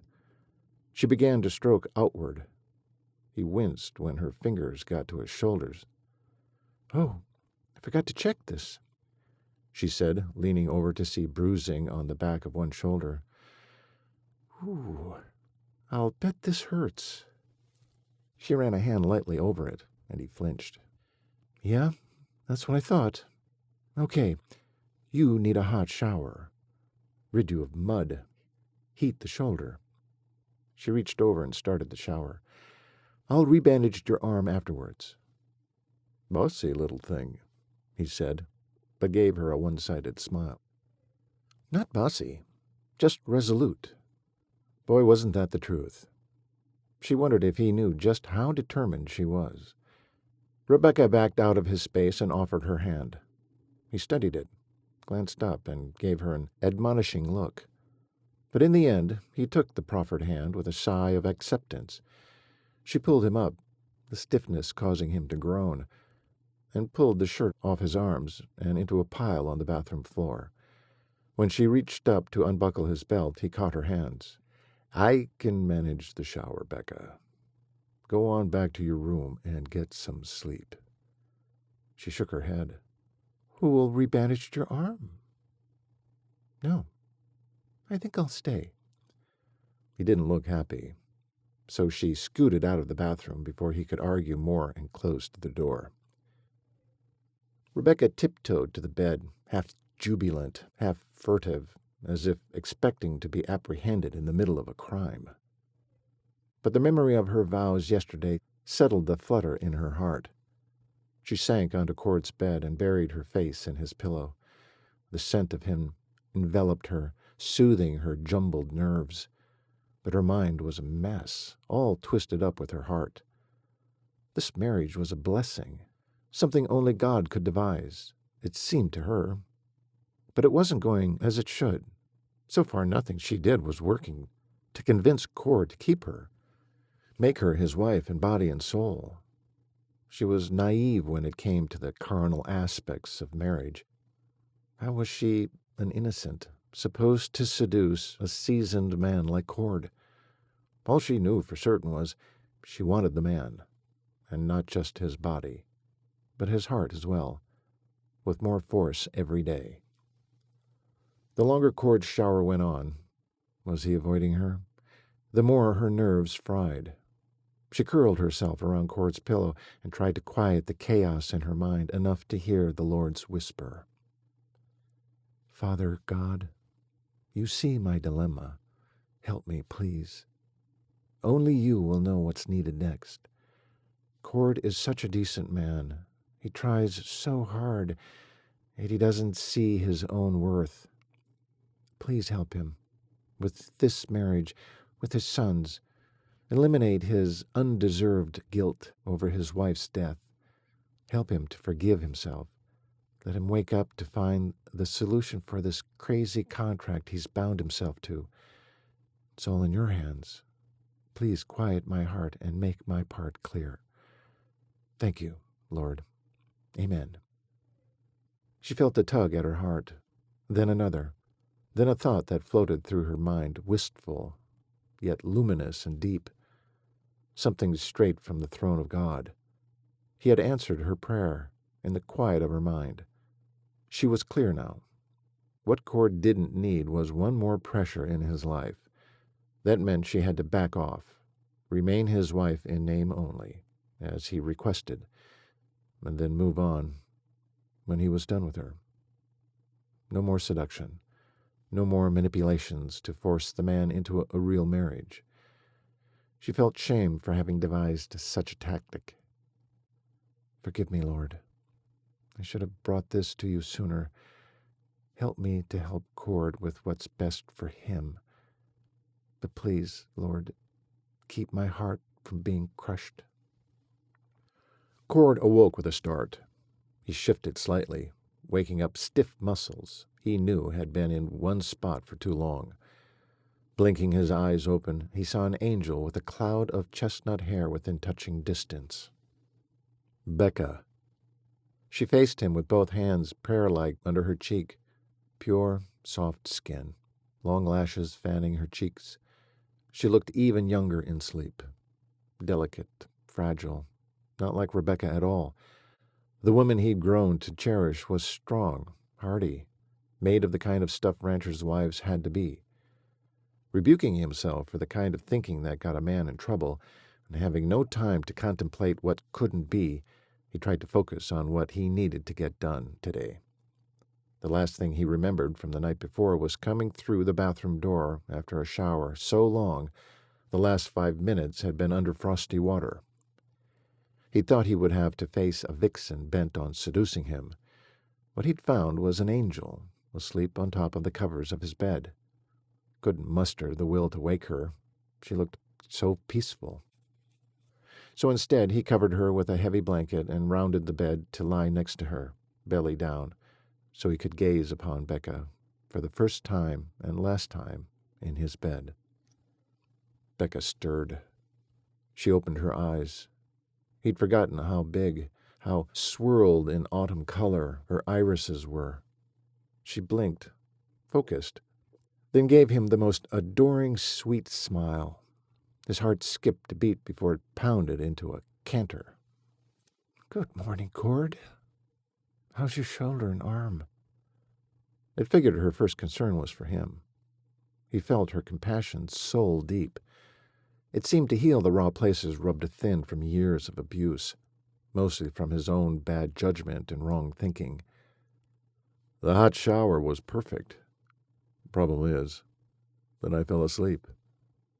She smiled a well these things happen kind of smile. He smiled back. Well, he groaned and pushed up to his hands and knees, the towel around his hips barely in place. Grasping it easily in one hand, he groaned again as he moved off the bed, planting his bare feet on the floor. Did too much yesterday. Not a good idea for an old man. I told you never to call yourself that again. Cord shifted his gaze to her. Took a moment to see she was in clothes. Jeans, blouse, and socks. So, she'd been up. Probably showered. Brushed her teeth. Her hair did look shiny, as if it had been treated to a good brushing. So she'd come back to bed. With him. Why? To be near him? Watch over him because of his injuries? Or was she still pushing for more? Dare he test that theory? For some reason, he was in the mood to do just that.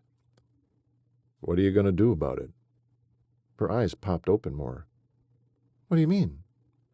Well, he guessed he understood her surprise, since all he'd done was avoid her obvious seduction the night before. Yeah, he knew what she'd been up to. God bless her.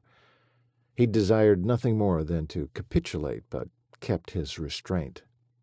Now to convince his body of that. No such luck. As if under different orders from the rest of him, his feet took him to the other side of the bed where Rebecca had climbed out and stood gaping at him. Her rumpled clothes were completely modest, but somehow alluring. He brought his eyes back to her face and, if he wasn't mistaken, thought he saw a change there. It was as if in the light of day she'd become hesitant, shy even. Where had the seductress gone from last evening? Though he shouldn't, he actually missed her. Bring her back, his dark side prompted. Be careful, his sensible side insisted. Stifling more thought, Cord cinched his towel tighter, retucked it, then reached out and wrapped her in his arms. He flinched at the pain in his nipped arm and bruised shoulder, which should have stopped him. It didn't. Arms trapped at her sides. He heard a small whimper escape from her mouth. His attention centered there. Should he kiss her? Aroused and confused by lines that had blurred, he wrinkled his brows, contemplating his next move. Rebecca's gaze latched onto his frown. She sucked in a deep breath and forced her arms out from between them. Her fingers dug into his ribs. Then came a pinch on one side, then the other. He winced. Hey, what's that for? I told you, the next time you called yourself old, I'd hurt you. Her voice was breathy. She was affected as much as he was, yet she was trying to distract him. Why? Something had changed. He should leave well enough alone, but he couldn't do it. In a sudden movement, he flipped her around and onto the bed on her back. Stop this madness. But Becca's face was so lovely. With her flushed cheeks and thick hair spread over his white sheets, he rested on his forearms so he wouldn't crush her and caressed her face with his gaze, noticing every laugh line, every freckle, every fleck of color in her big eyes. He rubbed his nose back and forth across hers, then gave it a little peck. With a groan, he trailed kisses up to her temple, her forehead, then back down to her cheek. She'd gone completely still under him. Was he scaring her? No, he didn't think so. One look at her eyes and he saw uncertainty there, but also desire. His gaze dropped to her mouth and those pink, kissable lips. No longer able to resist, he brushed his lips along hers, and then again. He ran his tongue along the seam, and she instantly opened to him, innocent yet eager, wanting, waiting. What in blazes am I doing? With one push up, He was off her and the bed, the mattress springing upward with the loss of his weight. His feet froze to the floor. What must she think of him? Had he gone mad? Yeah, maybe he had at that. He opened his mouth to apologize once again when her husky voice stopped him. "Well, that was fun, wasn't it?" She scooted to the edge of the bed. "Time to get up and get things rolling, wouldn't you say? Ranchers don't snooze." She rose to her feet, wobbled to the bedroom door, and turned back, one hand on the knob. "The fellows must be starving by now. I have several new recipes I've been testing for breakfast to surprise you. I think you'll like them." Her runaway words made his heart swell. So like her. So ready to flood the room with words so he didn't have to speak, since what could he say? "You're really going to like the cinnamon rolls. Very toothsome." And then she was gone, having slipped through the door, closing it quietly behind her. "Toothsome," he said aloud, before he felt his lips rise into a huge grin. Chapter 30. Cord spent the next few weeks searching for ranchers to buy the widow's stock from him. In the end, he split the herd 3 ways. The total price had been beyond his expectations. Enough so, even though he'd have to run lean for a few years, he could pay Clara immediately every penny he owed and abolish the contract. The cattle sales hadn't been his only success. Becca and he had found a compatible way to cohabitate in the same bedroom. He slept on top of the covers, she underneath. He rose at 4 a.m., she at 4:45. Whatever it took to avoid seeing those stunning eyes of hers open to a new day. Yes, he found the situation tolerable. Yet he wasn't sure if she did. Every day, dark circles deepened under her eyes, and her strength seemed to flag. Her health concerned him. She was doing too much now, surely. Housekeeping, washing, cooking, great meals at that. Helping Colt with the horses, and watching out for Cord. He told her he didn't need the attention, but it was her desire to do so. In the end, he let her. At least, when he wasn't traveling across 3 states wheeling and dealing to find those buyers. Once he delivered the cattle, the money would roll in and he'd give Becca that annulment 10 months early. He wanted to whoop.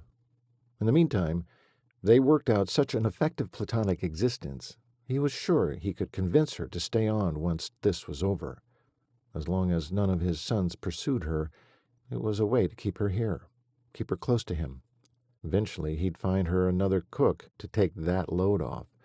Plus, she'd no longer feel obligated to give him extra care. Then surely she'd get more rest, then the fatigue showing on her face would subside.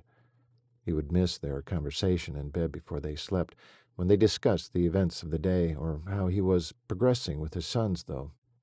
He'd grown used to being bone-tired, staring up at the ceiling while they talked, never risking a glance at her sweet face. So far, no one was the wiser that they were not married for real. Even Colt seemed to accept that Cord had changed his mind about the whole marriage-in-name-only deal. Cord entered the empty kitchen, drawing in the wonderful scent of beef stew warming on the stove. Becca had mastered quite a few meals now. This was one by far his favorite. How better to show her off than have Stanley Phillips and his wife, the town's biggest gossip, over for dinner? That Stan wanted to talk to business. Tidying up the last of Clara's contract, surely, was simply a way to kill 2 birds. Becca's footsteps descended the stairs. Cord strode through the kitchen to the banister and looked up. There she was, stunning in her black slacks and a snow-colored sweater. Clearly she'd thought this a special occasion. That glorious hair was pulled away from her face, with a clip to each side. The rest bounced at her back, but for a few errant locks always there kissing her neck. His wife. If only. She floated down the last couple of steps, and with her bright smile in place, came straight to him. Under different circumstances, he'd have pulled her into his embrace and kissed her soundly. As it was, he arched his eyebrows, then with a smile said, "You clean up real good, Mrs. Cooper." "Why, thank you. She followed his lead and took the same trip down to his boots, up his new jeans, and then onto the crisp white shirt she'd ironed for him. He rolled up the sleeves, and right now her gaze was stuck on his forearms, one then the other. Then her perusal drifted to the open V at his neck and stopped there. He felt his pulse pound and hoped she wouldn't see the flicker of it on his neck. At last her eyes reached his own. "So do you, Mr. Cooper," she said in a breathy whisper. Their gazes locked and hung there. He wrestled down his desire to kiss her with an iron will. The knock on the door behind him broke the spell. He was surprised and delighted Becca remained by his side. Of course she did. Becca always did the right thing. Thoughts of Rebecca had secured a pleasant look on his face when he opened the door, and nearly dropped his teeth. Instead of Stanley and his wife, Clara Mayfield stood front and center on the porch. She gave him a broad smile, though the rest of her face looked drawn and gray. Cord grimaced and locked his teeth, ready to shut the door in her face. Before he could do that, out stepped a browbeaten Stanley Phillips from behind her. Cord's only other option? Invite Stan in and send Clara packing. But it was stormy out, and only one car was in the drive. Cord didn't say a word, just stepped out of the way and gestured for them to enter. Rebecca was more gracious, as usual. "Please, come in. Supper will be ready soon." He watched her. She actually had a smile on her face. A chance to show Clara her culinary skill, maybe. Well, he couldn't fault her that. "May I take your coats and hats?" she said. Clara glared at Rebecca. Becca smiled back, giving herself the upper hand. "Good for you," he wanted to tell her. Becca reached out to help Clara out of her coat, but not before the widow glanced down at Becca's left hand with its shiny gold ring and sneered. Now Cord wanted to keep Becca more than ever, if for no other reason than to thwart the smug look on the widow's face when she eventually learned of their annulment. But who was he kidding? That was the least of the reasons. There were already reasons stacked upon reasons. Once their coats were hung, Rebecca gestured toward the dining-room table. "Have a seat. I'll just go check on supper. Honey," she said, looking at Cord, making his heart thump from the endearment, "would you mind pouring the wine? I'll be right back." His mouth twitched at her subterfuge. "You got it, Duchess." "Duchess? Like old dowager?"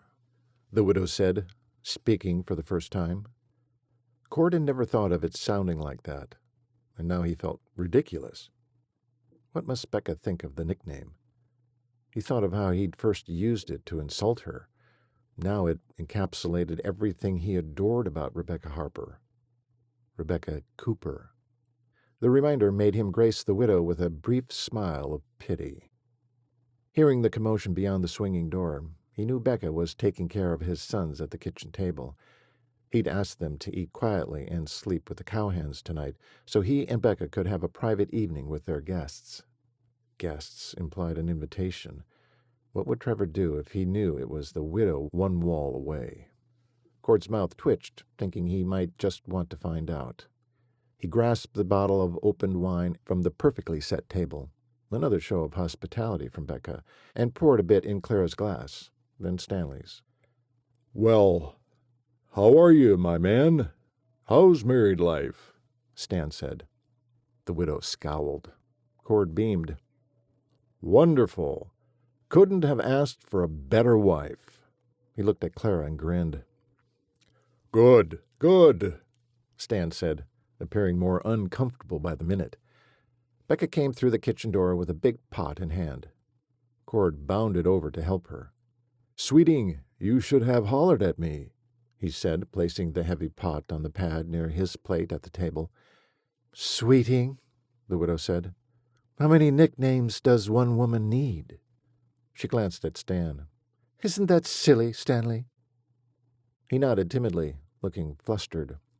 If Stan looked this uncomfortable, what did Clara have planned for this evening? Cord tried to get a read on her, but right now it was anybody's guess. After Becca came back with cornbread, honey butter, and a fruit salad, she sat in her place and looked to Cord. "Okay, honey, you can serve the stew." Cord gave her a lopsided smile and filled each bowl with an exaggerated appreciation for the aroma. Supper was pleasant enough. The mundane conversation with Stan swung from the weather to ranching to Cord's sons. More than once, Stan raved over Becca's food. Becca smiled graciously each time, but Cord wanted to strut like a peacock. He was proud of her, and she deserved every accolade she received. The widow said not a word. She scooted the stew around as if it were a mud pie, rarely taking a bite. He didn't care.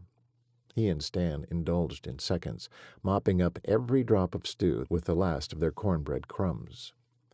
After he took his last bite, Becca bussed the dishes to the kitchen. When the widow didn't offer to lift a finger, Cord frowned at her.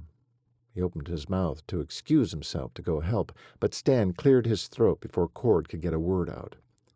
"Well, I guess we should take care of business.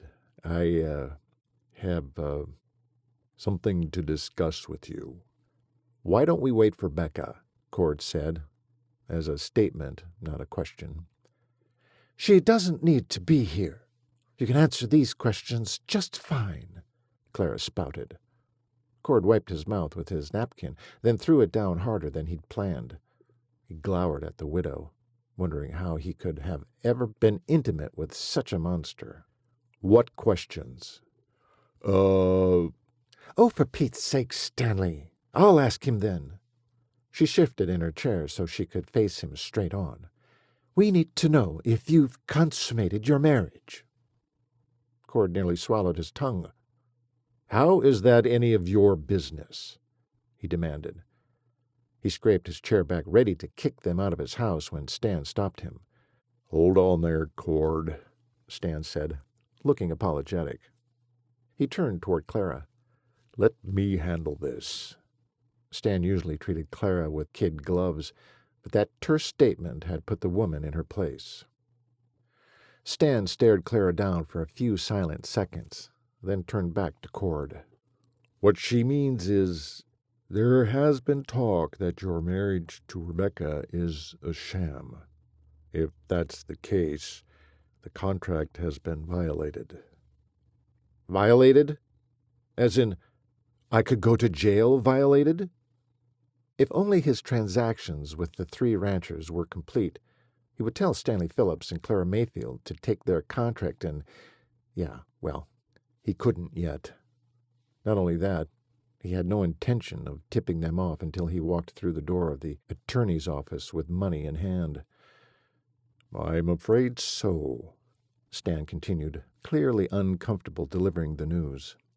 "As well as lose a good portion of your ranch and the cattle and yearlings you procured from Clay." "Okay, I get it." Cord felt sweat trickle down his spine, in spite of the icy rain outside. He scanned the table for something to correct. But there was nothing to dish up, pour, or neaten. Blast! How was he supposed to answer this question? "Not to worry," came Becca's voice. "Of course, the marriage has been consummated." Cord swung around to see Becca standing in the doorway, cool as a cucumber with a pie in her hands. His eyes stayed glued on her as she strolled toward him, set the pie in the place where the pot of stew had been, and shifted to stand behind him. Her touch to his shoulders was a salve to his panicked soul. How he got himself into such messes astounded him, but here she was, all grace and confidence, ready to bail him out yet again. "Pfft!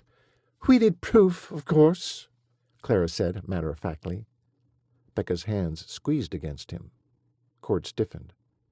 "What do you mean, proof?" "Clara!" Stanley said. Turning back, he looked at Rebecca before his apologetic eyes landed on Cord. "I'm afraid so. I'm sorry. But Clara here is demanding proof, and it's her right to do so, the way the contract is written. That is, unless you have the money to pay her in full." He looked at Cord hopefully. Cord shook his head, feeling dismal.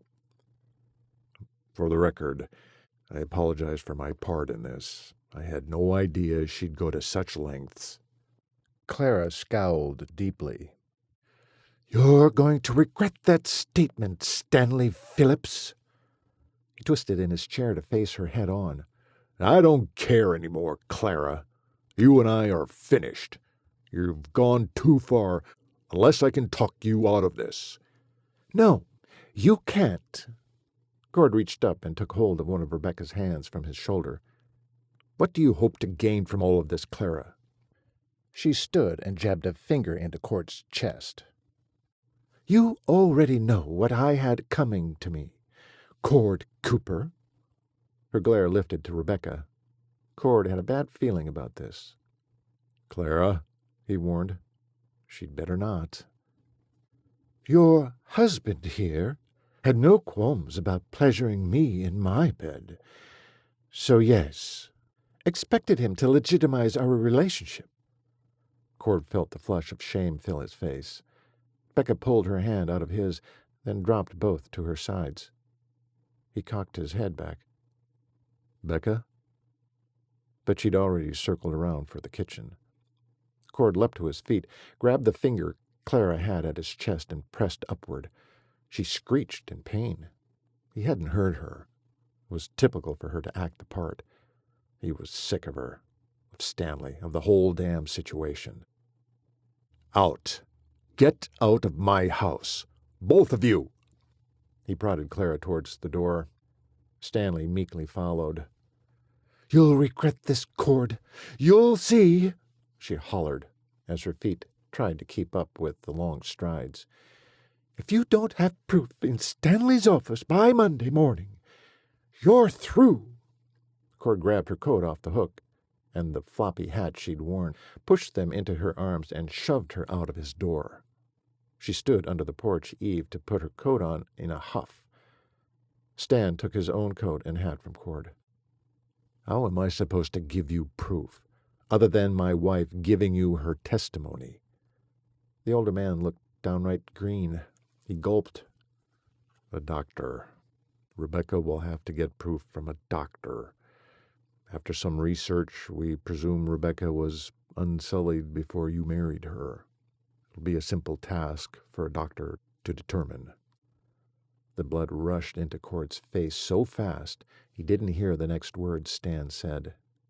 He grabbed Stanley by the lapels of the coat he'd just donned and yanked him to his toes.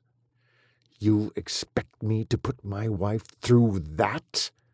I won't do it." Stanley's face looked like a ripe tomato about to burst. Cord eased up a bit.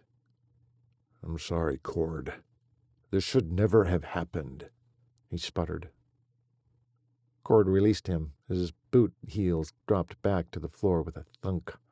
"I'll never work with Clara again, but for now, I have to follow through. You have 5 days to get it done. Please do it, Cord. I don't want to be a part of ruining you." Cord couldn't speak. The fury was so great. He pointed to the door, shoved Stan outside, and slammed the door. Becca was instantly in front of him. Her hand rose to his cheek. "It'll be okay, Cord. The dishes can wait. Let's go to bed." Cord narrowed his eyes, searching hers for answers. Why was she so calm? He was so stunned by the whole debacle that when she took his hand and tugged, he followed right along like a calf to the slaughter. While his legs took the stairs behind her, one step at a time, his mind raced through how to get his hands on signed documents and funds from the 3 ranchers before Becca's 5 days were up. They were on the landing now, heading toward their bedroom. He was sure the 2 Wyoming ranchers were ready. But what of the one in South Dakota? It wasn't far. He could send one of his sons. In fact, they could split up. He and Bronk and Brand could go in different directions to deliver the first load of cattle in order to collect paperwork and money drafts. They each had an experienced friend to take along to help. Yes, that could work. They could each leave tomorrow after a telephone call to confirm. Becca shut the door behind them, leaving him standing in the middle of the bedroom while she opened her dresser drawer, pulled out a bit of something white, then drifted off to the bathroom. Cord, in a daze, pulled off his jeans and shirt, then sat on the top cover of the bed. He pulled the extra blanket over him. Their routine had become so familiar, he didn't give thought to it as he continued his plans in his head. The bathroom door opened. He glanced up, getting ready to enjoy his nightly glimpse of Becca in her flannel nightgown. He could never see much, but he loved seeing her beautiful hair brushed and flowing around her. It was all he had. The rest was in his dreams. She came through the door, as usual. No, not as usual. He bolted upright, his eyes nearly bugging out of his head. The lacy white nightie she wore offered up the most stunning show. The light in the bathroom shone right through it, giving him an enticing view of her every curve before she clicked the switch off. He came off the bed, his own body reacting in every way possible. What a time to not have exhausted himself with ranch work. "Becca, you can't come to bed like that. The nightgown, it's so... Have mercy." "It's okay, Cord." There were those words again. No, not okay. He knew her intentions. To consummate this marriage, and he couldn't let her. There would be no going back from that. "Becca, you know how I feel about this." His hurtful words reflected in those glorious eyes. But she plowed ahead anyway. "You have no choice." "I have a plan. I'll take care of it. The twins and I will be gone for a few days." She stepped closer. He backed up until his heels collided with the nightstand. Hearing the lamp teetering behind him, he twisted around to right it. When he turned back, she was less than a foot away. If he took a deep breath, their bodies would touch. "It's time, Cord." She touched his bare chest with her palm, and he nearly lost his resolve. It would be so easy and so pleasurable to take her in his arms right now and do what he'd been craving for weeks. But no, she was nearly free of this marriage. They could still go back to the way things were. She remained pure and unshackled from him, to one day find... He couldn't finish the thought. But this wasn't about him. It was about her. He grasped her hand, hoping she hadn't noticed how his body was responding. "No, Becca. I'm going to sleep on the couch tonight, so I won't disturb you in the morning when I leave. I'll get this straightened out. Go to bed." She pinched her lips together, and her eyes glittered with tears. If he stayed a moment longer, he'd never leave. He skirted around her to the closet and drew out his suitcase. Without looking at her, he filled it with clothes for the few days, grabbed his jeans from the chair, and headed for the bedroom door. He turned the knob and let himself out of the room. Stepping back in for a brief second, he said, "It'll be over soon, Duchess. Soon." Chapter 31. Rebecca watched as Cord left through the door and clicked it behind him. So softly she barely heard it, but as if that soft click sprang open the door to where her great love for him lived, instead of deep-rooted love, cold despair rushed out. She thought she'd sink and die. Then came the tears. So many tears. She lay on top of the bed in her dainty nightie and would have frozen in the cold night but for the racking sobs. She imagined how it would feel to be comforted by her dad at this moment, but she'd chosen not to tell her family.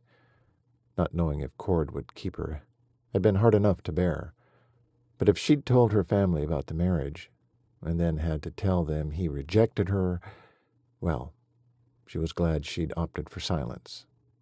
Except now she was all alone in this great chasm of grief. Her marriage was dead, expired before it ever had a chance to breathe in. Her body quivered and shook with sorrow until some time before dawn when she fell into an exhausted sleep, brightness lit the world beyond her eyelids. She blinked a few times before her eyes opened, but only slightly. They hurt.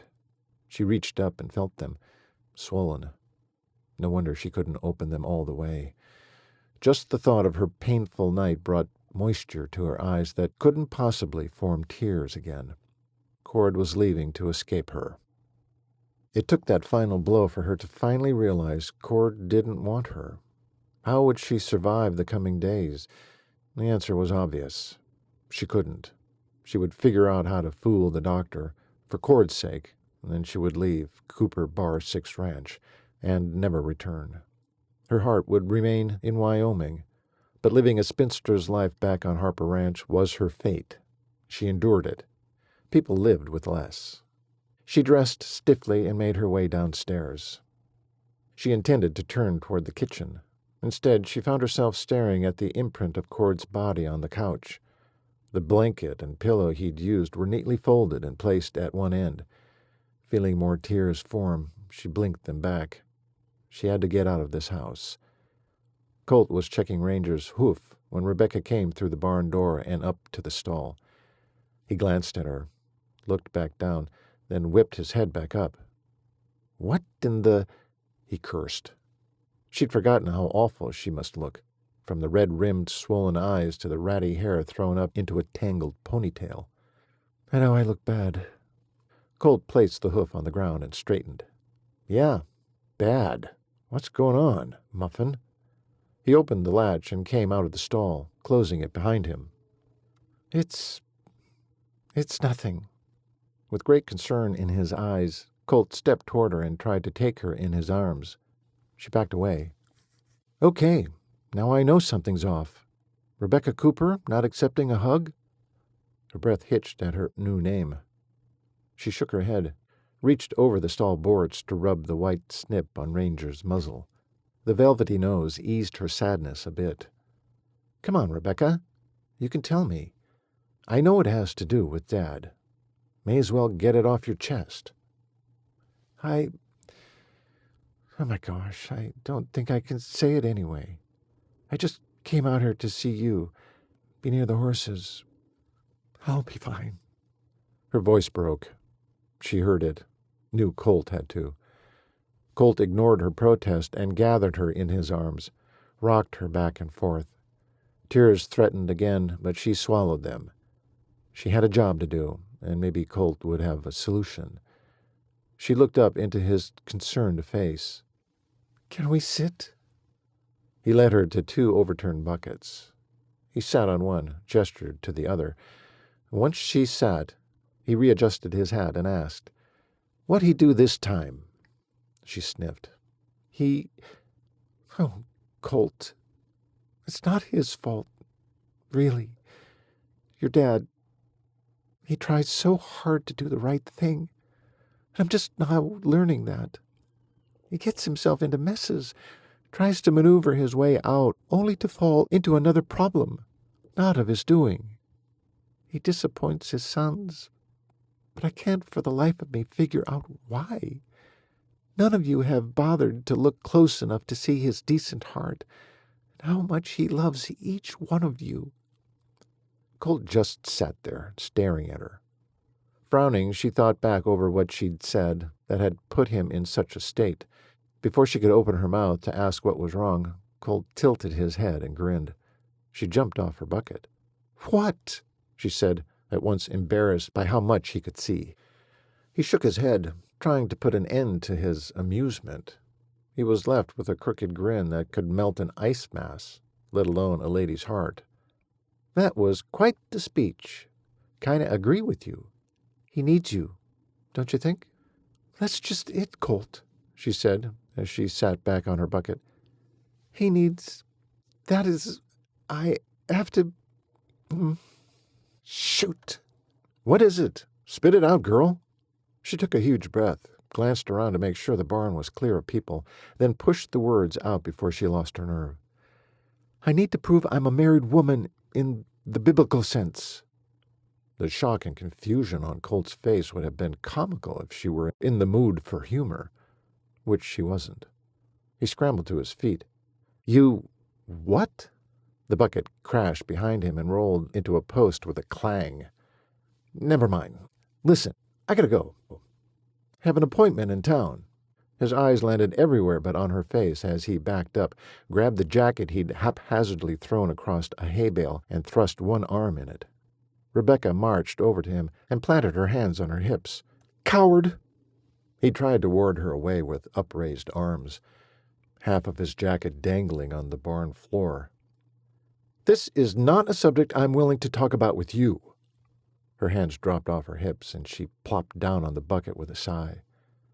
"I don't know what to do, Colt. I need your advice." "Oh, no, you don't. Why do you need to prove that anyway?"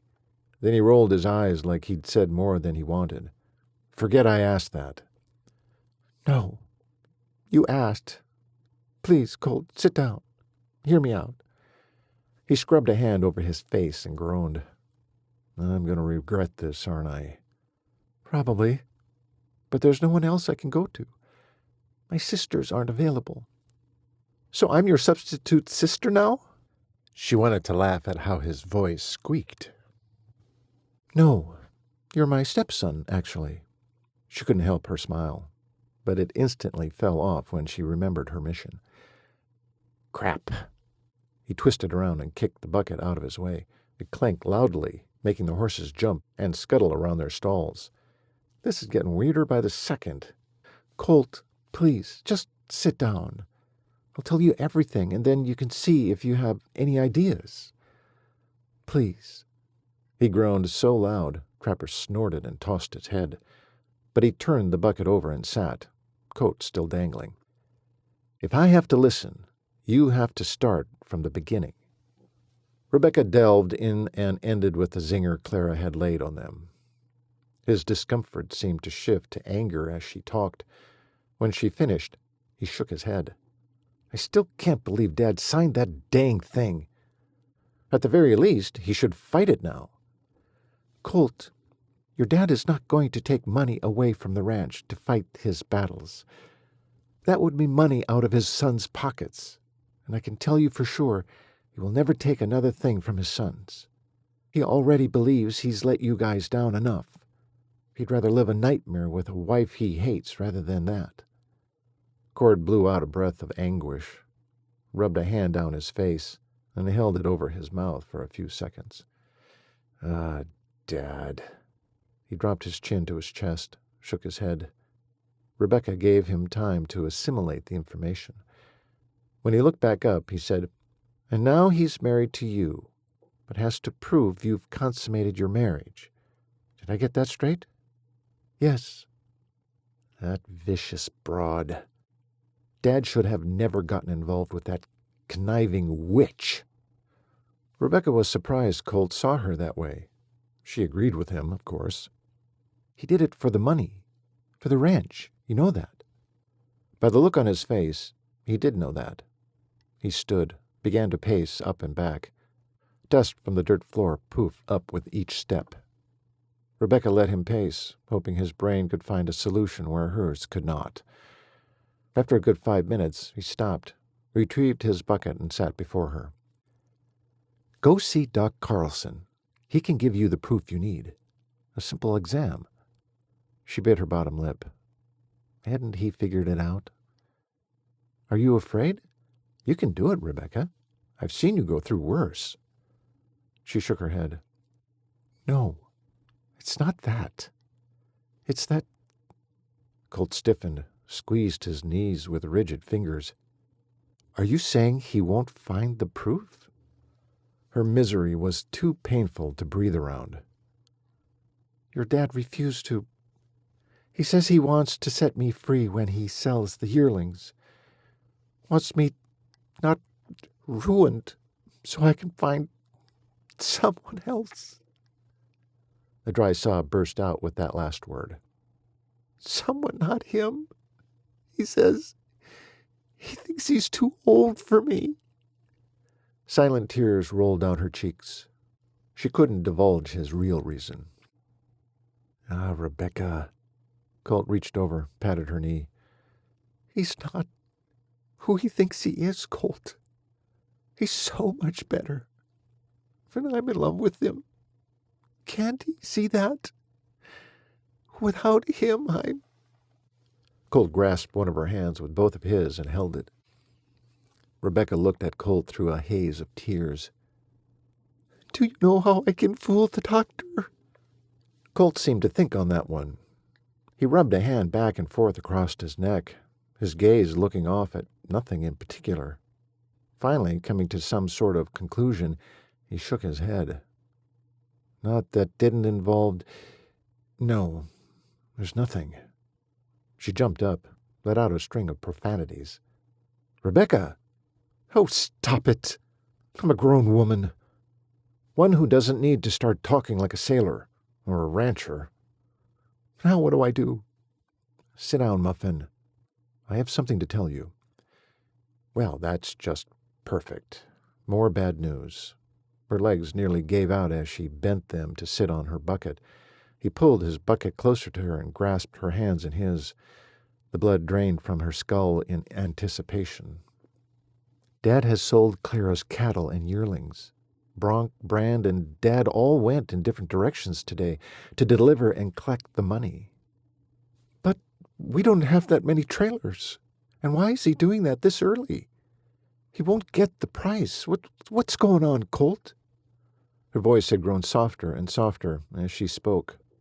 Fear of what Cord had done causing her to lose the energy to speak.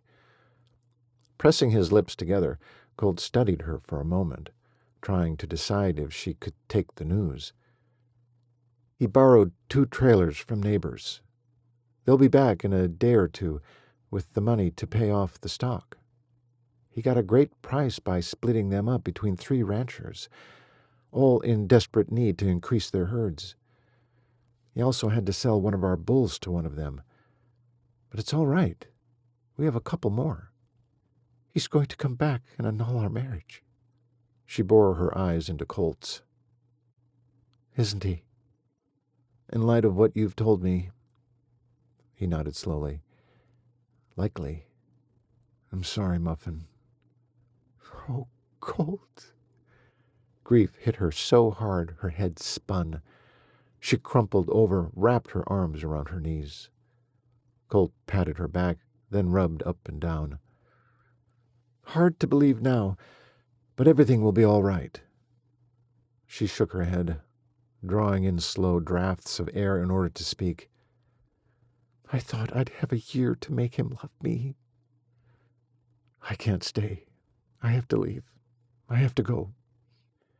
She brought her gaze up to his then, his face blurry through her watery eyes. Oh, Colt, how can I go? Let me have a go with him first. She fluttered a watery blink. What can you say that would change his mind? If he doesn't love me, he doesn't love me. There's nothing you can do about that. Colt shook his head in exasperation. We'll see. Promise me you won't go anywhere until I talk to him. She stared at the thermal underwear peeking out at Colt's neck, feeling trance-like. Rebecca? Colt patted her arm. Too weak to even lift her head, she brought her eyes up. Promise me. Immobilized from heartache, Rebecca tried to move her mouth, but there were no words. Chapter 32. Cord drove straight toward the barn, anxious to give Trevor and Colt the good news. Besides that, he had to prepare for Becca, to break the news of their annulment without crushing her further. He'd thought to work on that speech on his trip back home from Rapid City, South Dakota, but the weather had been so bad he hadn't wanted to distract himself from something this crucial. The whole ride to transport the stock had been grueling. How had Bronk and Brand fared? He tried not to worry. They'd been ranching with him since they were tykes. At least both of them headed south. Still, for a 2-hour trip one way, it had taken Cord 3 days to get the job done. What with the weather, the animals, the paperwork, and payment, but it was done. He nearly whooped in the car on the way home, thinking about how this particular rancher was content to wait until spring to collect his bull. He pulled to a stop in front of the barn, a dusting of snow falling once again, covering the red of his truck. For the last few days, it had snowed, melted, snowed, melted, as Wyoming was prone to do this time of year. He was happy the blizzard hadn't come upon him, yet it had been snowing steadily for hours now. Taking his tired, stiff body out of his truck, he lumbered into the barn through the side door. At least the boys had the large double doors closed to the elements today. He'd have to commend them on that. Once he was through the door, he heard someone murmuring in the far right stall. He couldn't see who yet since his eyes needed to adjust, but it was likely Colt with one of the horses.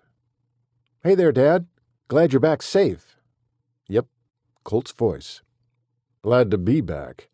Have you heard from your little brothers?" "Yeah, they beat you back. It went well." "Thank God." And he meant it.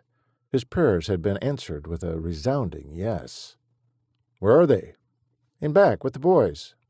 Cord nodded and started for the door at the back. "Hold up a minute." Cord strode up to the stall just as Colt lowered Ranger's foot and rose to shake his hand in greeting. Colt looked troubled. "The hoof worse?" Cord nodded toward Ranger's leg. "No, all healed up. I was just checking it." "What then?" "Not what. Who?" "Rebecca." Cord's gut nodded. "What's wrong with Becca?" Panic slid in. If anything had happened to her, he'd never forgive himself for having left her behind the last 3 days. "Nothing's—" Colt let himself out of the stall, clicking the gate shut behind him. "Let's sit down. We need to talk." Cord shook his head. "No, I'll stand. Tell me." Colt adjusted his hat, pulling it lower on his brows. "Tell me, Dad, what do you plan to do with Rebecca now that you've sold Clara's livestock?" Cord fidgeted, readjusted his own hat, retucked his shirt, scratched at the 3-day growth on his face. "What are you talking about?" "She told me about the widow's demands." "Why would she—" Cord snatched his hat off and smacked it against his thigh, jaw tight. He thought about his last night with Becca 1,000 times on his trip. How he wanted to. His refusal hurt her. He knew it. He'd seen it in her eyes. Colt tossed his hoof-pick into the grooming box across the aisle. It landed with a clank. "When was the last time you thought of yourself?" Cord turned, gave Colt a disgusted look. "We aren't talking about me. This is about Becca." Colt walked a few steps closer to Cord. "It's time, Dad. It's time you think about you." Cord stared down Colt, but his son's sapphire eyes, so much like his own, returned the fire, held his own. Cord huffed a breath. "Don't know what you're talking about." "I've noticed. You worry about everyone else but yourself. It's time that stopped." Cord turned away to stare at the bridles hanging from one wall. He couldn't let Colt delve into his eyes and read his thoughts. Colt came around to face him again. "It's time for your happiness. You've kept yourself from it for years, probably decades." He scoffed. "Not so." Colt scoffed right back. "Right. That's why you married Mom when she got pregnant." Cord clenched his jaw. "Let's get something straight here. We got pregnant. I was there the same time she was." "Fine. But you did the right thing and married her. Don't tell me you wanted to, Dad. I know better." "Don't cross that line, son." Colt ignored his warning. "I know because I would have done the same thing, whether I wanted to or not. Cut out of the same cloth as you. I know because—" Colt rubbed the back of his neck, looking mighty uncomfortable.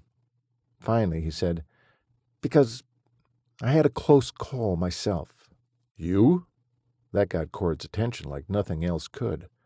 He suspected Brand or Bronk, even the 2 sons who were away. Heck, even Trevor, before he'd ever think Colt capable of such a thing. Colt removed his hat, ran a hand through his hair, and resettled it. "Yeah, I won't tell you who, but it happened." Cord was too stunned to comment. Knew Colt would say more, though, if he kept quiet. Maybe even tell him who it was. I would have married her, Dad, and it would have been a huge mistake. Yet I would have lived with it. That's what you did, isn't it?" Cord felt every bit of blood leave his face. This son of his had a gift of discernment. He didn't know much about the Almighty, but Millie had once told him about the gifts of the Spirit. He couldn't talk past the lump that had lodged in his throat, a lump made up of years of regret for ruining sweet Millie's life, and then for killing her. And then the relief. "It's why you won't stay married to Rebecca." Colt stopped talking, waiting for Cord to answer his implied question. He didn't. "You blame it on age. That's bull, and you know it." "Colt, this is not your—" "It is," he shouted. "It is my fight, or whatever else you were going to say. It is because you've been slipping away for years now. Before Rebecca came into your life, I feared we'd lose you to sheer loneliness." He paced up to Cord and stopped short, dust billowing between them. "Will you let yourself feel? Let yourself love? Since it's staring you right in the face." Cord blinked, then blinked again. "For crying out loud, Dad, let your heart beat again." Cord stood fixed to the dirt floor, his legs stiff against the hard pack, his arms hanging at his sides, his heart pounding with hope, his mind registering how proud he was of his son at this moment. But was what he was saying true? Did he want out of this marriage because he was just plain scared? Scared to fail Becca? Scared to get her with child only to have her die in childbirth? Scared to let himself love? Colt watched him with those penetrating eyes of his.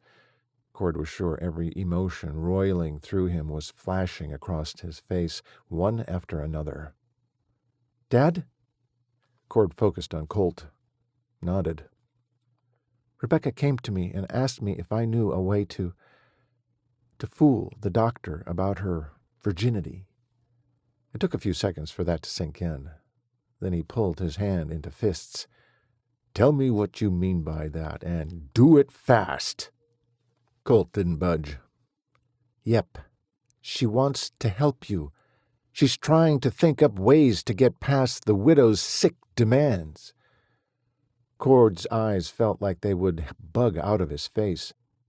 His nostrils flared with fury and grief. "What did you suggest?"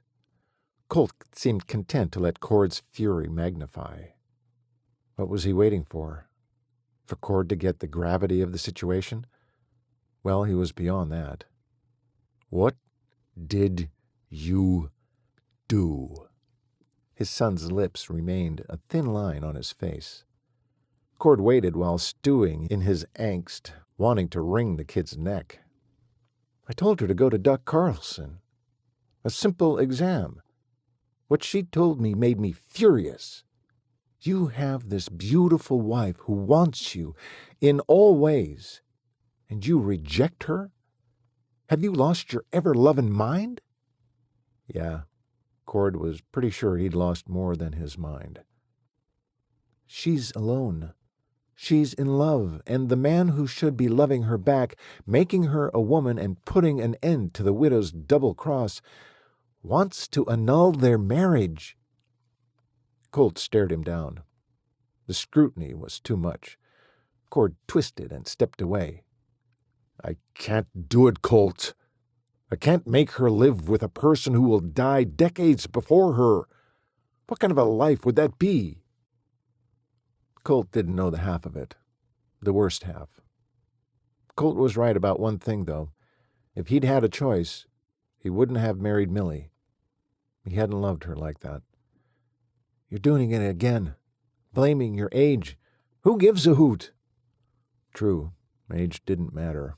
He'd finally come to that realization, at least. He wanted to stay married, but I'm torn.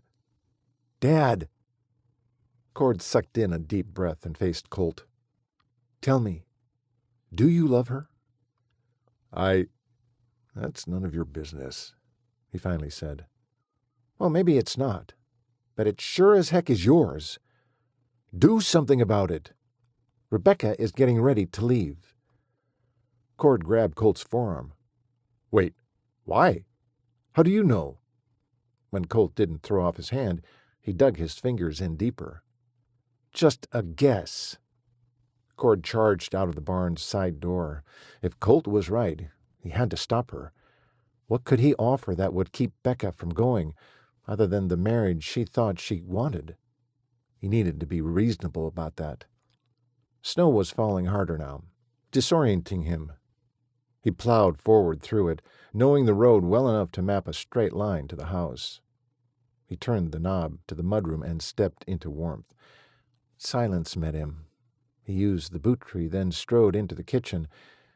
No good sounds. No good aromas. Not even a hint of the scent of Becca that he could always discern amidst the ranch house smells. Nothing. "Becca?" he called. Still nothing. Her Rambler was parked at the side of the house, so he knew she was here. Colt had told her where he'd gone and why. She knew what was next. Was she avoiding it? Avoiding him? "Becca!" he hollered loud enough for the neighbors a mile away to hear. As he was about to stomp up the stairs, he heard the bedroom door open. He waited until Becca appeared on the landing. The breath he took stuttered in his throat. This didn't look like his Rebecca. Her hair was down and tangled, stringy pieces stuck to her face, her eyes puffy. Had she cried the whole time he'd been gone? She stared down at him, but didn't say a word, just turned toward the stairs and descended. That's when he noticed the 2 suitcases in her hands. "I'm glad you're back safely," she said in a monotone. "Becca!" He glanced down at her bags. What are you doing?" "Don't you have some paperwork for me to sign?" He did, actually. So she was ready to dissolve the marriage, and then leave him forever. She walked by him with just a glance, long enough for him to see her bloodshot eyes.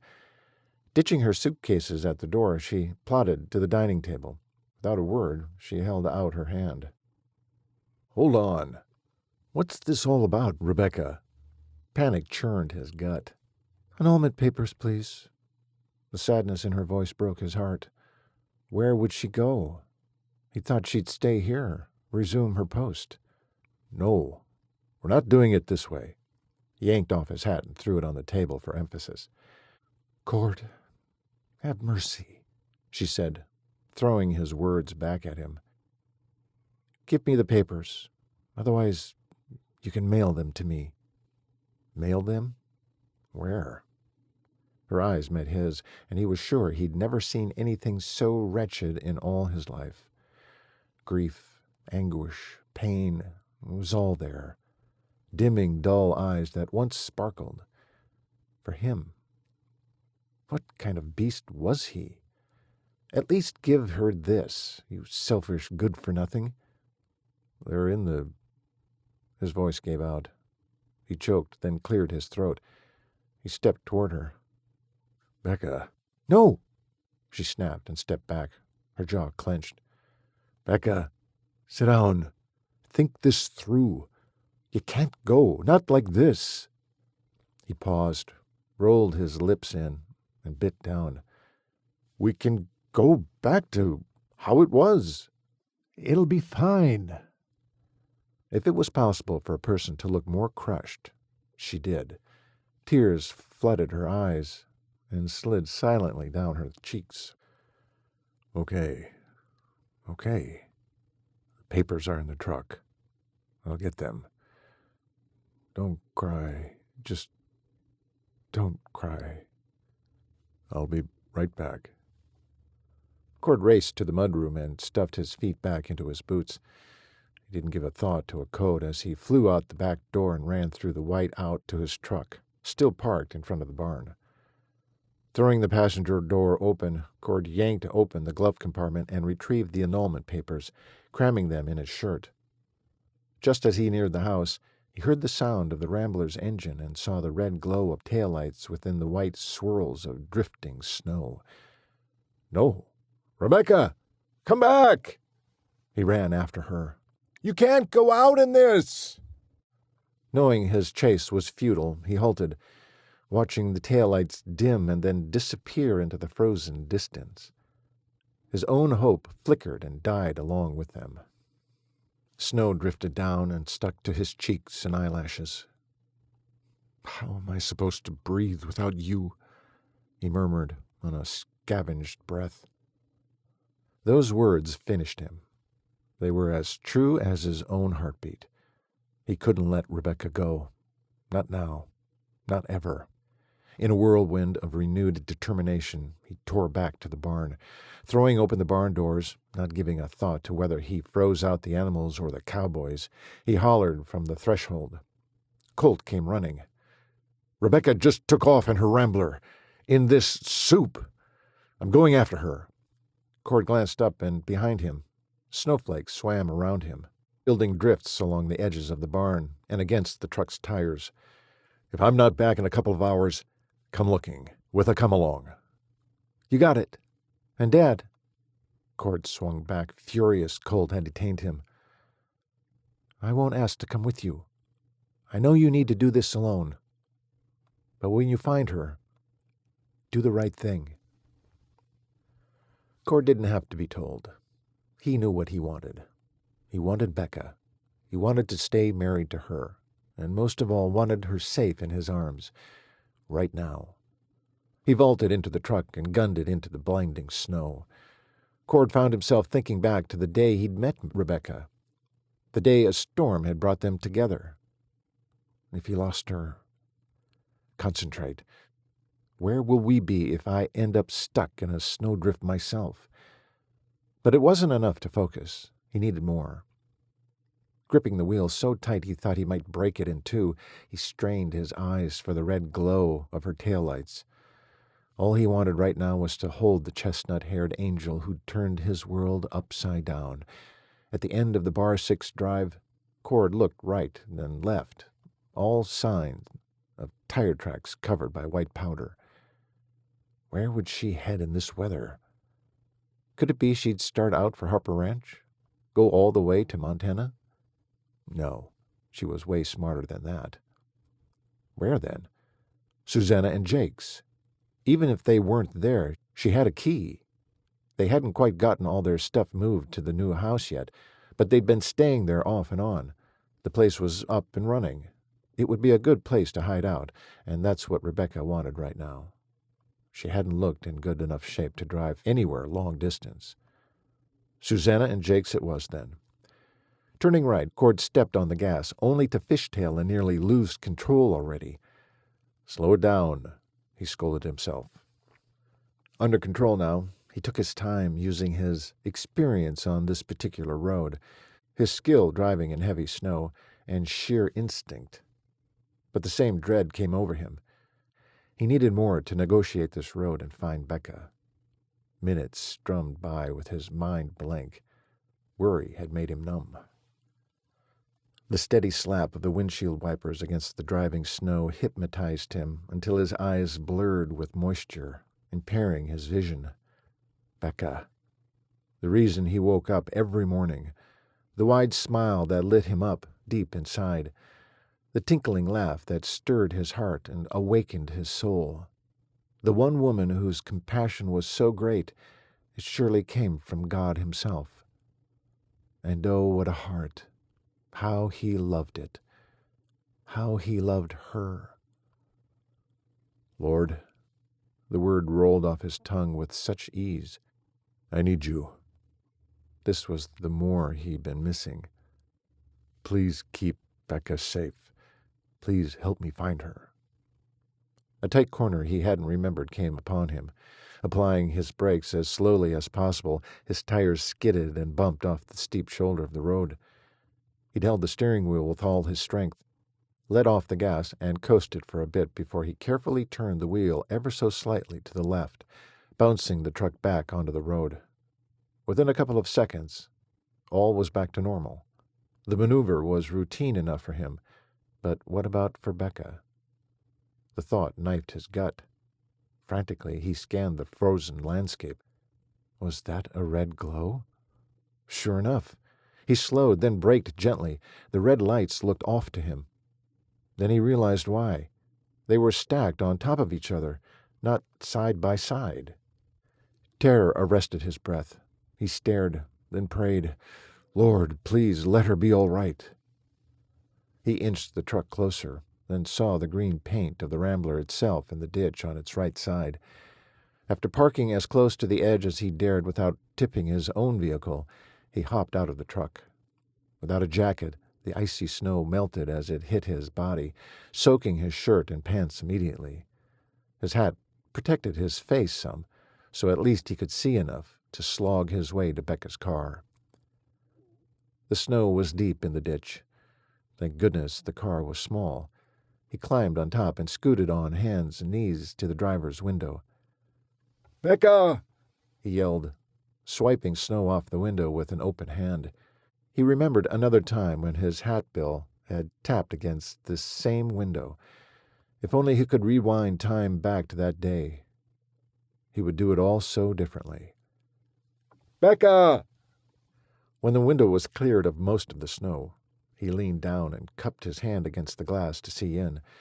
She was there, but slumped to the side, her head against the passenger door. He didn't see blood, but couldn't tell if she was breathing either. Please be alive. Taking a chance, he pressed the door handle button. It popped open. "Thank you, Lord," came out as naturally as could be. It felt good, too, leaning on a mighty God who was so much more powerful than his own insignificant, helpless self. He scrambled down into the opening, more agile than he remembered ever being, careful not to step on her. Once fully inside, he straddled her and checked her neck for a pulse. It was strong. Again he thanked his Lord and touched Becca on her back. "Becca, sweeting?" Still rubbing her back, then moving her hair out of her face, he tried again. "Duchess?" Nothing. She was breathing, but not awake. He'd have to move her, but he needed her awake for that. One more try. "Mrs. Cooper?" She jerked, blinked her eyes open. "I'm here," she rasped. "I'm here, Mr. Cooper." Cord's laugh of joy came out a constricted throat, sounding more like a sob. He was panting now, with tears, with happiness. "So Mrs. Cooper is the key, eh? How about wife?" "Wife?" she answered back, though her voice was weak. "Let's get you out of here," he said, unable to keep the grin from his face when he saw her move every limb to obey him. "Before you move too much, does anything hurt?" She shivered. "When the car turned over, I slid into the door. I kind of just rested there, gathering strength to turn myself around. I'm so cold. It was easier not to move. I fell asleep, dreamed about the first time you saved me." She turned in the seat, resting her bottom on the passenger door, looking up at Cord. "You came," she said with such awe in her voice it astounded him. "Of course I came. You doubted?" "No. Not that you'd try. Just maybe that you might not find me." He reached for both her wrists. "Come on. We'll talk in the warm truck. You're freezing." She nodded. "I'm numb, I think. I can't feel my feet." "I'll carry you."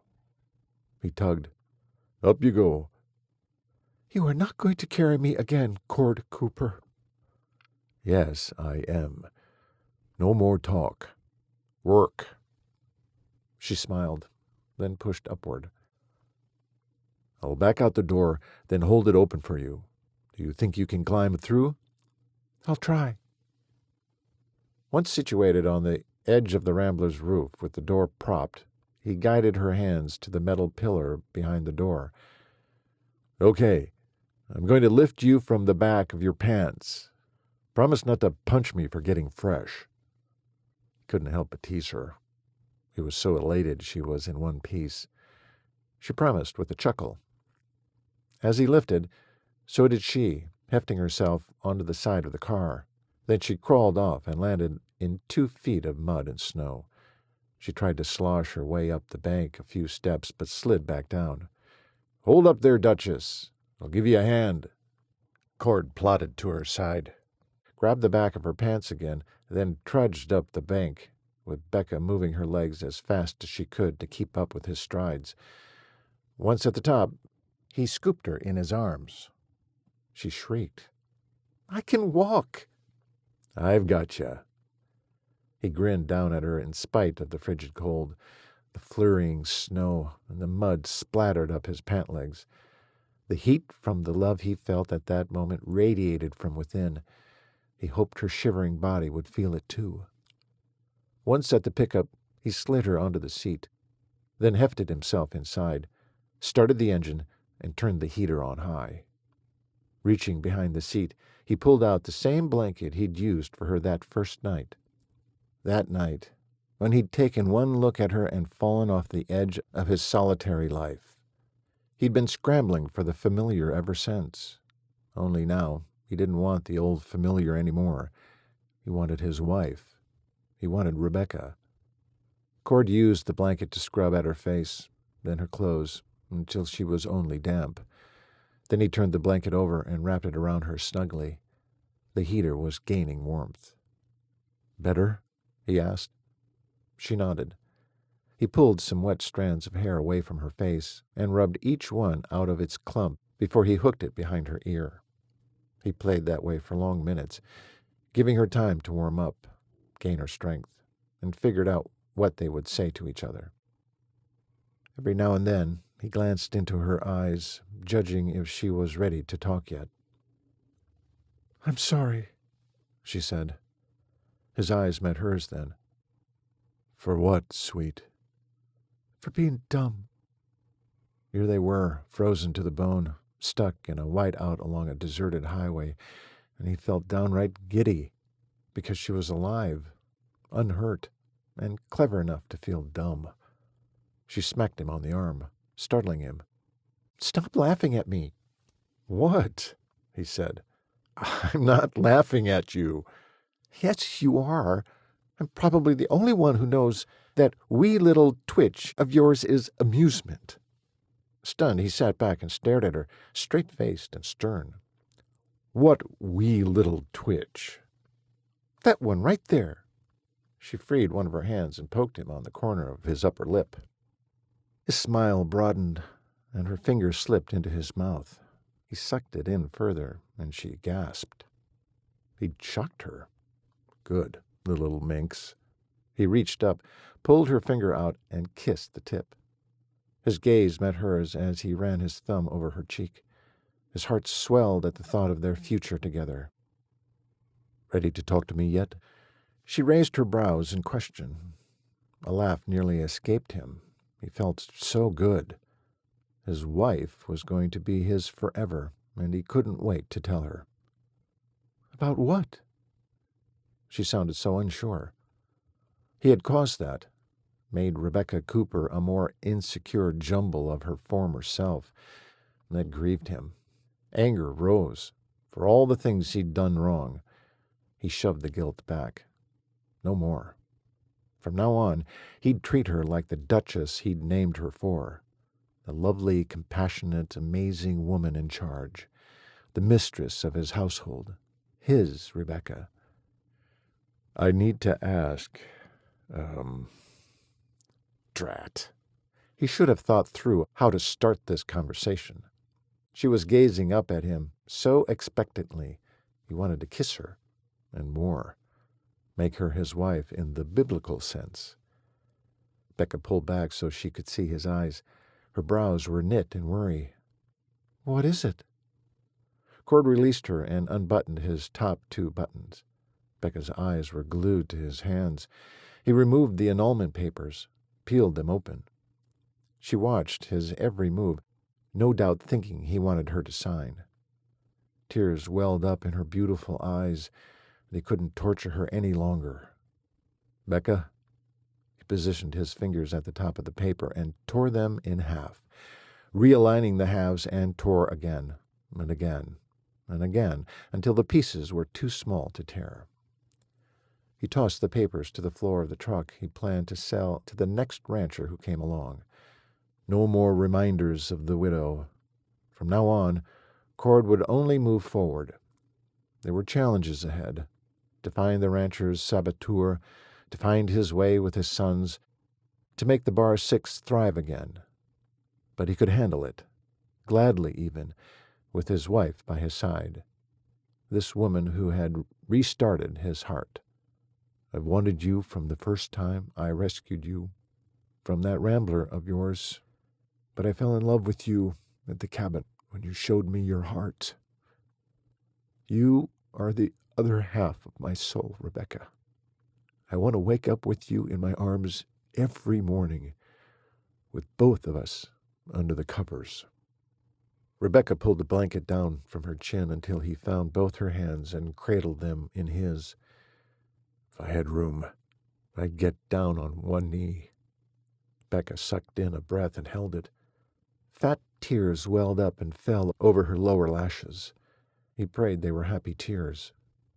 Would you do me the very great honor and remain my wife, Rebecca Louise Cooper? He waited with a mute Becca until he thought she might refuse him. A real wife? She squeaked out in a shaky voice. Yes, my love, a real wife. Cord looked her deep in her eyes and said in an unwavering voice, I love you. Her look of doubt fell away, and a brilliant smile took its place. I want to grow old with you, and I've already begun to pray God gives us a long, long life together, in spite of my jump start. He didn't wait for her to say anything, just took the opportunity and took her mouth with his own. The kiss was long and thorough and spoke of many tomorrows. Becca was the one who finally broke the kiss. Her eyes sparkled, as they once had, just for him.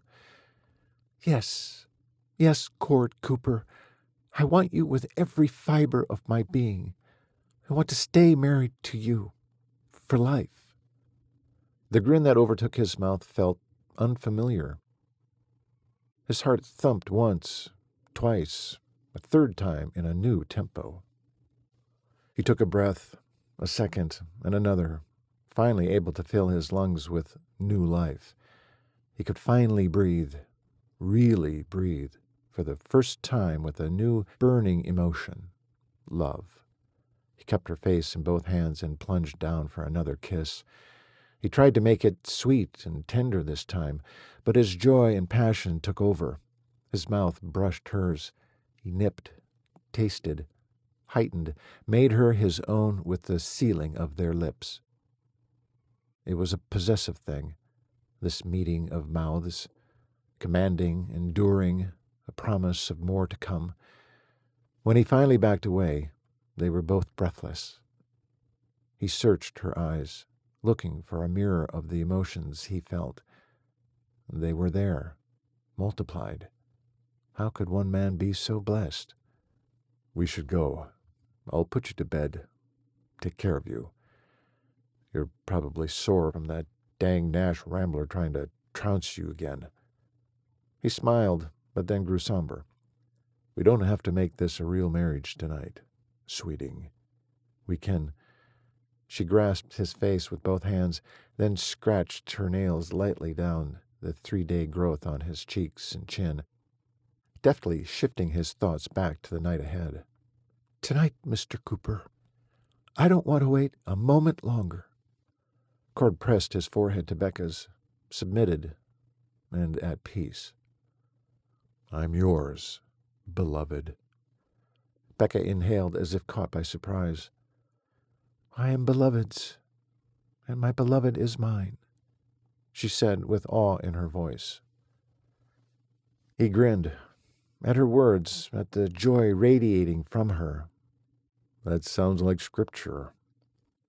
Becca smiled like she'd been handed his heart, which she had, every brand new inch of it. Song of Solomon. Cord nodded. I belong to you, Becca.